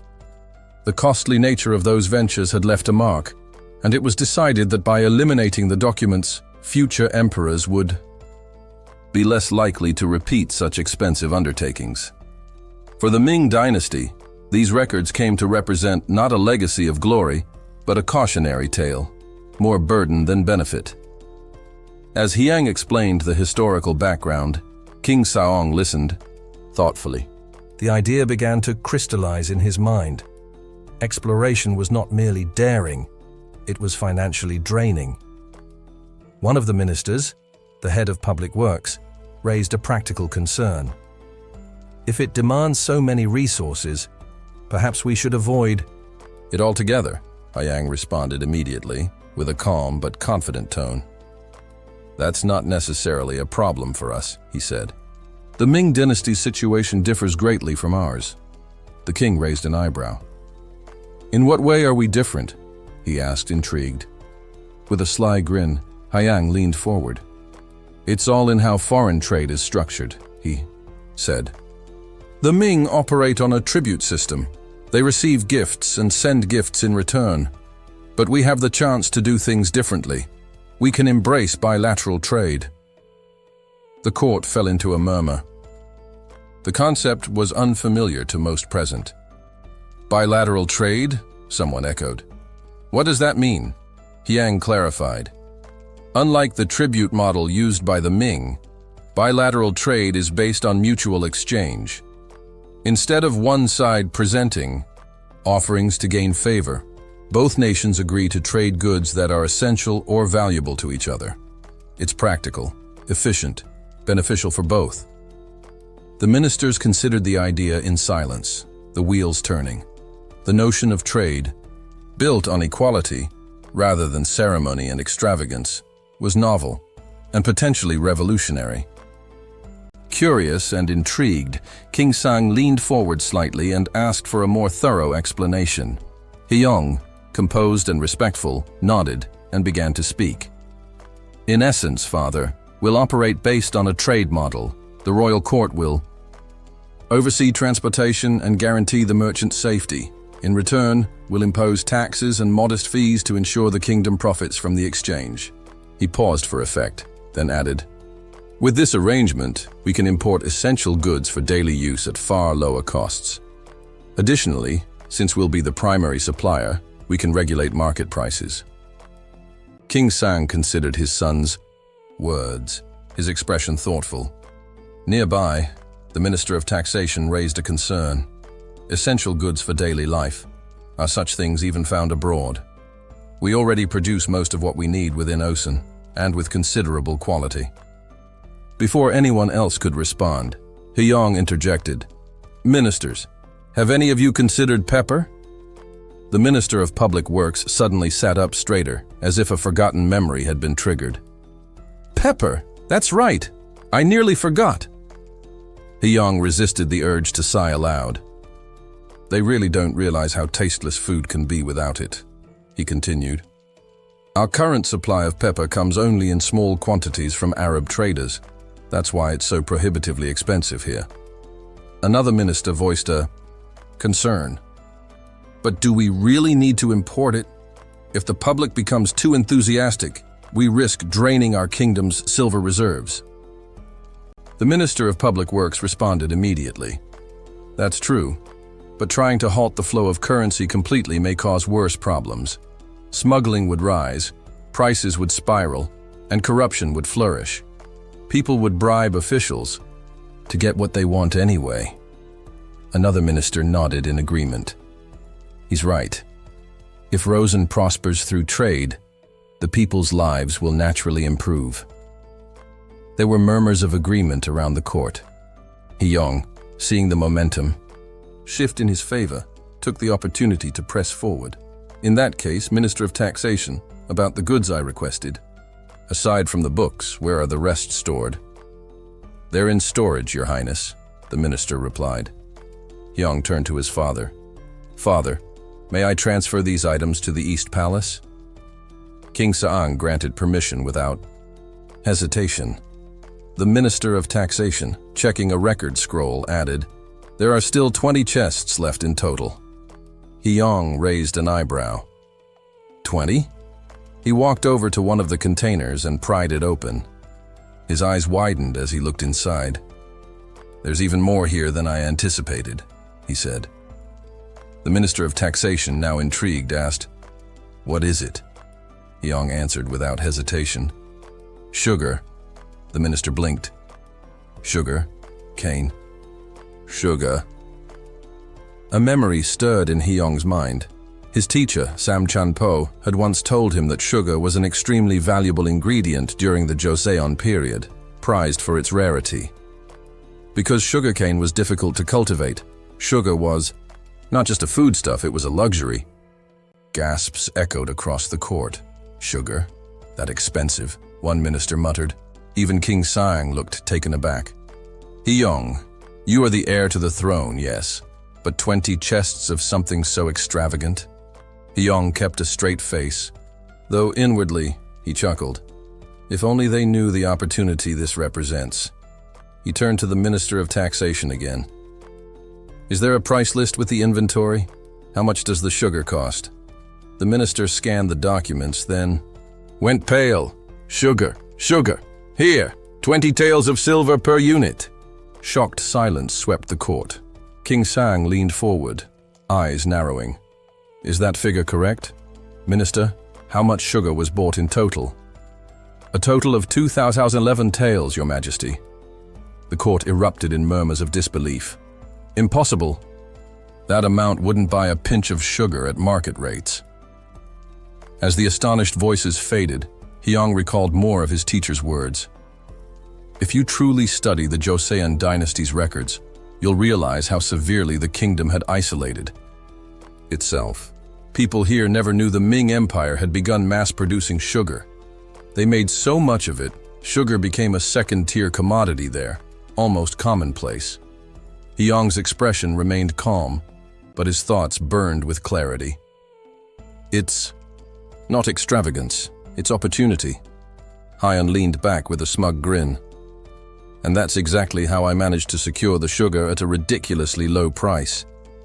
Gasps of astonishment rippled through the hall. King Saang beamed with pride. "Impressive! You've handled this brilliantly, my son. Truly worthy of your title as Crown Prince." But not everyone was convinced. The Minister of Public Works stood up with a stiff expression. "Your Majesty, we already have honey and 5-grain syrup as sweeteners. There's no need to rely on imports." Another minister, eyebrows raised, immediately shot back. "Your logic is flawed. Honey is rare and expensive, and 5-grain..." Syrup is tied directly to our annual harvests. If nature fails us, so does our supply. Isn't it wiser to diversify through trade rather than restrict ourselves? Their words clashed like swords. The room grew tense as the two glared at each other, a silent battle crackling between them. The second minister continued firmly. This isn't about taking the easy way. It's about securing stability. Do we want to fall behind just to prove a point? Meanwhile, smugglers thrive because we refuse to be pragmatic. Hyan raised his hand to halt the brewing argument. Let me ask, how many of you have actually tasted cane sugar before? A hush fell over the ministers. Some exchanged confused looks. One minister finally said, I had a taste once, after passing the civil service exam. Another admitted, I've never tried it at all. Murmurs of uncertainty spread across the room. Hyan let out a long sigh, his voice barely above a whisper. Our Joseon, it's truly impoverished. King Song, catching the comment, raised a brow. What was that? Hyan quickly straightened. Nothing, father, he said quickly, then pivoted. But I do have a suggestion. Since we've obtained such a large quantity of sugar, why not distribute some as a reward for our dedicated officials and the palace staff? There were a few murmurs of surprise, then thoughtful nods. Someone questioned aloud. Hyan nodded. Exactly. Let's honor those who serve the nation selflessly. A taste of luxury for those who give their lives to the kingdom. Soon after, sugar began to circulate within the court, not just as an imported good. Even the ministers who once opposed the purchase voted to sell the remaining stockpile days later. While King Song was leisurely enjoying a sugary treat, he was suddenly interrupted. Hyun burst into the room, slightly out of breath. Father, the ministers are here to see you. The king, still savoring the sweetness in his mouth, looked up, startled. Your early crown prince. Haeon's eyes narrowed as he spotted the sugar in his father's hand. Again with the sugar, look at you, your belly's already grown bigger. The king grunted, clearly not in the mood to be lectured. I was going to skip dinner. If that helps, you'll get diabetes at this rate, Han scolded. I already know, Han. You don't have to remind me every day. Their familiar argument rolled on like thunderclouds, forming over a warm field. Neither side willing to yield. Just then, a voice called from outside the chamber. Your Majesty, the ministers have arrived. With a final grumble, King Song composed himself and cleared his throat. Let them in. The heavy doors opened slowly, revealing 3 men dressed in impeccable robes. They stepped into the room with a calm, imposing air, clearly men of significance. Hyan tilted his head. Who are they? It was the first time he had seen these individuals, but something about their presence felt ... powerful. The king addressed his son. These are the officials I've chosen to fill the vacant high-ranking positions. You're meeting them for the first time. Crown Prince, introductions are in order. The first man bowed. I am Manhwa, your new right minister. The second followed suit. I am Hang Hai, appointed as the left minister. The last stood tall, his gaze steady. Remix, Prime Minister Han's breath caught. His heart pounded as recognition dawned. It's them. It's really them. He stared at the 3 with a mix of disbelief and excitement. They're here? Then that means... The king, unaware of his son's inner storm, turned back to official matters. Minister of Public Works, he addressed sternly. You mentioned concerns about our water measuring equipment. I want more precise tools developed. Jung Ion Shenyul lead this effort. The minister gave a respectful nod. Yes, Your Majesty. As the discussions continued, Hyun remained partially detached, his mind spinning. Jong Aeon Shen. It must be him. This is the moment I've been waiting for. The Avengers of the court have finally assembled. Later, in the quiet of his Eastern Palace study, Haeon bent over his desk, ink flowing across the page as he wrote with fierce focus, preparing for what came next. After jotting down the final stroke on his notes, Huhon rolled up the paper with a triumphant grin. All done, he declared, gripping the scroll with one small hand and dashing toward the door. He flung it open with excitement. Let's on, deliver this to the royal infirmary. Quickly, the servant bowed with practiced grace. Yes, Your Highness. Haiyong's face glowed with anticipation. "I'm going to greet him myself," he murmured to no one in particular. Moments later, his eager voice rang through the corridors of the Eastern Palace. "Sir Jang Ion Shen is he here?" A nearby guard bowed with mild hesitation. "He isn't in the royal infirmary at the moment, Your Highness." Hailung's hopeful expression faltered. "He's not. He's at the water clock tower," the guard explained. Disappointment flickered in Haiyong's eyes. "Oh, I see." Noting the prince's dismay, the guard instinctively moved to send for Jang Ion Shen. But Hyeon raised a hand to stop him. "No need. He's likely hard at work. It would be rude to keep pulling busy people away." Then, glancing toward the horizon, he asked, "Which way to the water clock?" The guard pointed, "That direction, Your Highness." Without another word, Hu Yong set off. When he arrived, he stood in awe before the towering structure. So this is the kingdom's legendary water-powered clock. It's even more enormous than I imagined. He stepped closer, marveling at the intricacies of the ancient timekeeping device. Just then, a man pacing nearby rubbed his forehead and muttered to himself, "No, that measurement doesn't work. This calculation doesn't either." Huyang approached. "Are you Jang Ion Shen?" The man straightened, quickly bowing. "Your humble servant greets the crown prince."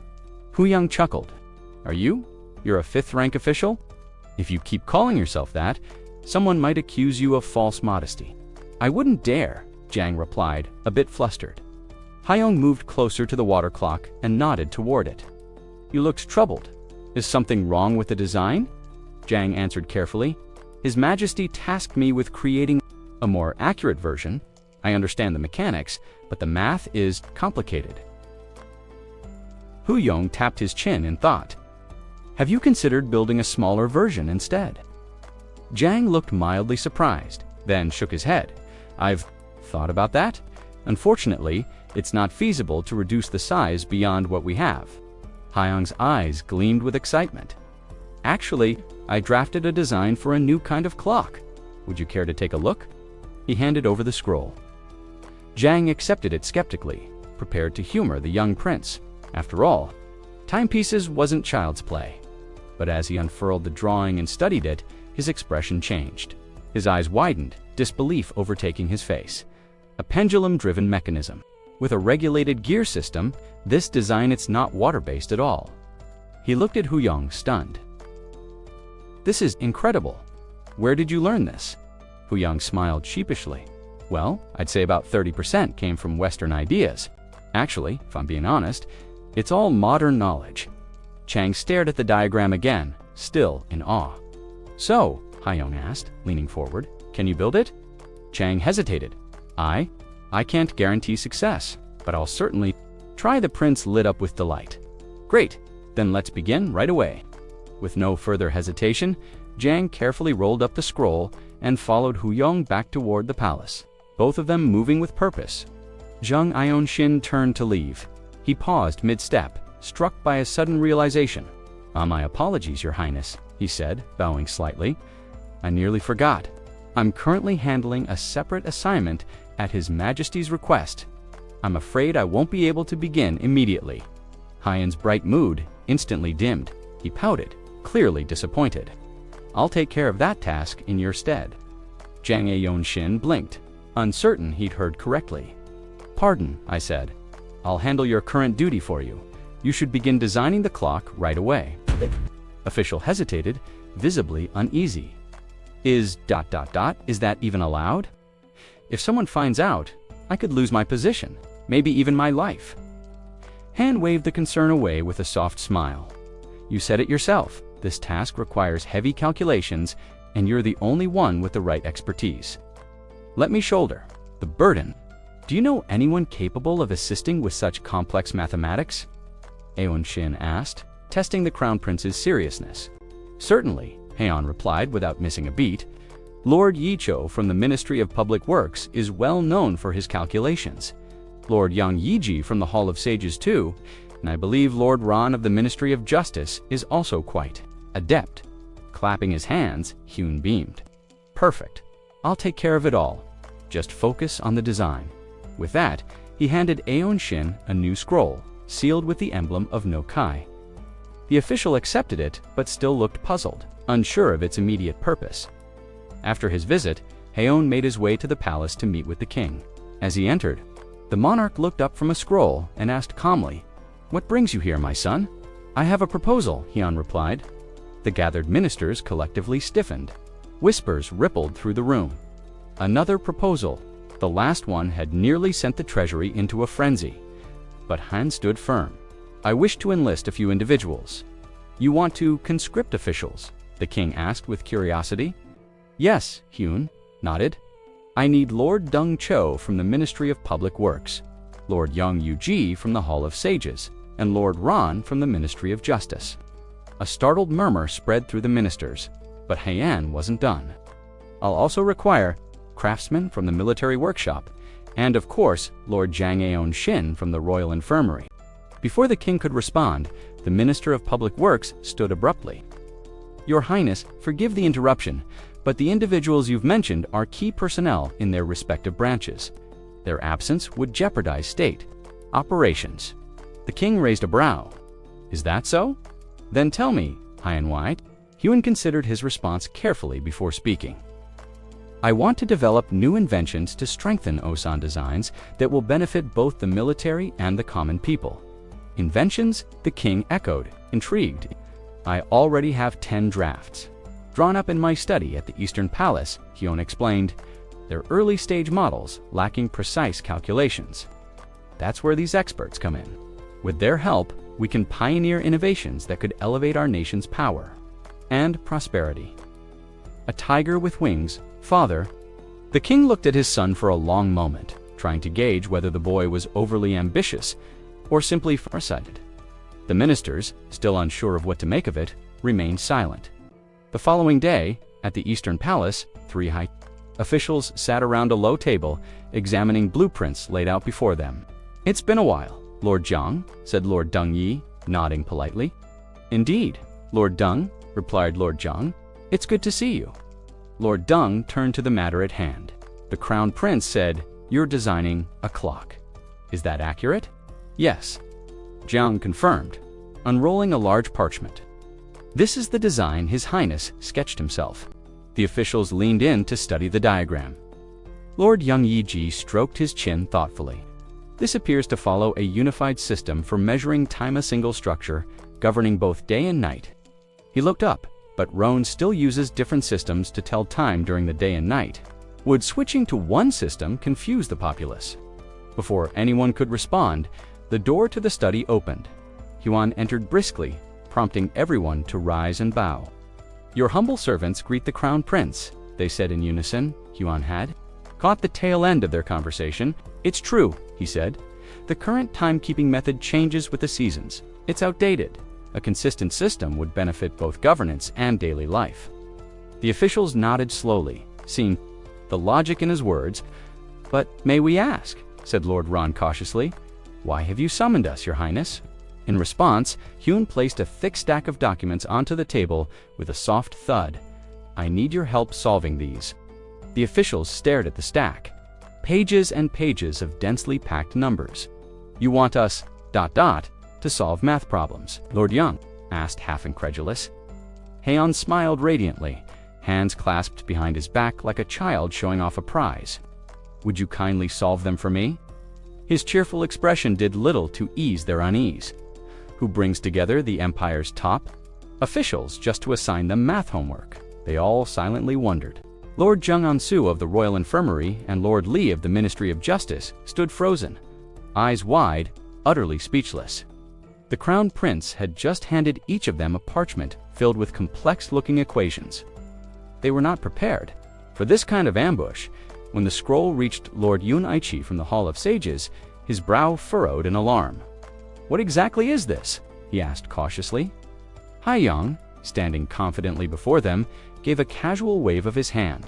"Just a few basic math problems, nothing too difficult. Think of them like sweets. Solve them first, questions later." But sweet they were not. The officials, though esteemed in their respective fields and known for their intellect, now sat squinting at the scrolls, chewing their quills. trying in vain to decode the logic before them. Lord Li Jiang's face grew paler with each question, especially one that asked for the formula to calculate irregular land area. Lord Jiang could only sigh and lean on his hand, muttering something about wishing he had an abacus. Haiyang watched them silently for a while. When he checked their completed answers, his expression dimmed. "This is worse than I expected," he murmured. "The top score is just 70. This won't do. We seriously need to introduce Arabic numerals, and they need proper math training too." But with his schedule already packed, the thought of teaching dozens of court officials himself felt impossible. Then a thought struck him. "All right," he said aloud, snapping his fingers. "I'll invite some Arab mathematicians here." That's the only way. A month later, at the Tuachen Hall, the Crown Prince unveiled his newest invention, a meticulously crafted pendulum clock. He personally wheeled it in to present to the king, who was flanked by curious ministers. "This, the Crown Prince announced proudly, is the new official timekeeper. It will replace the outdated water clocks." He gestured grandly. "One will be installed in the palace, and others across all 6 ministries. From now on, every official in Osan will know the time down to the second." The king leaned forward, with a broad grin, visibly impressed. "Brilliant work." He immediately turned to the Minister of Public Works.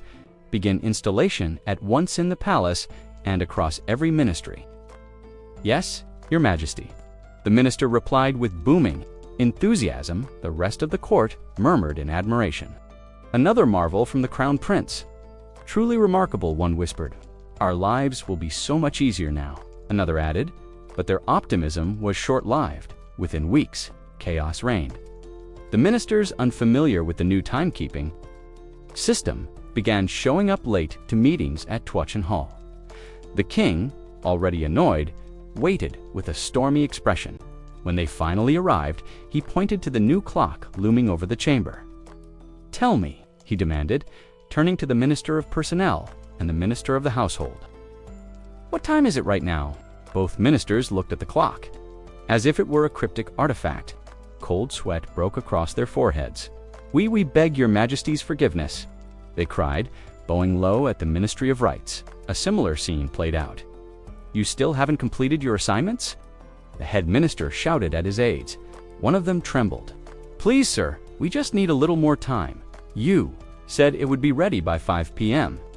"What time is it now?" The aide stammered and looked helplessly at the unfamiliar clock face. Elsewhere, in the Ministry of Public Works, the shouting was even louder.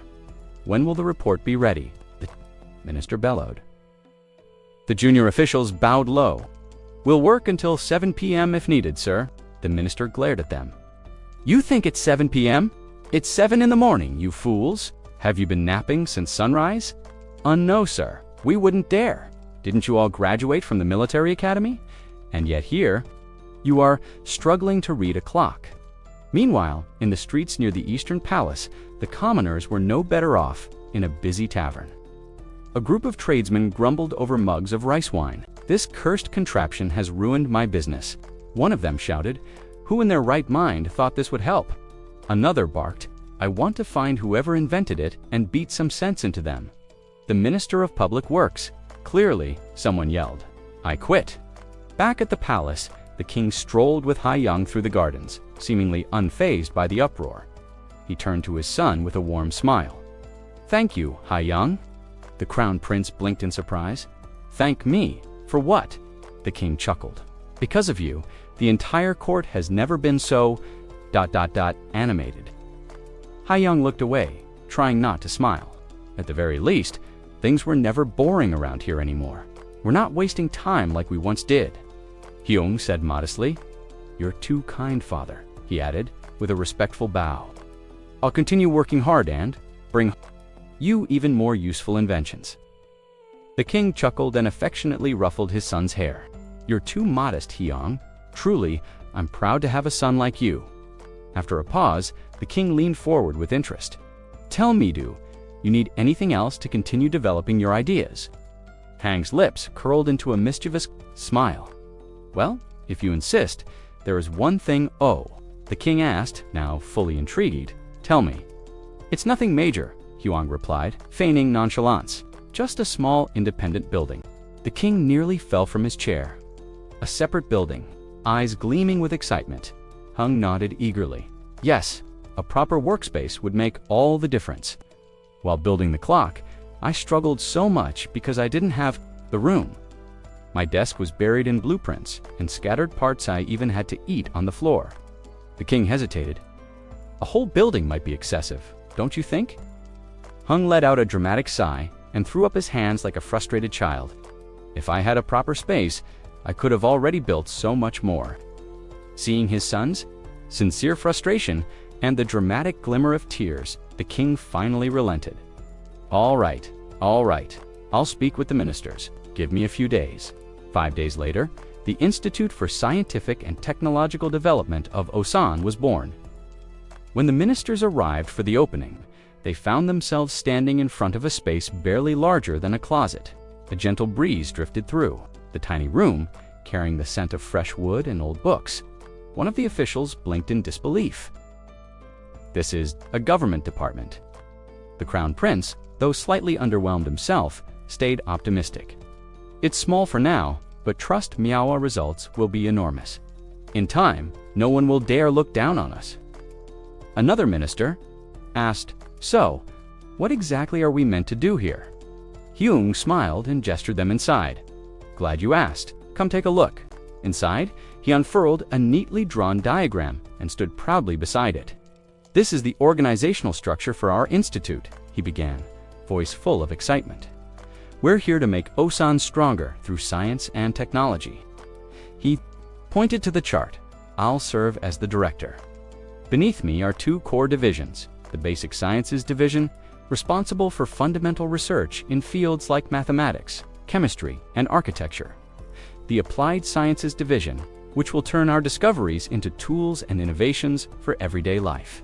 The ministers looked at one another, murmuring in admiration at the clarity and ambition of the design. Hyung began assigning roles. Lord Dunn, Lord YG, and the Minister of Public Works will join the Basic Division. Lord Li Chan, you'll lead. The Applied Division, Lord Zhang, you'll handle military logistics and coordinate with craftsmen from other departments to help build what we need. One minister raised a hand. "All of this sounds impressive, but what will we actually be researching?" "Let me explain," Hyung said. "The Basic Division will use mathematics to study various fields, geometry, material science, structural design, and more. The Applied Division will then take those findings and develop practical uses." Jang On-soo looked uncertain. "And architecture, those are considered academic fields." Hyung nodded. "Absolutely. Without understanding the underlying theories, how can we innovate? Theory is what fuels creativity." Lord Yong folded his arms and gave a slow nod. Hyung added, "Also, if any of you know officials skilled in mathematics, recruit them immediately. And if our local talent isn't enough, bring in Muslim scholars." That raised some eyebrows. Jang On-soo looked bewildered. "Muslims? Aren't they just merchants from Ran Hyung?" answered calmly. "They're renowned for their mathematics. It's said Muslims have been active on the peninsula since the Silla dynasty. Their knowledge will benefit our research immensely. If there's resistance, simply tell them it was my decision." He let the thought linger, then pivoted. Lord Li Chung nearly dropped his fan. "What?" Hyung smirked. "Ah, I knew that would catch your attention. Nothing sweeter to a military man than an offer to upgrade his weapons." With a firm bow, Li Chung responded, "I will see it done, no matter the cost." The Crown Prince's eyes sparkled with satisfaction. "Excellent. But before anything else, we'll need someone well-versed in firearms. Do you know anyone who fits the bill?" Lord Li nodded without hesitation. "Yes, Your Highness. General Choi Hazen comes to mind. He currently oversees the Bureau of Military Supplies. His background is impressive, son of the renowned General Choi Suzum, who once served under the Joseon dynasty. If I'm not mistaken, he's now stationed at the Ministry of War." Hai Hong's face lit up with excitement. "Perfect. Then let's head to the Ministry of War immediately." Li Chan responded dutifully. "As you command, Your Highness." Upon arriving at the ministry, the Crown Prince was greeted promptly by an imposing figure who approached with disciplined grace. "I assume His Highness wishes to speak with me," the official asked. The man was none other than General Choi Hazen himself, stoic, upright, and the embodiment of military rigidity. At first glance, Hu Yang felt a pang of intimidation. So this is the legendary Choi Hazen, he thought. He really does radiate authority. But brushing aside his initial nerves, the prince stepped forward with a warm smile. "It's an honor to, finally, meet you, General. I've heard much of your service." General Choi regarded the prince silently for a moment, then gave a subtle, respectful nod. Though his expression remained stern, his voice was calm. "Thank you, Your Highness. The honor is mine." Relieved by the general's gracious tone, Hu Yang motioned for everyone to be seated. "Let's talk. I'd like to propose something." "Unconventional, Your Highness?" "Yes," Hai Yong replied. "I'm inviting both you and Lord Li Chan to help me design and build something new, something that could change the tide of our military's future." Intrigued, General Choi asked, "May I ask what exactly we'd be designing?" "I want to advance the weaponry of our army," the prince said plainly. The word weapons made the general sit up straighter. Hu Yong continued, "Let's face it, our military can't rival the sheer numbers of the Ming dynasty. Even in hand-to-hand combat, Japan has gained the upper hand. Our forces are falling behind." General Choi slowly nodded. "I must admit that's true. And we're facing financial strain," the Crown Prince added. "Recruiting and maintaining a large army is no longer feasible. But if we focus on improving the quality of our weapons rather than quantity, we can still turn the tide. We need efficiency." The general offered a mild protest. "With all due respect, Your Highness, our spears and swords are already crafted to the highest standards." "I agree," Hu Yang said, "but I'm not referring to traditional weapons. I'm speaking of something different. Gunpowder, Lord." Li's eyes widened in disbelief. "You mean firearms? Cannons?" The prince gave a sly, confident smile. "Exactly." Both men exchanged a look. For a moment, they were uncertain. A child barely past his 10th year. Speaking of revolutionizing warfare with such clarity and conviction, it was unnerving. Sensing their doubt, Haiyong added, "Don't worry, I'll explain everything in detail soon. But for now, I want to observe what we currently have. Can we arrange a demonstration of our artillery's capabilities?" Li hesitated. A demonstration would require the king's authorization. Without skipping a beat, Hu Yang rose to his feet. "Then I'll speak with my father myself." Later, in the royal chamber, the king looked mildly surprised by the request. "A cannon demonstration," he repeated. "Why is this just a game?" To you, but the young prince's earnest expression softened the king's skepticism. Though he didn't fully understand Haiyang's motives, he approved the demonstration nonetheless. On the scheduled day, as the soldiers prepared the cannons, and the air filled with the scent of gunpowder, Crown Prince Hu Hong stood on the observation platform with a focused gaze. Notebook in hand, he watched every movement, every spark, every blast, carefully recording it all the future of his kingdom, he believed, might just begin with these roaring cannons. The cavalry and archers kicked off the military demonstration. With great energy, Yang watched with keen interest, though something immediately struck him as off. The spears the soldiers carried were noticeably shorter than he remembered. Then came the archers. As the signal was given, they loosed their arrows in unison, a volley of precision and training. The cavalry followed, charging forward with thunderous gallops. But just as they gained speed, the riders abruptly pulled back on their reins, slowing the horses to a halt before they even reached their intended target. Hyong furrowed his brows. Why are they pulling back? Doesn't that completely kill the momentum? The entire point of cavalry, after all, was to shatter the enemy's front lines through sheer force and velocity. He let out a quiet sigh. There's still a long road ahead, he thought, so much to refine. Soon, the cavalry cleared the grounds, and the firearms and cannonry were brought in for the next segment. Choi Hessen, dressed smartly in his military uniform, looked every inch the decorated officer. Eyes lit up. There was a flicker of genuine excitement on his face. Finally, the part I've been waiting for. He shifted in his seat with anticipation only to pause a moment later and rub the back of his neck. Why is it suddenly so warm back there? He wondered. Frowning slightly, the artillery crew began rolling in the cannons. Towering above the rest was the largest among them, dubbed the Sky Cannon. It was followed by the slightly smaller Earth Cannon, and finally, stationed along the far edge of the field was a peculiar, more compact weapon and advanced, handheld version derived from the Sky Cannon itself. The command to fire rang out. A deafening blast followed as the Sky Cannon unleashed its payload. A massive iron projectile cutting through the air like thunder, splitting the heavens. The earth shook beneath them, even Hyang couldn't suppress. A grin that King clearly delighted clapped once and exclaimed, "What firepower! Simply astounding." How far did that one go? A nearby minister stepped forward and bowed. "Roughly 1,300 paces, Your Majesty."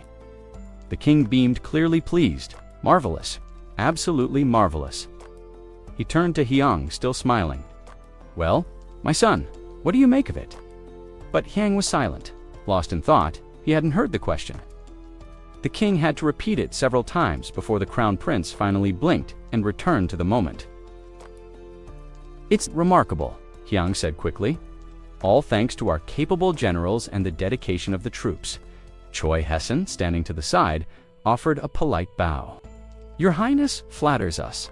But Hyang wasn't done. He took a step closer to the king and made a request. "Father, if I may, I'd like to speak with the artillery operators." Just to clarify a few technical points, the king arched a brow, his expression curious, but not without a hint of suspicion. "Now what's this boy up to?" he thought.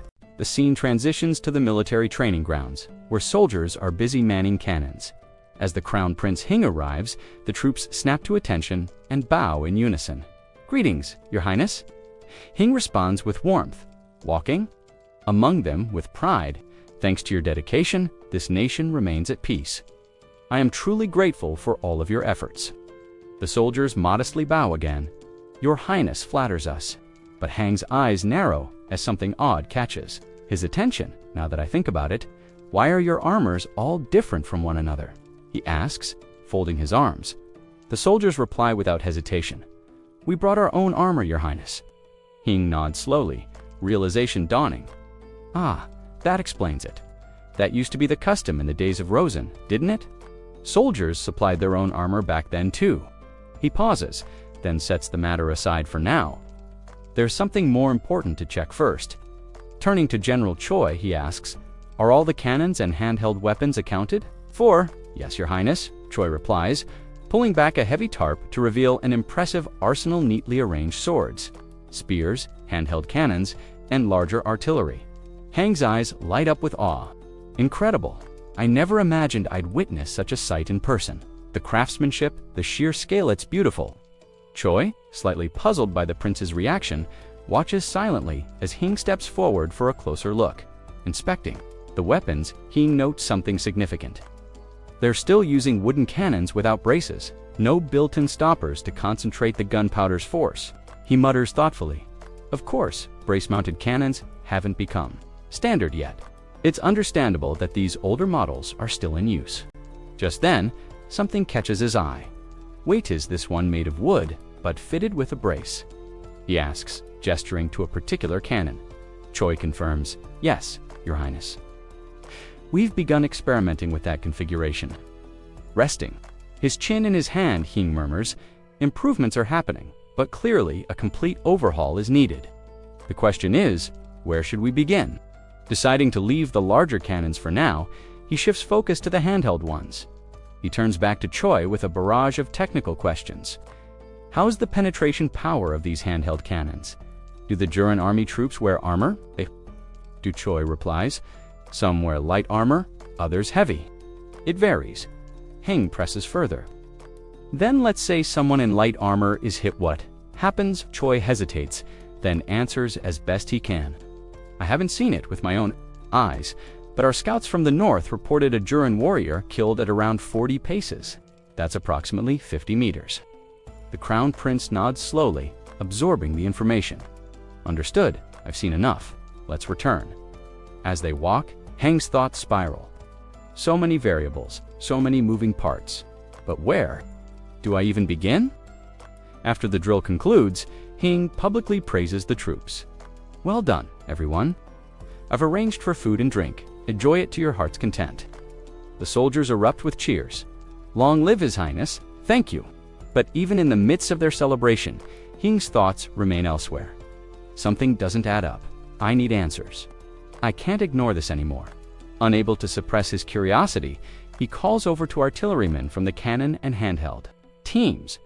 The two look at each other, puzzled but obedient. Yes, Your Highness. Hing gives a sly grin. Come with me. I've got a few questions for you. Before diving into his inquiry, he adds with a polite smile, sorry to keep you from the feast. The two soldiers shake their heads quickly. No need to worry, Your Highness. We're honored. Really? Then I'll get right to it. Although they seem cheerful, both men are quietly nervous. Why is the Crown Prince interested in us? What's going on? Hing asks with a serious tone. Tell me, are there any challenges when using these handheld cannons? Discomfort? Technical difficulties? Speak openly. The soldiers exchange glances. One finally replies, it's not uncomfortable exactly, but they are hard to manage. Hing raises a brow. Go on. Well, most of the handheld cannons require mounting on poles for firing, but even the strongest gunners can barely get off more than 2 shots before their arms give out. They're heavy and the aim shifts easily. Hang nods, intrigued. So accuracy drops significantly at long range. Yes, Your Highness. If the target's close, we can hit it. But the farther it is, the more unreliable the shot becomes. Let me try, Hing says, reaching out. He lifts the cannon mounted on a pole and immediately understands the issue. The front end is heavy too heavy. The center of gravity is off, he mutters, adjusting his grip. It tilts forward. Could the weight alone be the cause? He stares at the weapon, deep in thought. Intrigued, the Crown Prince leaned in and asked, Tell me, General Choi, how much does this handheld cannon weigh? Choi straightened his back and responded, 3 goon and 8 ryo, Your Highness. He nodded thoughtfully, then followed up. And the length? The general paused, then said, They vary, Your Highness, but even the shortest ones are at least 4 feet long. Hing furrowed his brows. So, the sizes differ. Choi hesitated again, clearly uncomfortable. That depends on which unit of measurement you use, Your Highness. There are inconsistencies. The Crown Prince blinked in disbelief. Waitar? You saying that the rulers themselves are different lengths? You're telling me there's no standard? In truth, Choi said quietly, these cannons were tribute items from various regions. Each one was crafted independently. Hing sighed and rubbed his temple. So the problem isn't just with balance and weight distribution, it's deeper than that, he thought. He turned his attention back to the cannon. How much gunpowder is needed to fire one of these? Choi gave him the exact quantity. The Crown Prince's jaw dropped. He stared in silence for a moment, then muttered, That's more than I expected. His eyes narrowed, and he looked like he might need a physician on standby. Choi stepped forward, alarmed. Your Highness, are you feeling unwell? I'm fine, Hing replied, shaking his head slowly. It's just, I didn't realize the firepower requirements were so extreme. Now that he had cleared up the last of his questions, he gave a small wave. That will be all, General. You're dismissed, Choi saluted. Yes, Your Highness. He gestured for the soldiers beside him. Hey, San, let's move out. Hang didn't even glance back as they left. Instead, he flashed a satisfied grin and called after them, Good work, everyone. The 2 soldiers beamed, responding in unison. Thank you, Your Highness. But as they walked off, they exchanged puzzled glances. What's with the Crown Prince? One whispered. Why is he so interested in this stuff? He's still young, the other replied, probably just curious. Unbeknownst to them, Heng had already pieced together the bigger issue and he was quite pleased with himself for figuring it out. As Crown Prince Hing walked beside General Choi Hyansen, he turned and asked, General, does it really take 2 people to operate a handheld cannon? General Choi gave a small nod. Normally, yes, Your Highness. Still intrigued, the Crown Prince pressed on, but I've heard it can be done alone. True, the general admitted. If absolutely necessary, a soldier can brace the cannon under their right arm or hold it in their right hand while lighting the fuse with the left. It's not ideal, but it works in a pinch. Hing sighed, a little dismayed. That sounds terribly inconvenient. The general smiled wryly. Indeed, That's why we prefer a two-man operation. But that, of course, creates manpower issues. It limits how many artillerymen we can field. Hing nodded thoughtfully. I see. Then we'll start by solving the handheld cannon problem first. His mind wandered back to his previous life, back when he was Kim Gin-ho. Long before he had awakened in the body of Crown Prince Hing Gin-ho, had once spent time in the United States, working on shipbuilding projects. There, he'd befriended a group of passionate military hobbyists. One day, one of them had proudly shown off a vast personal collection of firearms from various eras displayed like museum pieces. "Come on, Jin-ho," the man had said. "Let me show you how to make ammunition." Gin-ho had been awestruck. His friend even knew how to craft bullets by hand. This really is the land of guns, he had thought at the time, in his innocence. Jin-ho had asked if the gunpowder used in the bullets was around 30 grams. His friend had laughed.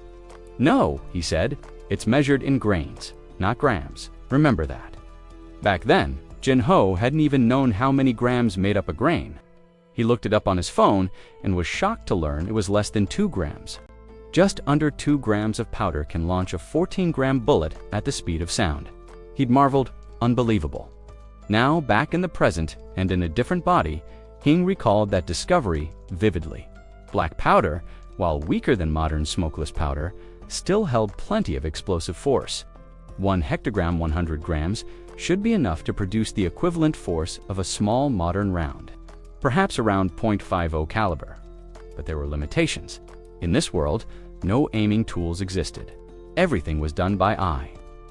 That meant to hit targets reliably, you had to fire either from up close or fire in large volume, and to do that, you needed more powder. But adding more powder also meant stronger recoil. Would their artillerymen be able to handle it? Hing sighed. A vicious cycle, he muttered. More power means more recoil, and that just breaks the soldiers. He tapped his chin. Should I try inventing a sighting mechanism, but with Osanira technology? Is that even possible? Maybe I should fix the cannon design first. Suddenly, his eyes lit up. "That's it," he shouted. "Tackle the small problems first, then move forward." He flung open the doors and called to the eunuch. "Prepare a carriage. I'm going to the Ministry of War." Inside the ministry, General Choi was seated in an unusual pose, squatting low while reading a book. When Hing entered, the general quickly sprang to his feet, startled. "Your Highness, I didn't expect you so soon. My apologies." Hang waved it off. "Relax, General. I'm only here to ask a quick question." Coughing lightly, he asked, "Is the fuse used in the cannons always made to the same thickness?" "Yes, Your Highness," Choi replied. "Then, may I see one?" Without hesitation, Choi brought over a fuse. As he handed it over, curiosity got the better of him. "If I may ask, why are you looking into fuses? Would you mind lighting one for me?" Hang asked. Though puzzled, the general complied. He struck the fuse, but it fizzled out after barely catching. "Let me see others," Hing said, his brow furrowing. Choi's expression tensed. He was starting to understand. Hing nodded. "Just as I suspected. You've noticed it too, haven't you?" Choi sighed. "It's the wind, Your Highness. It snuffs the flame." "Exactly," Hing said. "Has no one reported this?" "No, Your Highness, but it's not a major concern. If a fuse goes out, the artillerymen simply relight it." Hing's eyes sharpened. "But what if you're in the middle of battle? Can you afford that delay?" There was no answer. On the battlefield, he said firmly, "Time equals life. Send word to the military supply division. I want a report on ideal fuse length and resistance immediately." Choi was left speechless. His respect for the young prince deepened. "How can someone so young think so far ahead?" Li Chan reported. Calmly, the Crown Prince has been deeply immersed in an important experiment for the past 5 days. He's barely left the annex of the Royal Research Institute. There was a pause before he added, "Not long ago, he even requisitioned mercury from the military's supply department." That statement alone was enough to leave the Minister of Revenue stunned. His eyes widened, jaw slack. "Mercury? Why mercury?" he stammered, clearly baffled. The scene shifts. The Crown Prince Hing has summoned his ministers for a rare strategic meeting. "It's been a while, hasn't it?" he began, scanning the familiar faces gathered in the chamber. Without wasting time, Hing turned to the Minister of Public Works. "What's the current status on the calendar revisions?" The minister stepped forward and responded, "Your Highness, progress has been encouraging. We've identified inconsistencies between our calendar and that of the Ming Dynasty. Adjustments are underway." Hing gave a slight nod, his tone lightening. "Good. So when will the changes be completed?" "If all continues smoothly," the minister replied, "we anticipate finishing by winter." At that, Hing's expression darkened. He slammed his palm on the table. "Winter is too late." His voice echoed sharply through the hall. "This must be completed by the Mid-Autumn Festival no later." The Minister of Public Works hesitated, startled. He had thought winter was already an optimistic estimate. "Your Highness, that timeline is extremely—" Hing cut him off coldly. "I've already given you the authority to pressure your subordinates using my name. There will be no delays. Mid-Autumn is your deadline." Swallowing hard, the minister bowed respectfully. "Understood, Your Highness." Without missing a beat, Hing turned to General Choi H. San and General Li Chan. "I have a critical task for the two of you," he said, voice sharp and focused. The generals straightened, exchanging wary glances. Beads of sweat formed on their brows. "What is it, Your Highness?" General Li asked cautiously. Instead of answering right away, Hang walked over to a scroll tube resting nearby. He unsealed it and unfurled the parchment across the meeting table. It was a detailed schematic and intricate blueprint of a new type of firearm. "This," Hing said, his voice filled with steely confidence, "will reshape the battlefield as we know it." Li Chan's eyes widened as he studied the drawing, stunned by the innovation. Whatever the Crown Prince had been working on in that annex, it wasn't just alchemy or tinkering, it was revolution. The Crown Prince stood at the center of the war chamber, gesturing confidently to the large scroll spread across the table. "This," he declared, "is the weapon I intend to build." The ministers leaned in, staring at the unfamiliar design. With wide, skeptical eyes, the intricate diagram bore little resemblance to any traditional weapon they knew. "This device," the prince continued, "has the potential to change warfare as we know it. Permanently, trust me." Turning to Generals Li Chan and Choi, he added firmly, "I need both of you to work with me. Let's create this weapon together." The two generals exchanged uncertain glances, each deep in thought. From the side, Minister Jiangsu raised a hand, furrowing his brow as he examined the sketch more closely.